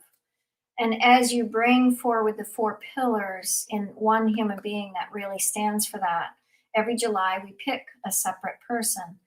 And so Taqwa Ahmed was the first year of the Torch, and I just shared about her. And second was Haji Khan Faroch. And, that was a powerful gift. Haji Khan Faroch was just such a, powerhouse in our platform. And he rode his bike all over Pakistan in the name of peace. He had 2.5 million views, and we named him the Torch member for the second year. And this year, last year, 2020, Pravin was named the Torch. And he's held consciousness in all 4 of the areas. And so when you think about that and a person that develops in a relationship like that, it's really an important decision for the Torch. And so the light keeps shining, and it keeps growing, and it keeps expanding. And you look at, the platform today, and it's just been such a blessing to have people and bless this, whatever this is, right? Bless this. So with no further ado, Pravin, are you with us? Little blue came up. Pravin Patel, are you here? Can I add you to the stream? There he is. Robin House, Dr. PPP. I hope you heard my words. We love you. We care about you. We open this beautiful Women's International Day with Dr. PPP. Take it away. Torch Mama Lynn. Wow, wow, wow, wow, wow, wow, wow, wow. I'm having tears of joy, and I'm feeling presence of God. Mama Lynn, thank you so much for coming on this planet Earth. Thank you so much for coming in my inner world, celebrity world. And thank you so much, my celebrity, who are watching me from all over the world. Hello, I am Dr. PPP. I am the Celebrity Guru award-winning author of the book You Are the Celebrity. I am the marathon man who ran not 1, not 2, not 3, not 4, not 5, not 6, not 7, not 8, not 9, not 10, but 11 marathon in my lifetime by God's grace and your blessings. First 2 marathon in 1 week, 6th and 7th marathon in 1 week, 10th and 11th marathon in 1 week by God's grace and your blessings. I am the Himalayas Guru who's climbing the Everest, the Himalayas by God's grace and your blessings. If the Celebrity Guru can write, so can you. If the marathon man can run, so can you. If the Himalayas Guru can climb, so can you. Life is the movie. You are the celebrity. Life is the celebration. You are the celebrity. Life is the marathon. You are the marathoner. Life is the book. You are the author. Life is the mountain. You are the mountaineer. I am the Guinness World Record #1 international bestseller of the book Magnetic Entrepreneur, world renowned. I served in the Canadian Army as the engineer by God's grace and your blessings. Happy International Mother's Day. And Torch, Mama Lynn, and myself, Torch King, Torch Guru, the Torch Guru, the Torch King, Torch Ambassador for Peace, Health, Environment, and Tech is welcoming you on this Torch International Women's Day celebration. Thank you so much, all my Torch International celebrity speaker joining from all over the world, from India, from Pakistan, from USA, Canada, and other parts of the world, Mauritius, and whatnot, multiple countries, multiple continents. Mother,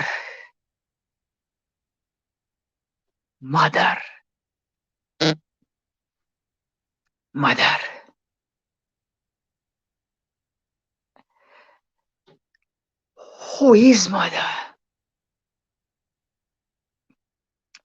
Who is mother? Who is mother?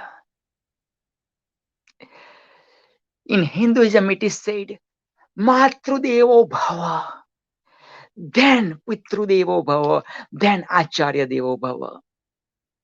Respect your mother as the goddess. Then respect your father as the God or a messenger. Then respect your guru, respect your teacher, respect your master, respect your coach as the messenger. So first comes the mother. That's the value of mother. Mother is mother. That's it. That's it. Nobody else is going to take the place of mother. And Mother's Day is not only for one day. Every day is the Mother's Day. Every day is the International Mother's Day. Every moment is the International Mother Moment. Yes. Nari tu Narayani. Nari, mother, you are the goddess. Yatra Nari Pujyate, Tatra Devata Ramanti. Wherever the mother is going to get respected, praised, there the gods and goddesses are coming. Yes, you heard that right. But my question to you is, are you respecting our women? Are you respecting our daughters? Are you respecting our mother? Are you respecting our grandmothers and great grandmothers? This is my question to you. My sister just recently talked about Patricia, powerful princess Patricia talked about partnering human sex trafficking. Her own sister, when Patricia was age 1, Patricia's own sister was taken away from the beautiful family. Can you imagine? Can you imagine? Can you? I cannot imagine. I cannot imagine. But still, Patricia came on this platform, Torch International Women's Day celebration, and pour her heart went to that moment. I dare you, don't you touch my mother, my sister, or my daughter. Don't you, don't you, don't you. Yes. Otherwise, you have no idea what I am going to do for you. Otherwise, you have no idea what my Torch team is going to do for you. I tell you, you have no right to touch your mother, your daughter, your sister, or someone else's mother, someone else's daughter, or someone else's sister without her consent, without that mother, that daughter, that sister's consent. Don't you dare to watch those X-rated movies over there. Our sisters, mothers, and daughters have to share their bodies, have to share their flesh with someone whom they don't want to share, don't want to get touched, but they were going to get eaten. Their flesh, their meat. Why? Why? Why are you doing that to my mother, my daughter, my sister? Why? Take taekwondo, my sister, mother, daughter, take taekwondo. Ask for help. Challenge God who created you. Challenge God. Even not your own father going to suppose to touch you without your consent. Yes, I mean it. Your own father without your consent, not even to touch you. Nobody else supposed to look at the town, put you down. Absolutely, absolutely, absolutely. There is man in the woman. Yes, you don't have to be as good as man. You are beyond us. You created us. You created us. And we played you. We removed your clothes. We removed your character. We stole your character.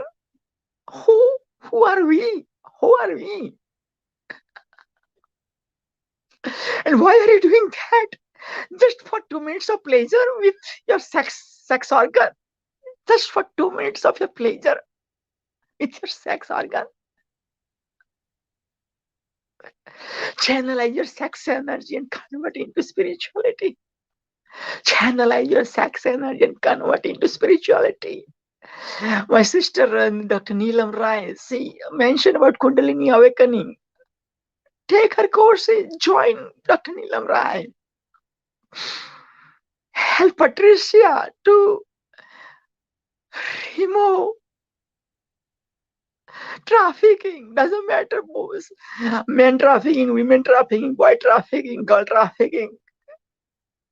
Enough is enough is enough. God, where are you? I'm challenging you, God, where are you? That's why you created us on planet Earth. So my sister, my daughter, my mother has to go this kind of shame, pain.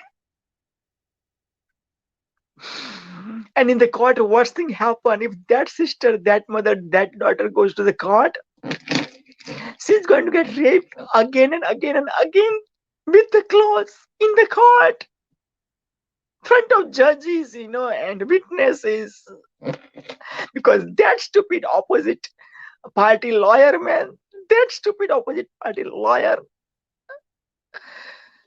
just for a couple of bucks, just for a couple of $1,000, doing assassination of my sister, my mother, my daughter. Who gave you that right? That stupid opposite party lawyer. No means no. That's it. Period. No means no. That's it. Period. I'm with you, my sister. Doesn't matter whatever is your race, your religion, or your subdivision. Doesn't matter. Doesn't matter what's your color. I'm with you. Torch is with you. Patricia is with you. Dr. Neelam is with you. All the Torch international celebrity speakers are with you. Yes, you are not alone. Yes. Yes, we are talking about Corona. Corona just came about a year ago, but this is happening for decades and decades and decades and decades. Enough is enough is enough is enough.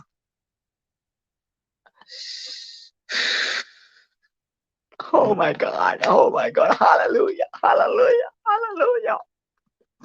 Where are you, Allah? Where are you, Jesus? Where are you, God? Where are you, Rama? Where are you, Krishna?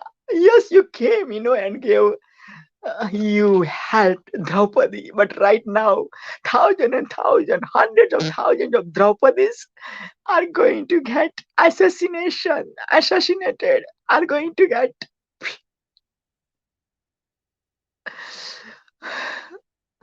played without their consent, without them saying yes. They are going to get killed.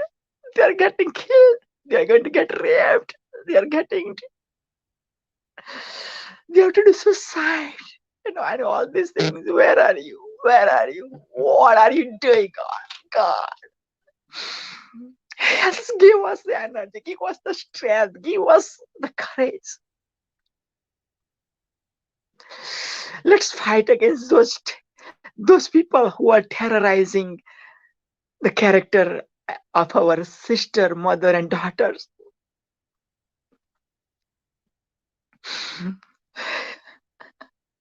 Enough. Enough is enough is enough.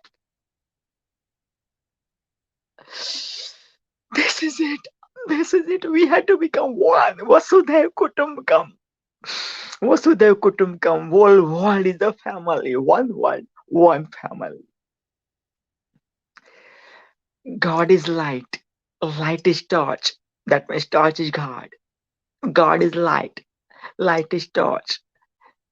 That means torch is God. God is torch. You are the torch king. You are the torch queen. You are the torch prince. You are the torch princess.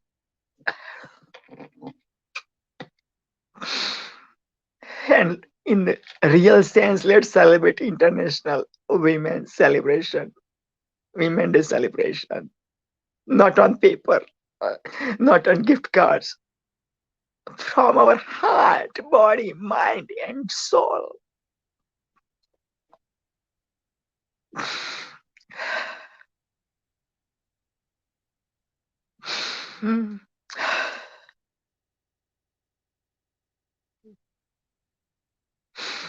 Oh God. Oh God. Oh God. Oh God. Oh God.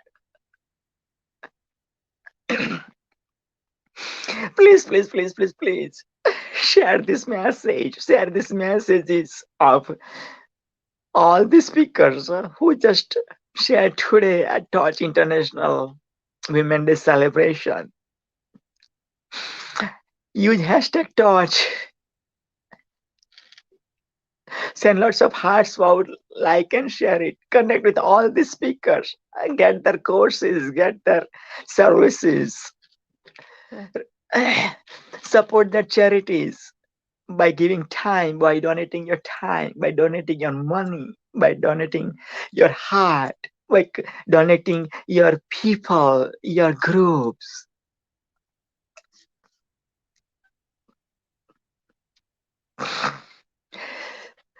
Darkness is nothing but the absence of light.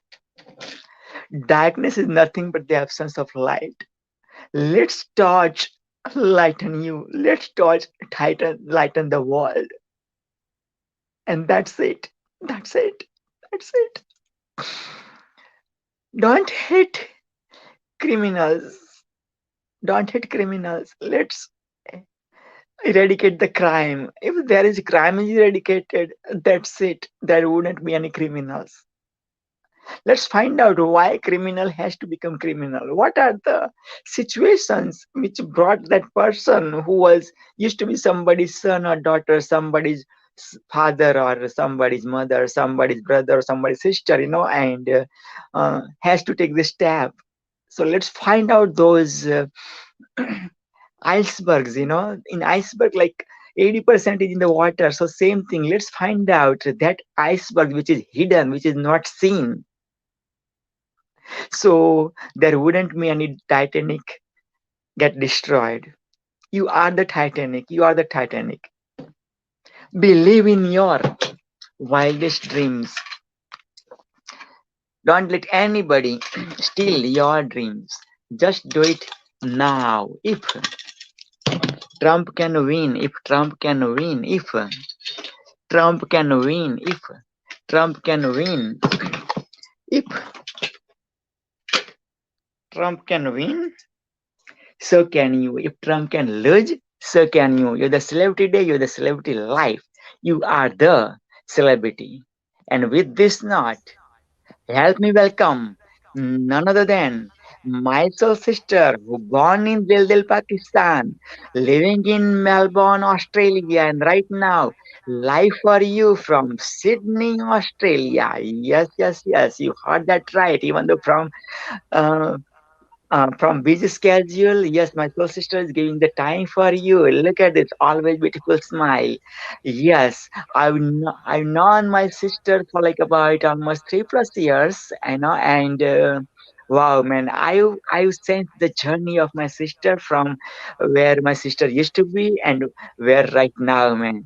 Already walked on fire. Yes, you heard that right. Already walked on fire. You know what? Not only walked on fire, my sister is the fireman, is the fire.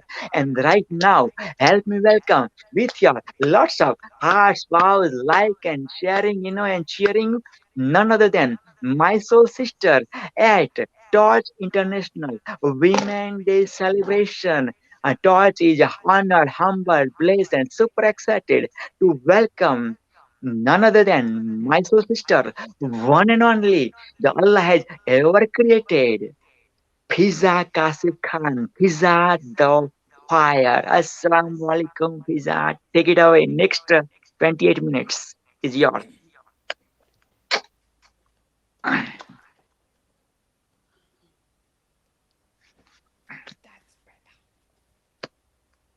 अस्सलाम वालेकुम वालेकुम अस्सलाम और मैं आज अपनी full peak वाली voice पे नहीं बोल सकूंगी because I am not Louder, please. Louder. Louder. Louder. Oh my god. Okay. Can you hear me? Yes, you do. You look amazing. Yes, in red. Wow. Can you hear me now? Yes, dear. Go ahead. You continue. I'm not going to be in my full roaring because I'm staying with my friend. I'm not home. And last night, just because of you invited me, I am here in front of you. Hello, my lovely friends. Hello, beautiful women. Happy International Women's Day. But here, I must have to say, each 365 days of your life is your day. They are yours. So why only one particular day? Why? Why you are just confining yourself and limiting yourself for only one day? Every day is Women's Day. Every day is International Women's Day, no matter wherever you are. And you are such a powerful, powerful weapon for humanity. You can't even imagine. And you only get this awareness once you connect with yourself. Because being a woman, majority of you, including me, when I look back about 4 years ago, including me, we were so much involved and disconnected with our true self, and we involve in our family, friends, kids, not by neglecting ourselves. We are paying attention to the whole world around us, not to us, not to yourself. Please, please, please. My message for beautiful sisters, and beautiful not only sisters, beautiful people around this world, beautiful world, please pay attention to yourself. Love yourself. Respect yourself. Don't give permission to anyone. I mean to say anyone or everyone, anyone in this world, anyone, whether that's your parents, your siblings, your kids, your partner, your friends, your colleagues, your bosses. No, don't give permission to anyone to be disrespectful. You don't, seriously, I am here in Sydney for last 4-5 days. You know why I'm here? Just to do the training, just to know who I am. I already knew it, but for last few months I was looking for some missing piece.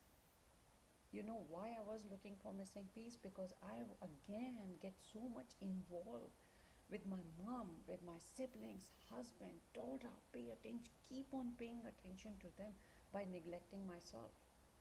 And that made me disconnected. And when in that training, I had 4 breakthroughs. Breakthrough means I just delete that. Whatever the barriers I had gone through, I break that. And I just cross that barrier. And my lovely sisters, if you have a fear, you can't imagine what is waiting for you behind that fear. When you look at this thing, like, oh my goodness, I'm scared of taking action. I have a fear. What other people think? And if you cross that, if you overcome that fear, you don't know what is waiting for you here. There is a whole new world.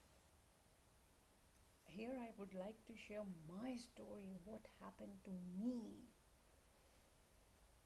When we were having exercise, that was a powerful exercise. And when our trainer, she said, okay, now bring all those fear that you adopted from your environment.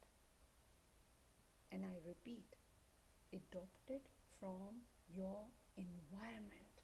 We all of you, whoever is watching me, nobody got a fear when you were born, when you come to this world. We were like an empty glass, empty glass. Empty in a sense of emotions, feelings, and thoughts. Otherwise, that's oxygen there. It's not empty. And you know how we fill that glass? How we give permission to others to give that glass? By pouring all the negativity, all the negative feelings, thoughts. And we start overflowing that. Instead of overflowing with love, we overflow with anxiety, depression, stress, feeling not good enough, not worthy, no one loves me. And this is a very common complaint and issue, that women think that nobody loves you. If nobody loves you, if someone, you are not good enough, no one loves me, if you keep on saying that, then you miss the opportunity to see those people who are genuinely in love with you, who are genuinely in love. It's like lovers of your life. But we are so busy in looking after our kids, our partner. Oh my goodness, it's a school time. I need to prepare lunch, dinner. Oh, their lunch boxes. And that's not their problem. We train them, we program their mind in a way, we want them to be dependent. We have a fear of missing out. That if I will not pay attention to my kid, if I will not pay attention to my partner, I'm not important for them. This is our own opinion, our own thoughts. Why I share my experience? Because being a relationship guru, transformational coach, forget about everything. I am a human being. No matter whether you are a CEO, whether you are a manager, whether you are on the highest post, forget about that. You are human being. You are human being. When you know that you are human, B-E-I-N-G, it means you have feelings, you have emotions, you have thoughts. But how you control that, how you allow your mind to operate on which level, that's all up to you, beautiful sisters, beautiful people. Nobody control your mind, nobody control your feelings, only you, and you can control everything. Because God has gifted you with a beautiful mind or brain or whatever you call. If you are not using it, if you don't have a common sense, don't blame anyone. That's only you who are responsible for that. And this is all about you. No, nobody. Because we see our own reflection in others. And if you are complaining about your partner, about your spouse, about your husband, stop. World is beyond that. This universe is beyond that. Stop complaining. Start living. And that is only possible when you love yourself, when you connect within. And you don't need to find God, Allah, Bhagwan, anywhere. It's all in here. And that is the center of love. God is love. God is peace. God is equality. And this all discrimination, that this world divided us by giving particular name to different faith. I am Muslim, and you know where I'm staying, with whom I sleep last night? With my non-Muslim Hindu friend. We are on the same bed, we hug each other, we laugh together, we had dinner together, and when we both were lying and we were looking at ceiling, we both were thinking same. We were both connecting on one point, and that is oneness. God is one. You guys gave name to God. When you came to this world, you don't know your religion. You don't know. At that time, you did not even know what's Hinduism, what Christianity, what Islam. No. Nothing. And soul has no religion. There is only one, and that is love. soul has no gender, and that BEING is your soul being. While you are just struggling in your life, like feeling lost and confused, just chasing people to please them, to love you, you don't need to. You don't need to, folks. You don't need to chase anyone. You just be you. And we spent our whole life by being inauthentic. By being inauthentic. And once you realize that what authenticity is, then you will be boom. When you living with your inauthenticity, that leads to suicidal thoughts. That leads to pleasing people. That leads to depression, anxiety. So stop.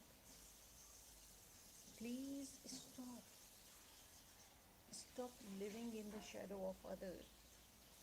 Stop living with the shadow of others or in the shadow of others. My dad said this is my family value, this is what my friend told me, this is what my colleague told me, oh, this is my friend's opinion, this is my colleague's opinion, this is my dad's opinion, this is my mom's opinion. Stop. Stop. Have your own opinion, have your own voice. The world is waiting for you to share your inner voice. Your inner voice. And that is only possible when you stand in your authenticity.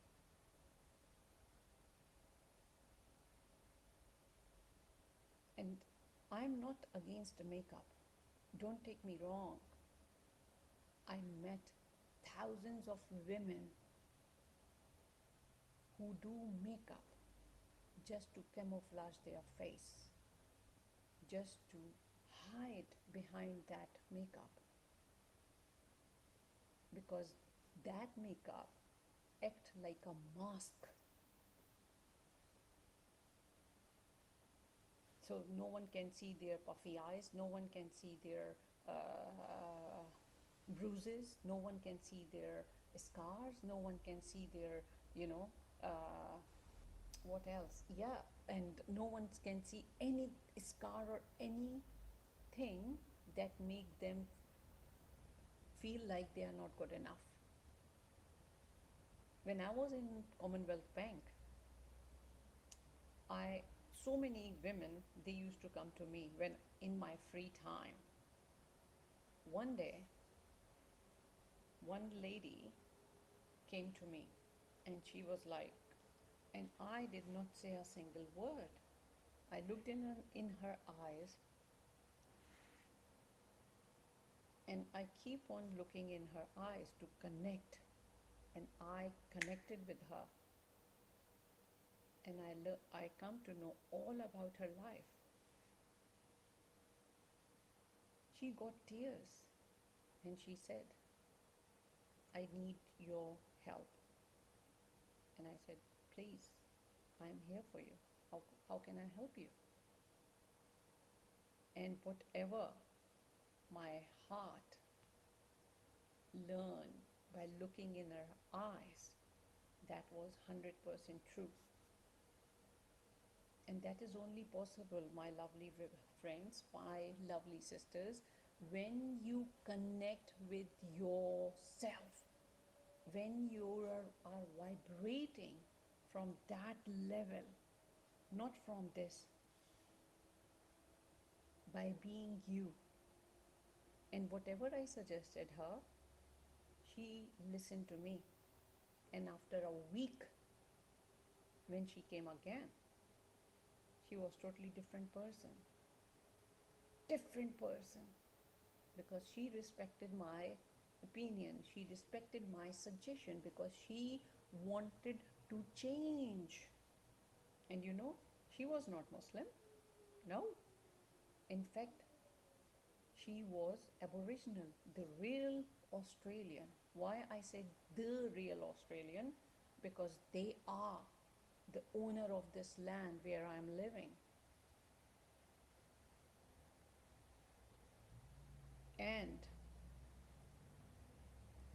I tell you one more thing.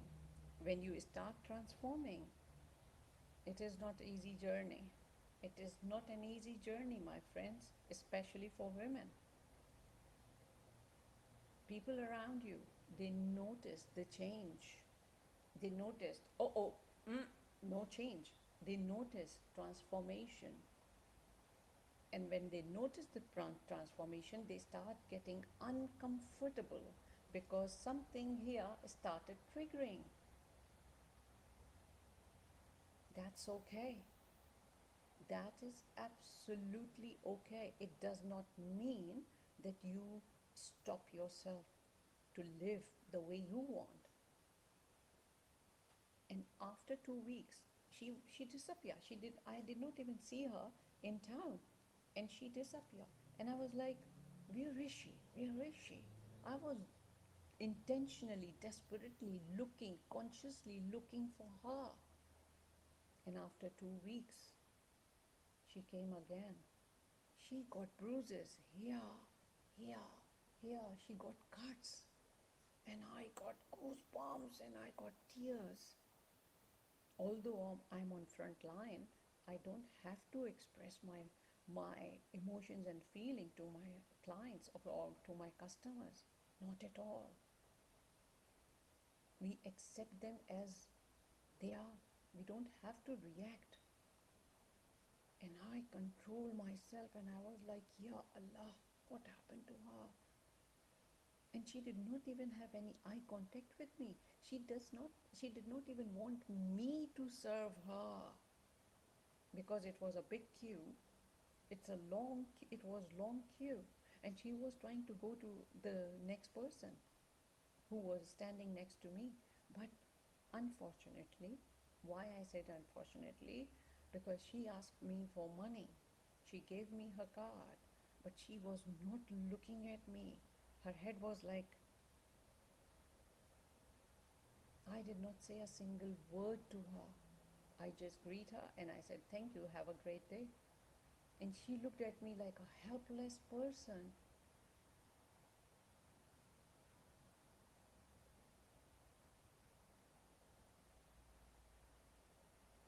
And I was like, oh God. I feel like something here, it's like, when you throw, when you drop the glass, what happened? It's like, break in pieces. That had happened to me. My heart started sinking and I was like, no, no, no, no, no emotional attachment. No, this is not about you. This is about her. If she will not take a stand for her life, nobody can.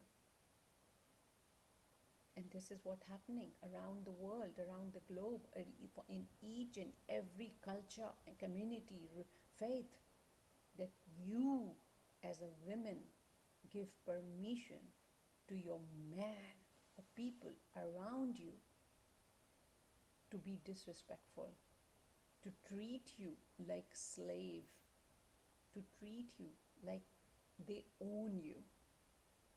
Now, you give permission to yourself to waste your life, destroy your life, to be with toxic person by having a fear.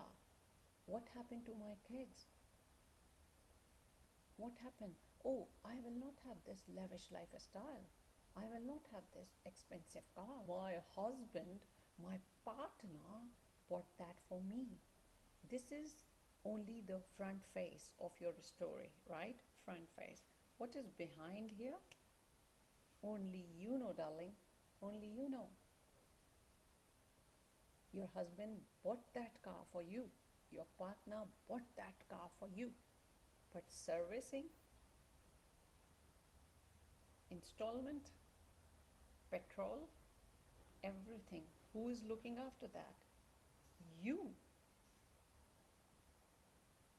Is this the car that you are looking for? You were looking for? Mercedes convertible. Ha! My husband bought that for me. He gifted me. Behind the scene, bloody hell, you bitch! You did not. Why you are not looking after the car? Look, it's so dusty.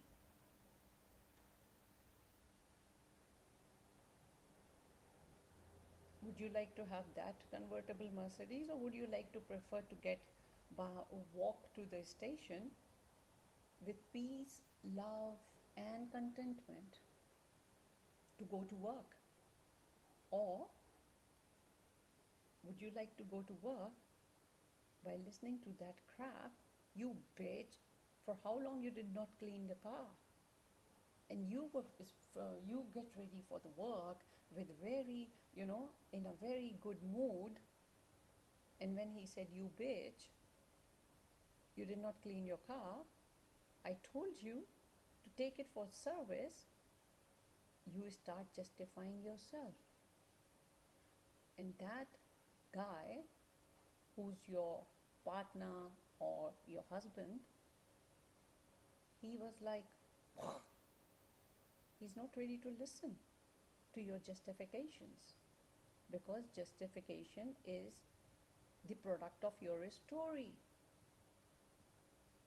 And you all are living with the stories. Ha ha ha ha ha ha. Stories. This happened to me because this. This happened to me because this. Stop. Stop. Delete all these stories from your life. Stop. I know some of you who used to listen to me, who watch my lives, I know you are thinking and you are looking at me like, whoa, what happened to her today? Look at her today. Yeah? That this question I asked myself day before yesterday when I had my breakthrough. I was so inauthentic. I was thinking, what other people think of my accent, of my, what about my teeth, my face, my eyes? You know why I get into that position? Why I get into trapped in that belief? Because people criticizing me.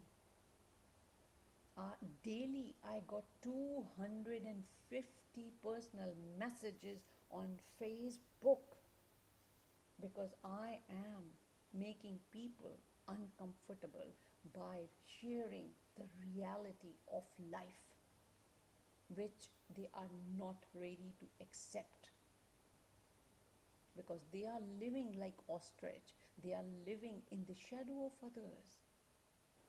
Whitney Houston, Robin Williams. Why I take these two names? Because Whitney Houston, she was women. Robin Williams, Stock of Laughter. People remember him just because of his stupid laughters. And that why I said stupid, because he was a smart ass. And those who make people laugh on a small stupid things, they are a smart ass. This volcano is busting out again and again daily in their life, but they are not showing it here. Fake, F-A-K-E. And majority of you are like this. And Robin Williams, who was famous for his comedy movies, he committed suicide. He committed suicide because he was fed up with his fakeness, inauthenticity. He was fed up. He was a patient of severe depression and anxiety, but he did not mention to anyone, even Tony Robbins. Tony Robbins met him a day before he committed suicide. How I come to know that? Because when I was in UPW, Unleash the Power Within, he was talking about depression and mental health. He told us that it is a great regret of my life that I could not save my friend. And then he shifted and he said, nothing to do with me. If you are silently killing yourself and suffering, nobody knows what is happening. You and you are responsible for your life. If you are living with the toxic husband or partner, and you are showing to the world that, wow, on every weekend you go to party with a glittery dress with a makeup on, and you were like, ha ha ha, hello, hi. What do you think? People come to know what is going on? I don't know. No. I feel like you are the happiest person, and people think that you are happiest person, and you start comparing yourself that, oh, she's very happy, I'm not. Oh, look at her husband. He's so handsome, so sexy. My husband is this. You don't know what is behind that sexy person. Beast behind sexy person. Beast behind that sexy woman. Please. Every day is your day. Don't limit yourself to International Women's Day. For God's sake, don't limit yourself. You are such a powerhouse, women. You give birth to kids.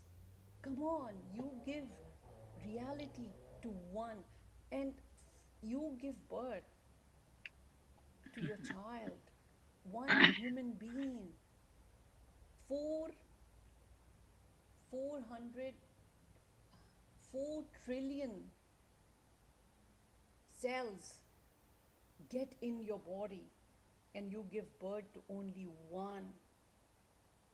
Imagine how powerful you are. You hold that sperm in your body for 9 months. You hold that.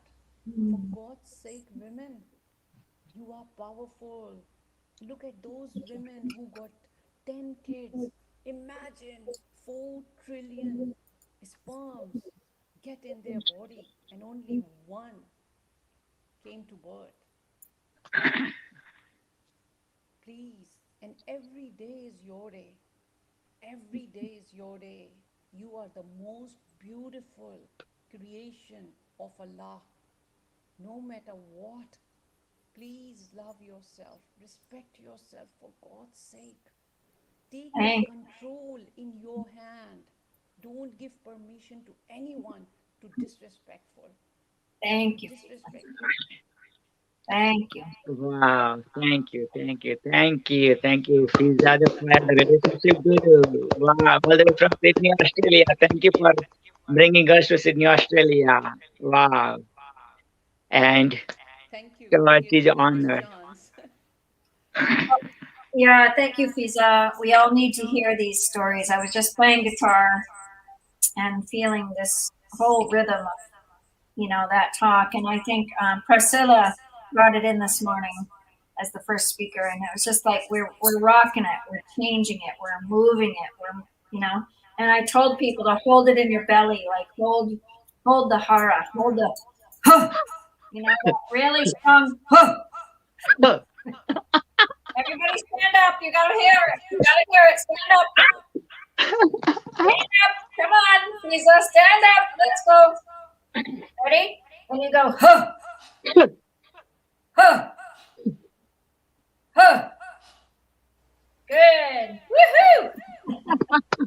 Right here in your belly. It's, the women carry it in their womb. It's a strength and it's a development. And I've walked through my own personal story, and I think as women come together, we stand and pull each other up. We help each other move up, And with that, we want Abbas to come on and teach us a little bit more. So, First, Abbas, yeah. First of all, thank you so very much, Mama Lynn Chitik, my mentor, and Guruji, my teacher, and now my new mentor, Madam Fiza, because I was backstage listening to her. She's so amazing. I got carried away and I was realizing that whatever she said, each word was very expensive, and we must analyze what she said, because it's amazing that although Robin Williams is my favorite and Whitney Houston was my first crush, uh, I apologize for that. My wife also knows about it. She's an amazing singer and she's an amazing actor. But what Madam Fizza said, end of the day, she's right. That Robin Williams did suicide and Whitney Houston got older, and now she's not my crush anymore. But I still respect her because she had been my crush, and I apologize for that. So the thing is, we become fake by the time. That's true, and we have to really realize that. Anyways, I really enjoyed and learned a lot from Madam Fizza, and thankful Jazakallah to her that she came and gave us her wise words. So I will start with my part, that I've gathered some verses and conclusions from my holy book, one of the Abrahamic faiths, that is Islam. I'm better in Islam as compared to other religions because my religion is Islam, and I don't claim to be the best Muslim, but still I can represent Islam as compared to other religions. So the one verse which says that, um, "O you have believed, it is not lawful for you to inherit women by compulsion, and do not make difficulties for them in order to take back the part of what you gave them, unless they commit a clear immorality, and live with them in kindness." The verse says that we must live with women, all women, either our mother, either our wife, either our sister, either our daughter-in-law, either our daughter, either our nieces, all women, either our sisters, either our cousins, either our female neighbors, or around the world. We should live with them in kindness. We should be kind to them. It mentions ahead that, "For if you dislike them, then you dislike the creation of God," or creator in bracket. So it says that if we dislike any women just because they are women or they are from female gender, so this verse in Quran says that in real we dislike the creation of the creator, which is in Arabic we call the creator Allah subhanahu wa ta'ala, and in other languages we call him from different names. So this was Surah Nisa, and my conclusion for this verse would be that Islam demands that women must be treated with maximum respect, honor plus justice. And Islam also condemns oppression of any kind with them. This was my conclusion for this verse. And it was amazing having read that verse, and after concluding it, now I would come to my second verse, which I have selected for today's special day, that is International Women's Day. And again, I would agree with the previous most respectable participant to whom I was hearing when I was backstage. She said that every day is International Women's Day. Every day is your day. You don't have to wait for it. So yeah, anyways, from now onwards, I will try to think like that, and that I will celebrate it every day, although I used to do it every year earlier. Anyways, number 2. So this is also one verse from Quran. It says, "Whoever does righteousness, whether male or female, Creator will surely cause that person to lead a good life, and the Creator will surely give them their due reward in this life and in the hereafter, according to the best of what they used to do." So all depends on the actions. It doesn't. This verse means. First of all, let me inform you that this is Surah An-Nahl. Surah An-Nahl. The previous one I concluded was Surah An-Nisa, a part of Surah An-Nisa. This is Surah An-Nahl. So my conclusion to this verse would be that in Islam, there is absolutely no difference between men and women as far as their relationship with the Creator is concerned, as both are promised the same reward for good conduct. So here we can see that it doesn't matter if you are a man or a woman, male or female, feminine or masculine. In Islam, uh, or everyone's equal depending on the actions. And it was again a beautiful verse. Now another verse which is addressed to husbands regarding women, addressed to their husbands or wannabe husbands or to be husbands. So this is also a part of Surah An-Nisa. Another part I have selected. It says that give the woman gifts graciously, but if the women give it up willingly, just hold on.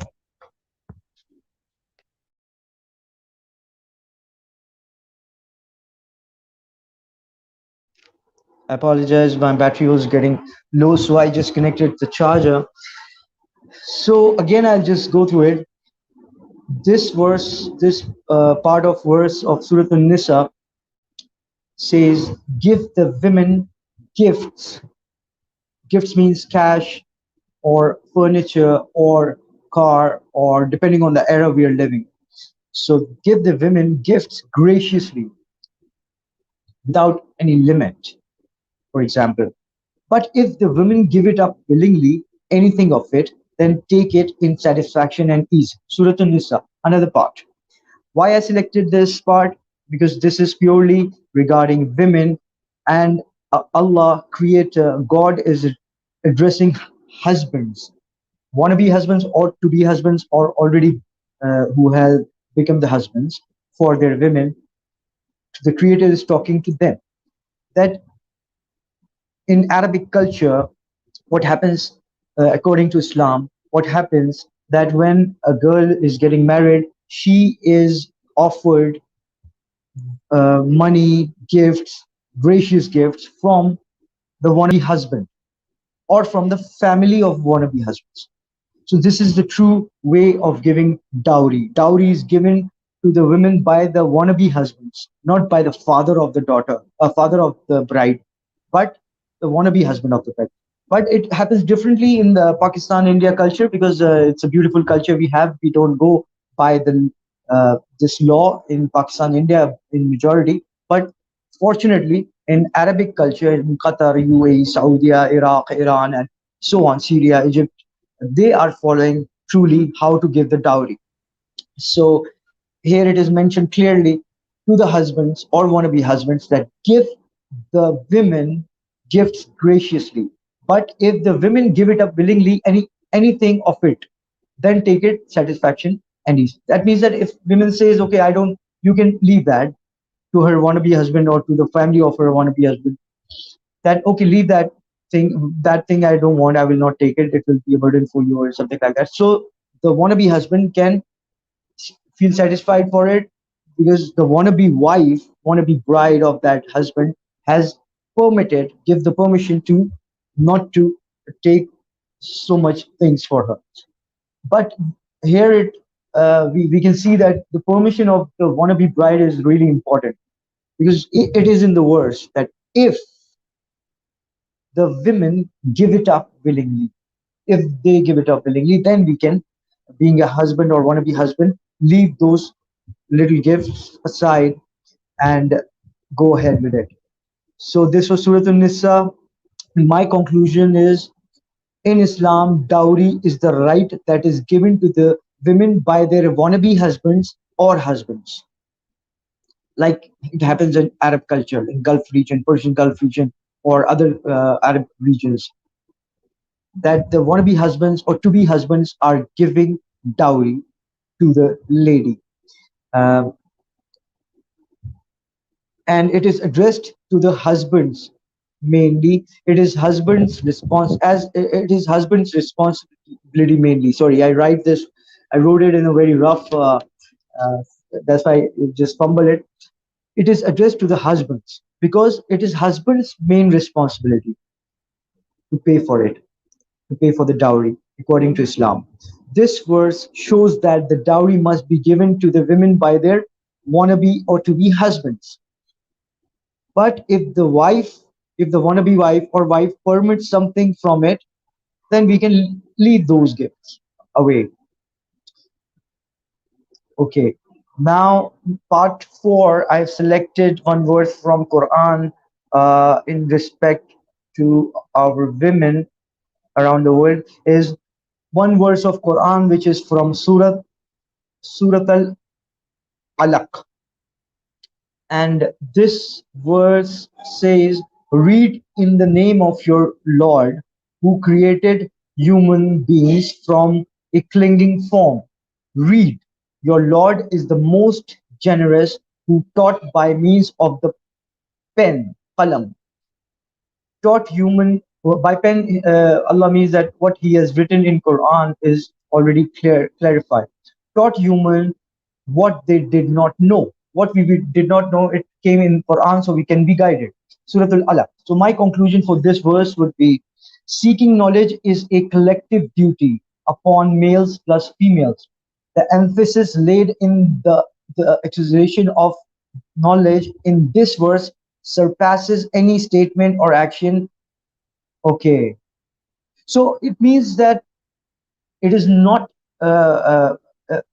education or not gaining knowledge is not only for males in Islam. It is equally prescribed for females and males both. So this was a conclusion for part 4. And last but not the least, number 5. It is this verse I've selected because I found it regarding female infanticide. Female infanticide. And when the verse, this verse is Surah Al-An'am, and the verse says, and when one of them is informed of the birth of female, one of them here means the people that they're getting princess daughter in their house. And when one of them is informed of the birth of female, his face, the guy's face, his face becomes dark. This verse came in the era when our last prophet arrived to this world 1400 years back. Before his arrival, people used to feel upset when girls were born. So I will repeat again. The verse says, Surah Al-An'am, and when one of them is informed of the birth of female, his face becomes dark and like upset, for example. His face becomes dark and suppresses grief, and he cries or he mourns or he feels sad or he shows sadness. And when one of them is informed of the birth of female, his face becomes dark and suppresses grief. He hides himself from the people. Should he keep her in humiliation or bury her in the ground? So here we see in the verse that before our last prophet came, the people used to bury their daughters in the ground. It's mentioned in the verse. That's why our last prophet is known as Rahmatul lil Alameen. When he came, so the girls were empowered. Should he keep her, by her, Allah means daughter. Should the father keep her daughter, the infant daughter, in humiliation or bury her in the ground? It's a question asked by Allah to us 1400 years back. Although it applies today as well, because so many places in Asia, they do the same stuff in this era as well. Thank God not in Arab, it doesn't happen in Arab, but it does happen in Asia, Eastern Asia, East side. So unfortunately, should the father keep his daughter in humiliation, the infant daughter in humiliation, or bury her in the ground? unquestionably evil is what they decided. Here, this is Surah Al-An'am. In the verse itself, Allah says that there is no question about it. Unquestionably, evil is what they decided. These type of men who used to bury their daughters or feel upset or make their faces darker by feeling upset, by feeling dull, by suppressing grief, they are doing evil for sure. No question about it. So my conclusion for this verse is Islam strictly prohibits female infanticide and also strongly forbids all types of infanticides, irrespective of any gender, whether an infant is a male or a female. So amazing, and thank you so much, Torch family. Thank you so much, Mama Lynn. Thank you so much, Dr. Praveen Patel Guruji. Thank you so much, Madam Fiza, who was a previous participant. It was amazing listening to her, although she talked about my favorite actors, my favorite celebrities, but she was right. So thank you so very much. Jazakallah. Thank you so very much. Thank you so much. Woo! Very cool. Very cool. I really like learning from you. So here we are. You'll have to teach me more. Very nice. Very nice. Well, whatever you say, you're going to be always my teacher. And I still remember the first live interview I did was yours. And the first show I went to, or was invited to, was yours. So it was Orbit Earth, I remember. So you're always. Thank you. Thank you. Well, we bless you on your next journey. I know you need to go. Thank you. Thank you. Thank you. I want to just give thanks to Dr. Praveen Patel right now. He pulled it off, another event with me. Woo! Thank you, Mama Lynn. Thank you, Mama Lynn. We did it by God's grace and your blessings. Thank you so much. And thanks all my Torch International Celebrity, International Women's Day celebration speaker. And look at that. When a student is ready, the teacher appears. When a student is truly ready, he kisses a frog. I had to get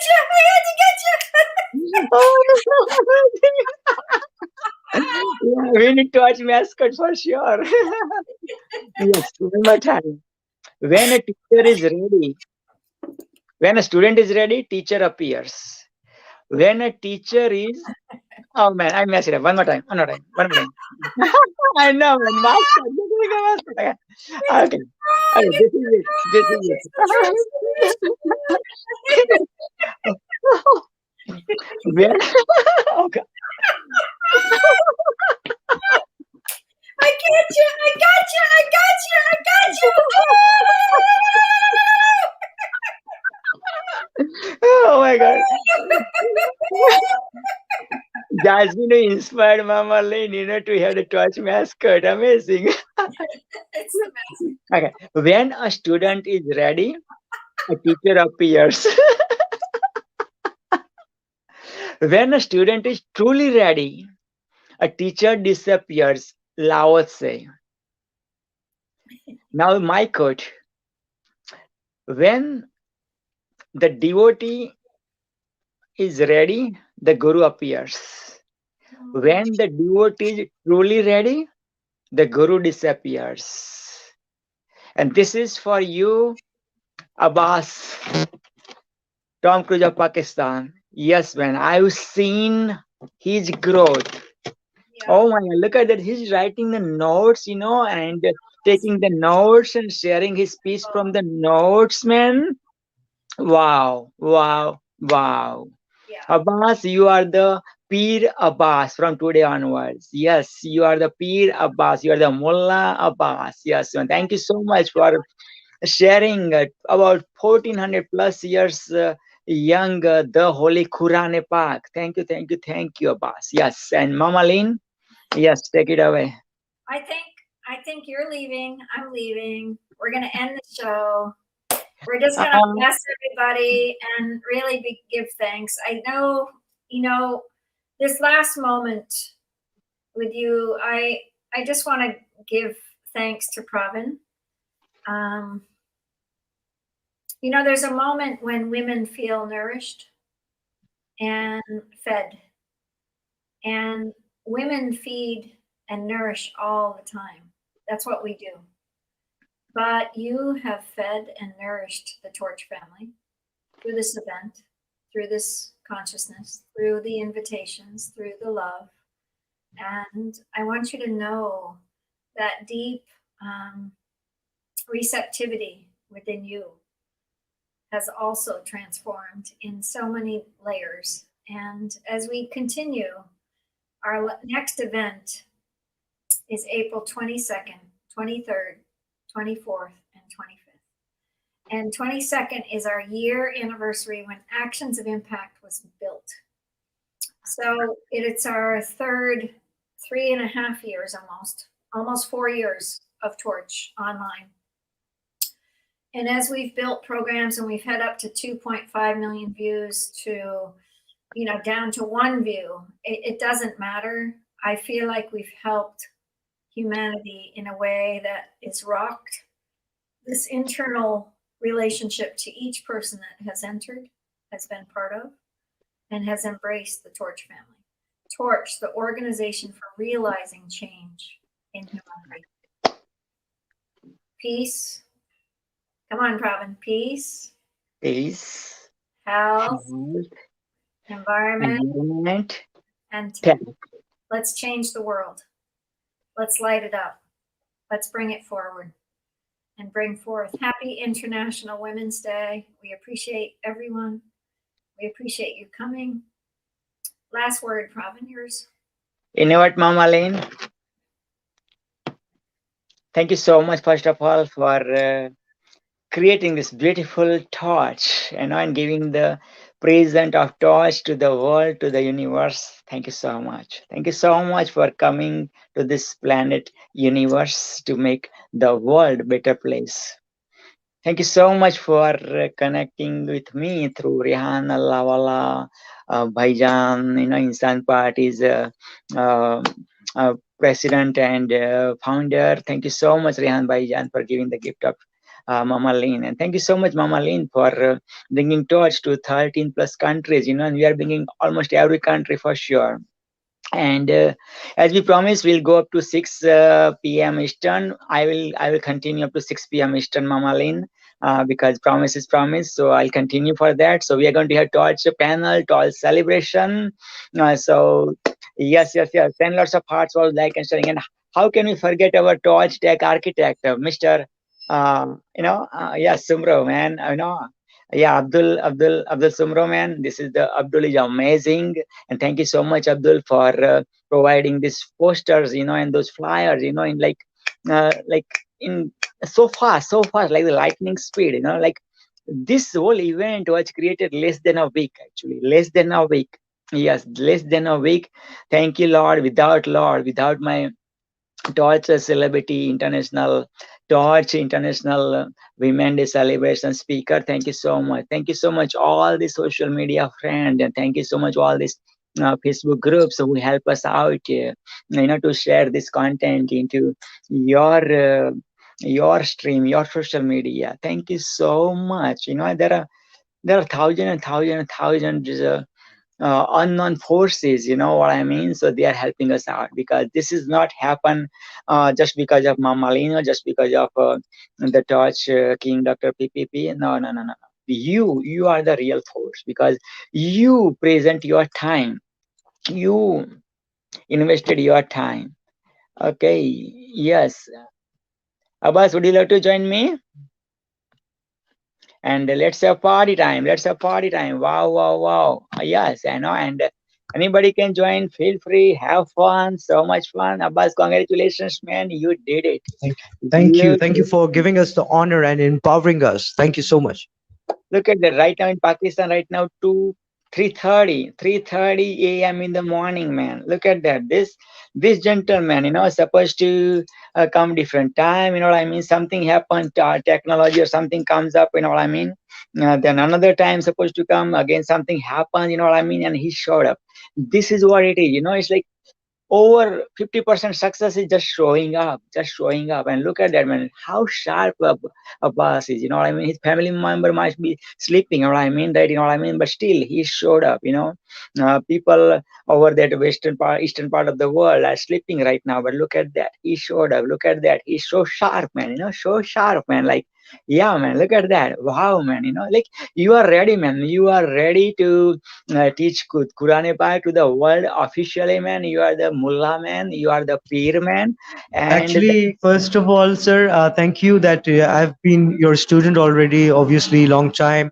And the thing is, I'm not mullah, but I selected especially for today only, for the Women International Day only, because my holy book Quran is full of women rights. And as we discussed earlier, that before our last prophet came, the women didn't have respect from this world. But when our last prophet came, he gave equal respect to women, by the order of Allah, by the law of Creator, by the regulations of God. So that's what I wanted to share. Although I'm not a master, but I did a research for our this webinar, special day webinar. And I'm really honored to come here and to talk in front of my mentors plus to the audience. Thank you, sir. Thank you, Guruji. Jazakallah. जज़ाकल्लाह जज़ाकल्लाह जज़ाकल्लाह, छा गए गुरु, छा गए बापू, छा गए यार। क्या बात है, क्या बात है। देखो, रियल कोई मास्टर है, गुरु है, टीचर है, मेंटर है, कोच है, उसका रियल सक्सेस क्या होता है? रियल सक्सेस ये होता है कि जो उसका स्टूडेंट होता है, जिस स्टूडेंट ने उस मास्टर पे मना फेथ रखा, बिना उसको इन पर्सन मिले हुए फेथ रखा, और उस फेथ को वो बाईपास कर गया, और वो उस लेवल पे पहुंच गया कि now he has the fan following, he has the student following, he has the coaches and mentees, and that's the real success of the master, guru, or teacher. You know what I mean? The real leader is the one who's creating the leaders. Leader creating leaders, he or she is the real right leader, man. Diamond cutting diamond, right? Diamond cutting diamond. Oh my God. Okay. Oh my God. Let me welcome our Torch International Celebrity speaker, Kurt, man. Okay, Kurt, this is Abbas from Pakistan. Walaikum. How are you, sir? I'm great, and you're looking well. Dapper Dan from I said Dapper Dan from Hindustan, but you're from Pakistan. Yeah, I'm from Pakistan, and we love Hindustan and Pakistan, India. One day they will become one, unitedly, inshallah.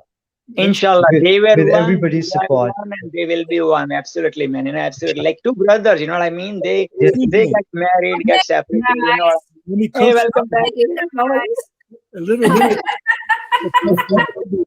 know nobody wants to go. What's happening here? I had to go to work, and then I was like, okay, I'm trying to be reasonable.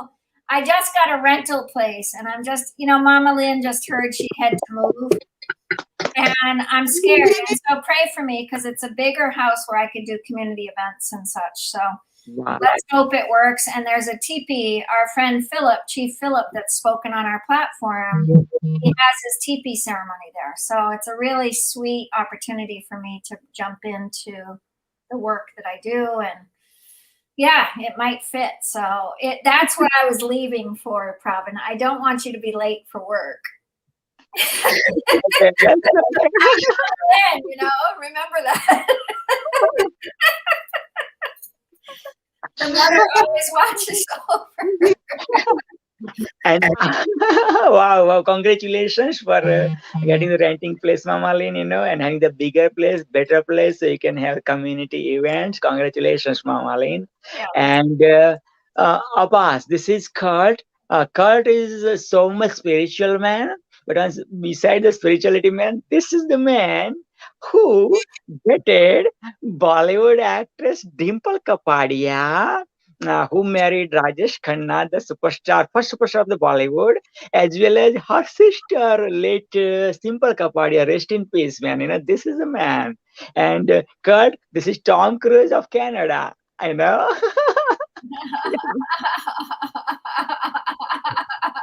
All right, let's go back to the Women's International Day. Elizabeth, I got to say something to this guru, because I think he's had a little bit too much bong.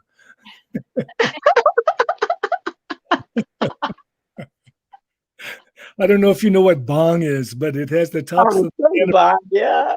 Dum mit jaye it is sacred to Lord Shiva. Hare Rama, Hare Krishna, Hare Rama, Hare Krishna. This is a Bhang month actually. Shivratri is coming. The Lord Shiva's celebration, Shivratri. Time to drink Bhang. This is the month actually. And Holy Day too. On Holy Day. Oh, problem. Yeah, that's right. Yeah. I had Bang the first time on Holy Day at Inder Raj Anand. He was a famous screenwriter for India. Inder Raj lived in Juhu, of course, where most of the Bollywood people did. Wow. Holi is coming in month of March too, Festival of Colors. Yes, absolutely. And you look that Sufi guy right now, Kurt. You look like the Sufi guy, The Sufi man. The Sufi man, start twirling. Let's do that movement. Let's do the Sufi movement. Okay, let's go. Everybody up. Come on, man. You can do that. There's a part of something called there's a yoga. Come on, Abbas. You got Come on, to do it. Let's go. Come on, buddy. Come on, Abbas. One hand is up and one hand is down. Oh, I see. Molla mere molla. Karam karam molla. Karam molla. Wow. It's always clockwise. Oh, always clockwise. Oh, I'm sorry. And if you can also do your poetry of Rabia. You repeat some of Rabia's poetry, or you repeat some of Hafez's poetry, or That would be great. We were just given, Kurt wants to be involved. Abbas, you should hear what just happened. We have a really beautiful Franciscan priest that's been involved with me for a long time. He's been my spiritual director. And he offered last night to do the calligraphy for our torch family. And he actually offered me. But of course, the person that I am opened it up to our community. And he said he would do all the calligraphy for our book, and then we could use it for a torch relationship to, sell it on our platform as an extra cost. To be able to do these events costs money, and the posters cost money, and people are getting paid, and so it's a really nice offer. I also have a poetry book, so we're trying to get our website going in the way that we can have it where there's different offers and people can donate. So the donations, I think, are going to be important. But Kurt and Pravin both said they would like to contribute. And what you could do if you're a Torch member and you want to get involved, even if you aren't, you want to contribute towards Torch, you would pick a prayer or a scripture. And of course, Father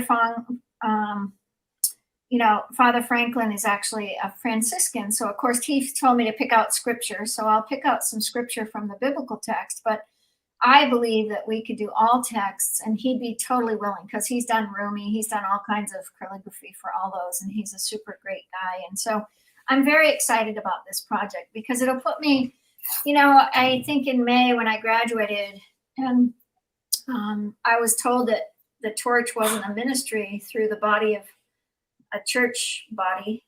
I was kind of shocked because it's not that Torch wants to be its ministry, but it is a ministry to the people, and it's that name has too many connotations, so I've never seen it like that. But it's interesting just to have voice on what that might look like, how that looks, how that opens me, and it's been really great for Franklin to do what offering for me as I move back through. Kurt, you know, you're very much like me. I've studied all different traditions. I've studied all different people. I love all traditions, and Pravin is the same. And I think it's okay that we practice one tradition and then love all traditions. I just feel that, and I love practicing many traditions because that's embedded in my soul life. You know. Me too. I've done that so much. Yeah, same. And so, and I have to be honest that Jesus always kept that thread all the way through. You know, there was that presence of Jesus for me, and he kept appearing to me. It was like this powerful presence, you know. And going to Iona was such a powerful gift. The island of Iona, and my ancestry is definitely part of the Scotland Islands, and you know, I definitely feel there were huge openings in Scotland for me because of my ancestry, you know. But Iona is a magical place. Have you been to Iona? Not yet. I've been to Medjugorje. I've been to, you know, all kinds of different sacred sites around the world, but not Iona. It's where the Druids and Saint Columba met. You've heard about it, but the veil really opens. Seriously, the veil opens. Yeah. And I was specifically told to move into a very deep, I'm not sure what happened to Pravin here. I was told specifically what to do on the island when I got there. It was like such a very powerful transmission. And I learned from the colors, the vibrational patterns, there's chakra systems all the way up through the island. And some of the old ancient people knew where the chakra systems were. So said to go and pray. And while I might have missed a couple of those, I was guided so deeply on that island, where to go, what to do. And there was this one cave, and this cave was right on the ocean. And you crawled in, and I lit a candle, and I looked around, and there were all these old carvings of snakes and of goddesses. And it was just like this amazing cave, you know, of like the ancient ones. And it was just so magical. But yeah, the chapels there, I mean, it was a really significant trip for me, Iona. But what sacred places? I mean, I think the feminine comes up through the sacred land, you know? Oh my God, yes. The Canyon de Chelly is very, very powerful. It's right at the Four Corners area of New Mexico and Colorado and so on. And I've also been to Medjugorje, where for 10 years over, they had about 10 kids have visions of seeing the Jesus's mother. Yeah, And I brought some atheists there, and actually they drove me there because I couldn't get there from Dubrovnik and then fly off the next day to Greece by bus, or I couldn't afford a taxi. And I played water polo with them in a little cove, and they offered to bring me. And I said, well, I'll pay for the gas. And they said, no. And then I told them both, I says, well, let's just sit down where she supposedly appeared, because there was no temple or church or anything else built around it. And we just sat there for about 15 minutes with our eyes closed. And she literally felt somebody put their hand on her, and she felt tremendous peace and love. And I would, yeah. So, and then over at Nara, the largest bronze statue in the world in Japan, is a very special place. And oh yeah, I've been there. I've been there. Very special. I was also when I was flying back from Sweden, over to a friend's marriage in the racetrack in Bombay. We missed the wedding because we got laid over in Rome. As we came into the Rome airport, there was absolutely nobody in the Rome airport, in the entire airport. We couldn't find anybody. It was like Twilight Zone. Wow. We were banging on doors, and finally somebody came out from one of the places, and we finally got accommodated. But we went into, seems we had to stay over to fly out that next night. We got to go into the Sistine Chapel and also into the St. Peter's. And in St. Peter's, every 25 years, they open up this one chapel. I don't know why they keep it closed for the reason, but they keep it locked up for 25 years and then open it up like 3 to 5 days over Christmas time. And we got there at that one day and we just sat down and we were in meditation. Beautiful. Your mind just stopped. Beautiful. Yeah. It happened in those kind of places. It reminds me of Issei Shrine in Japan. So Issei, it takes 25 years of ceremony to move Amaterasu. And Amaterasu, the old song is Amaterasu, oh Kami. And it's the presence of the feminine in Japan. That Stories of Japan is of Amaterasu, and everyone in Japan wants to go to Issei Shrine. So I found out about it, and it takes 25 years of ceremony. And she's moved from a building from the east to a building to the west, and then a building from the west to the building to the east every 25 years. Okay, her spirit. They feed her brown rice every day for those 25 years. And the ceremony is 8 years up through the woods, and they cut down special trees to build the building for her. And it's 8 years of ceremony, from very, very sacred ceremonies all the way through Japan to build. So the original Issei Shrine is up in the mountains, and one of the Shinto priests I got to stay with, and he took me up to the original place. But the magic was when I appeared there, it was 3 weeks after she was born, you know, like birthed into the new place. And the man that plays the flute, I get to meet him and go to his house and see how he moved her spirit. I mean, it was just like, it was so beautiful after, you know, like so precious, you know, that's for sure. that deeper opening. And I'll just never forget being up in the traditional lands, you know. I had such magic in Japan. I mean, you think of a thought and it immediately appears. And it's similar to that in Scotland.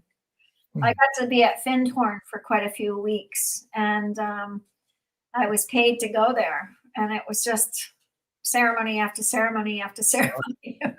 I got to meet them, in the 80s, I think it was, early 80s. Yeah, she and I spent time. And actually the Garden for World Peace, the Stone Garden for World Peace vision was on my last day there. And I went to her house after. We met as a group. And it was the first time she had her children taken, okay, through a divorce. Eileen Caddy. Her husband proved her a quack. And I had a very similar experience. Ooh. And so she had a very powerful experience. She was 80 years old. It was her 80th birthday. And they were getting together. Her children were getting together for the first time in like many, many, many years. For the first time, she's able to see them all. Wow. So intense.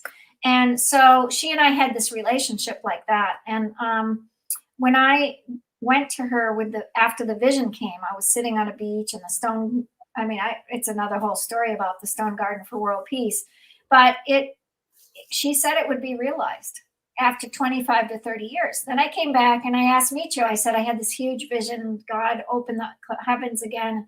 You know, what do you think? He said, it's going to be realized between 25 to 30 years. Well, today, you know, it's the 25th year.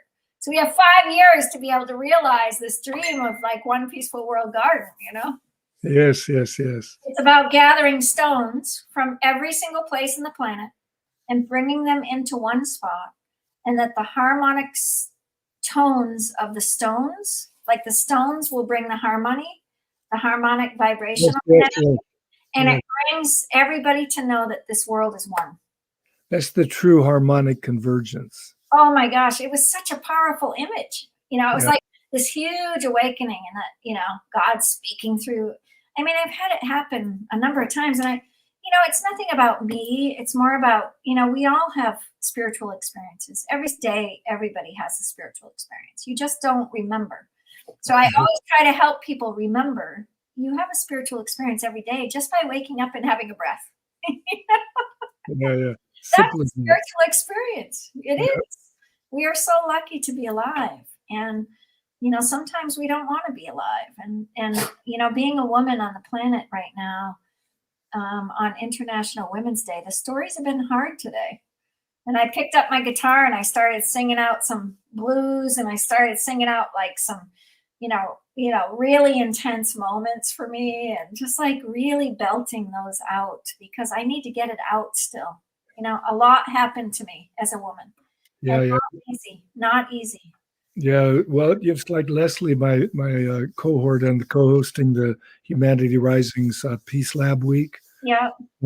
She was raped at an early age. Yeah. Yeah. And so many friends of mine have had that same Oh, yeah. issue. I mean, it's really, really sad. And that's why Anita Sanchez's book, that Forgiving the Unforgivable, Mhm. is so powerful. Mm. It's so good. She learned even beyond forgiving. Mhm. She Mhm. learned to be able to treat it as a blessing. Uh-huh. Uh-huh. Because it got her stronger. It got her to be able to speak. Yes, yes. And so on. I'm singing to the choir, I know, but it's amazing what just looking at life from that perspective is everything is a blessing. Like for me, that I was on this hijacked airplane, it was a blessing. I know. And what happened? How did it got me to talk at the United Nations? How many people get to talk there? How many people get to go give a program at Oxford Medical School? It's insane what can be real blessings in your life. Grace appears, right? Grace appears. Yeah. It always appears. Yep. You have to remember on this Women's International Day that grace does appear. Yes. We're both witnesses of grace appearing to both of our lives. And Kurt has so many great experiences. And Well, women get to give birth. yeah, five What times. a gift. What a gift. Yeah. I was blessed to be able to assist in our boy's birth. Mhm. But wow. It's that the only thing that I think that would keep me from wanting to be a man in this body, because I'm so used to it, for one thing, is to be able to nurse a child. Oh, it's so lovely. The energy, that love is just sitting there, just being nurtured by you. Oh my, you're God for them. Yeah. It is. It is. And I had 3 home births. My first baby at home was born in a tent. We Uh-huh. bought a little 2-acre plot, and it was it was right near the ashram, the Foss. Oh gosh, who was the Amaji? Was it Amrita Nanamai? Yeah, Gudamai. Oh, good morning. I Really? think. Up in New York then? Yeah. Yeah. What's the name of the ashram? Fallsburg. It's Yes, right there. Got it. yeah. So we were right there. We built the ashram. Oh, beautiful. A year before or so, we were at it's called the DeVille, and that was something that was a TM thing. And we ended up actually, I think, owning that and one other place that was we turned into part of our ashram. But Well, I was a very young mom. I was 22 when I had my first child, but we went to an ashram when I was 23. I had 2 children by then. I had 16 months apart. It was pretty intensive mothering moment. And Swami Brahmananda was there. I toured Japan with him. I Oh, got you Guru Maharaj to get him to come with me because I was invited to give intensives there. Yeah. And Bob had said I could, give Shaktipat and all that. And I was going to go over and give an intensive, but I says, look, I stopped being in a Swami training and all that because I knew I couldn't be celibate. So I said, would you please have a Swami come with me? And they chose Brahmananda. And that's where he changed from being a Swami to being a householder. And then he became Swami again and so on. But, Yeah, life he had a has interesting circles. Yeah, he had a stroke. And I had never been to an ashram. My husband was working. He was a golf pro. So he worked every weekend, played golf all the rest of the week. And I was just like, okay, I was alone with 2 kids of my own.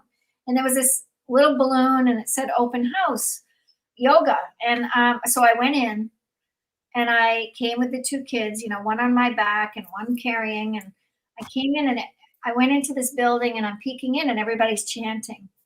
Well, he stopped everybody from chanting when he saw me. And he had me come up to the front of the room. And it scared the heck out of me. And it was so intense. Like, it was like, And then he called me the Great Mother, and it was like powerful. It's a really powerful experience. That was kind of my first. And then 8 years later at Gurudev, I cooked for Gurudev at Kripalu Yoga Center.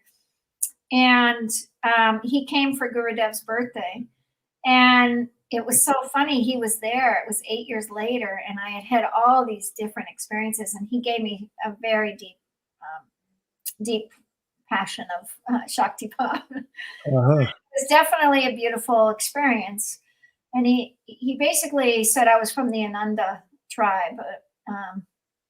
So I kind of always have been looking at that. And in Japan, there's the name Ananda, and then there's the Indian. So it's kind of this funny thing, but I remember all the chants by heart without ever learning them.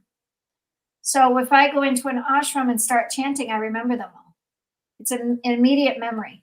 And it's been really wonderful. And, you know, we opened up the Stone Garden for World Peace, and one of the gurus came for 3 years, and he said, it's all just from your past, and it's all grace. And his disciples were like, how does she know all these?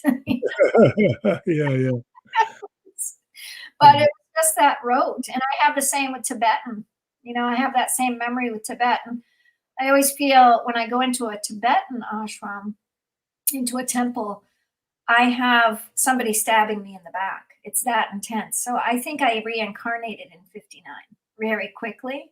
It was that intense. I can't sit with a Tibetan group of men and women easily because it's that trauma. So I've had to walk out of many ashrams from the Tibetan tradition. Wow. So I definitely see that as an interesting, I don't know what happened there, but it was powerful for me. But I love And you were being a cook for a guru. My first wife was Muktananda's cook for a number of years. Oh, that's so funny. Yeah, I only did for, he had a yeast infection. He couldn't get through it. And my good friend Lino, who's the laughing Buddha, he's a Lino Stanchich, amazing man. He's in his 80s now, late 80s, and he lives in Ashland. And Ashland. And he is such a sweetheart. He is just such a sweetheart. And he and his wife did all the spiritual training with Michio and I. And so we became really close friends, and his daughter lived at our house. And so I took in cancer patients into my home, and I took in single moms into my home for years. I just had an open house. And so that's what I've been missing. You know, I've been missing that home. I've been missing that land. I've been missing. You'll attract it now. I hope. You move to the bigger place, and you'll fill it. I hope so. I hope so. If we can afford the whole process, it's a big deal. You know, it's a big deal. Yeah. Let's hope I can pull that off. You know. But Lynn, I'd like to coach you if you don't mind, just a moment. Please. Ulf Sandström was from Sweden, and he gave part of the program on Tuesday's program. Nice. Humanity Rising. He's a trauma specialist. Nice. And he basically moves like this because he's on 10, 12 hours a day on Zoom calls because of his work. Yep. And this stimulates not only your brain, but also the flow in your body and the stimulation of your all systems of your body to the degree. And the Jews in front of the Wailing Wall, they'll go like this. And it's a similar kind of thing, the traditional. And it's so necessary. And we are not made to sit for so long, especially sit still.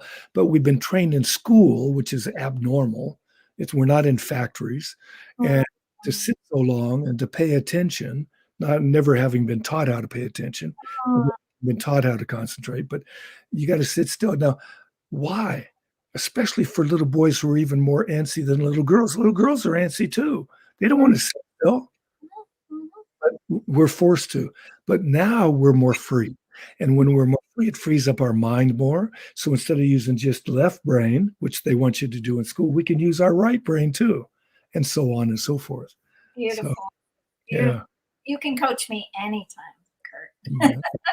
I'll always ask you, because I also, that's a good cue to anybody else who is a teacher or a coach, is to ask permission first.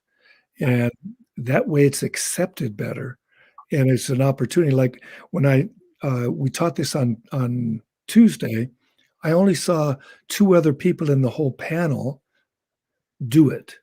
It was me and this one woman from Houston, Texas.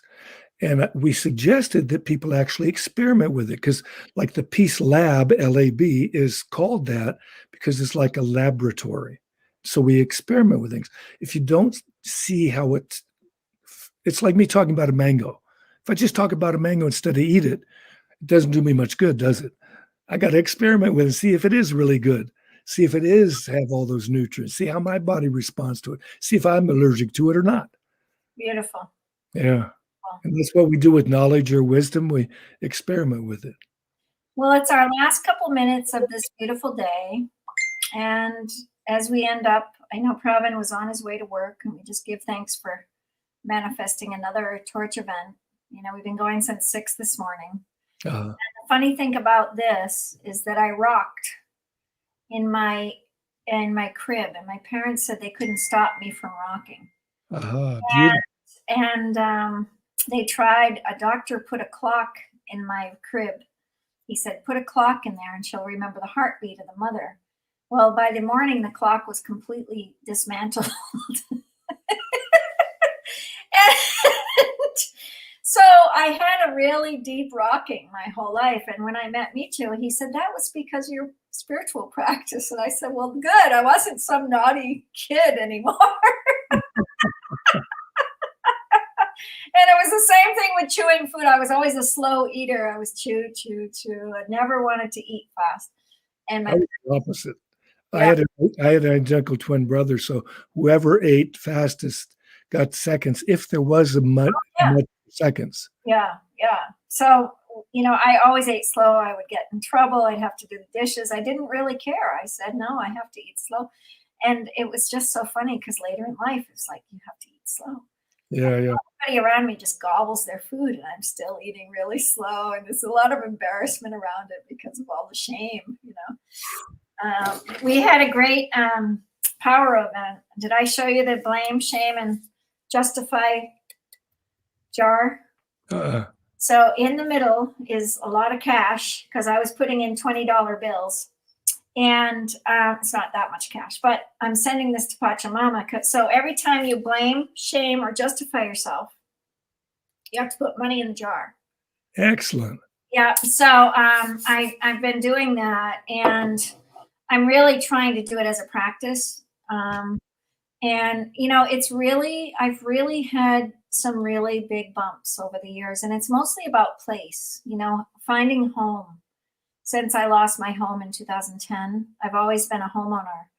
And it's been challenging. When they just told me 5 days ago that they were selling the building and we had to move, I had a really bad 5 days. Wow. You know? So I just really prayed. And so to have that appear today, let's hope I can, you know, I just wanted a place where I could just land, where I could be, have a fire pit, and have, you know, like be myself in California, you know, be myself in California, you know, like I've been in apartments for 12 years and I feel like, I just need my feet on the earth, and I need, So I'm pretty excited to have this little piece of property. Maybe that'll be fun. Well, you deserve it so much. And you're such a magical lady. I'm so blessed to be able to be with you and to share this time, and everybody else is, and however they can come across you. You're like this torch. You're a light. We're kissing the frog. That was my symbol as a child. All right. Well, my totem is a hummingbird. Oh, good. There's the joy, that beautiful joy that you bring to everybody's life. Yeah. So I will swing it back to you, my friend. Yeah. That beautiful joy that you are. I love hanging out with you. I really do. And we just want to thank everybody. It's the 3 o'clock hour. We're going to shut this event. And we just want to thank you all for joining us at the International Women's Day celebration. And we were invited by Voice of Men 360. to be part of their event. And they really want to partner with the Torch, which is super exciting. There's about 9,000 people around the world. And so we're pretty excited about that collaboration. And we had a beautiful ceremony yesterday on their event. And I just feel like we're starting to bridge the collaborations now. You know, the collaborations are starting to fly. And that's what we all want. We want to bring this world into this, you know, place. And this is a Torch member that is very prominent. He's been at all of our events. And sorry we didn't get a poster done for you, but you didn't speak up. You were coming, and it happened all like very quick. Pravin, we're doing this on Sunday. I said, Pravin, we just did Torch Tech. He said, it's okay. We're doing it again. I said, okay. So anyway, here we are for another event. And the next one is April 22nd. It's for Earth Day. And we're going to be doing 22nd, 23rd, 24th, 25th. And it's going to start at, you know, later in the day. And, you know, it's a year ago that my son claimed Actions of Impact. And it's such a great name, Actions of Impact. And we all have to take those actions of impact for women, for men, for girls, for boys, for that next generation, 7 generations in my estimation. And Kurt, last words, please, for the women's. I would love everybody again to collaborate with the Peace Lab, and it's through chataction.org. Beautiful. You can take a survey, or you can take a 21-step challenge, and you'll go deeper and find the Philosopher's Stone for peace. Oh, There. Thank you. Beautiful. Thank Let's you. put that on our website when we, you know, as we move this, you know, for sure, for Torch Environment, let's get that on the website. Okay.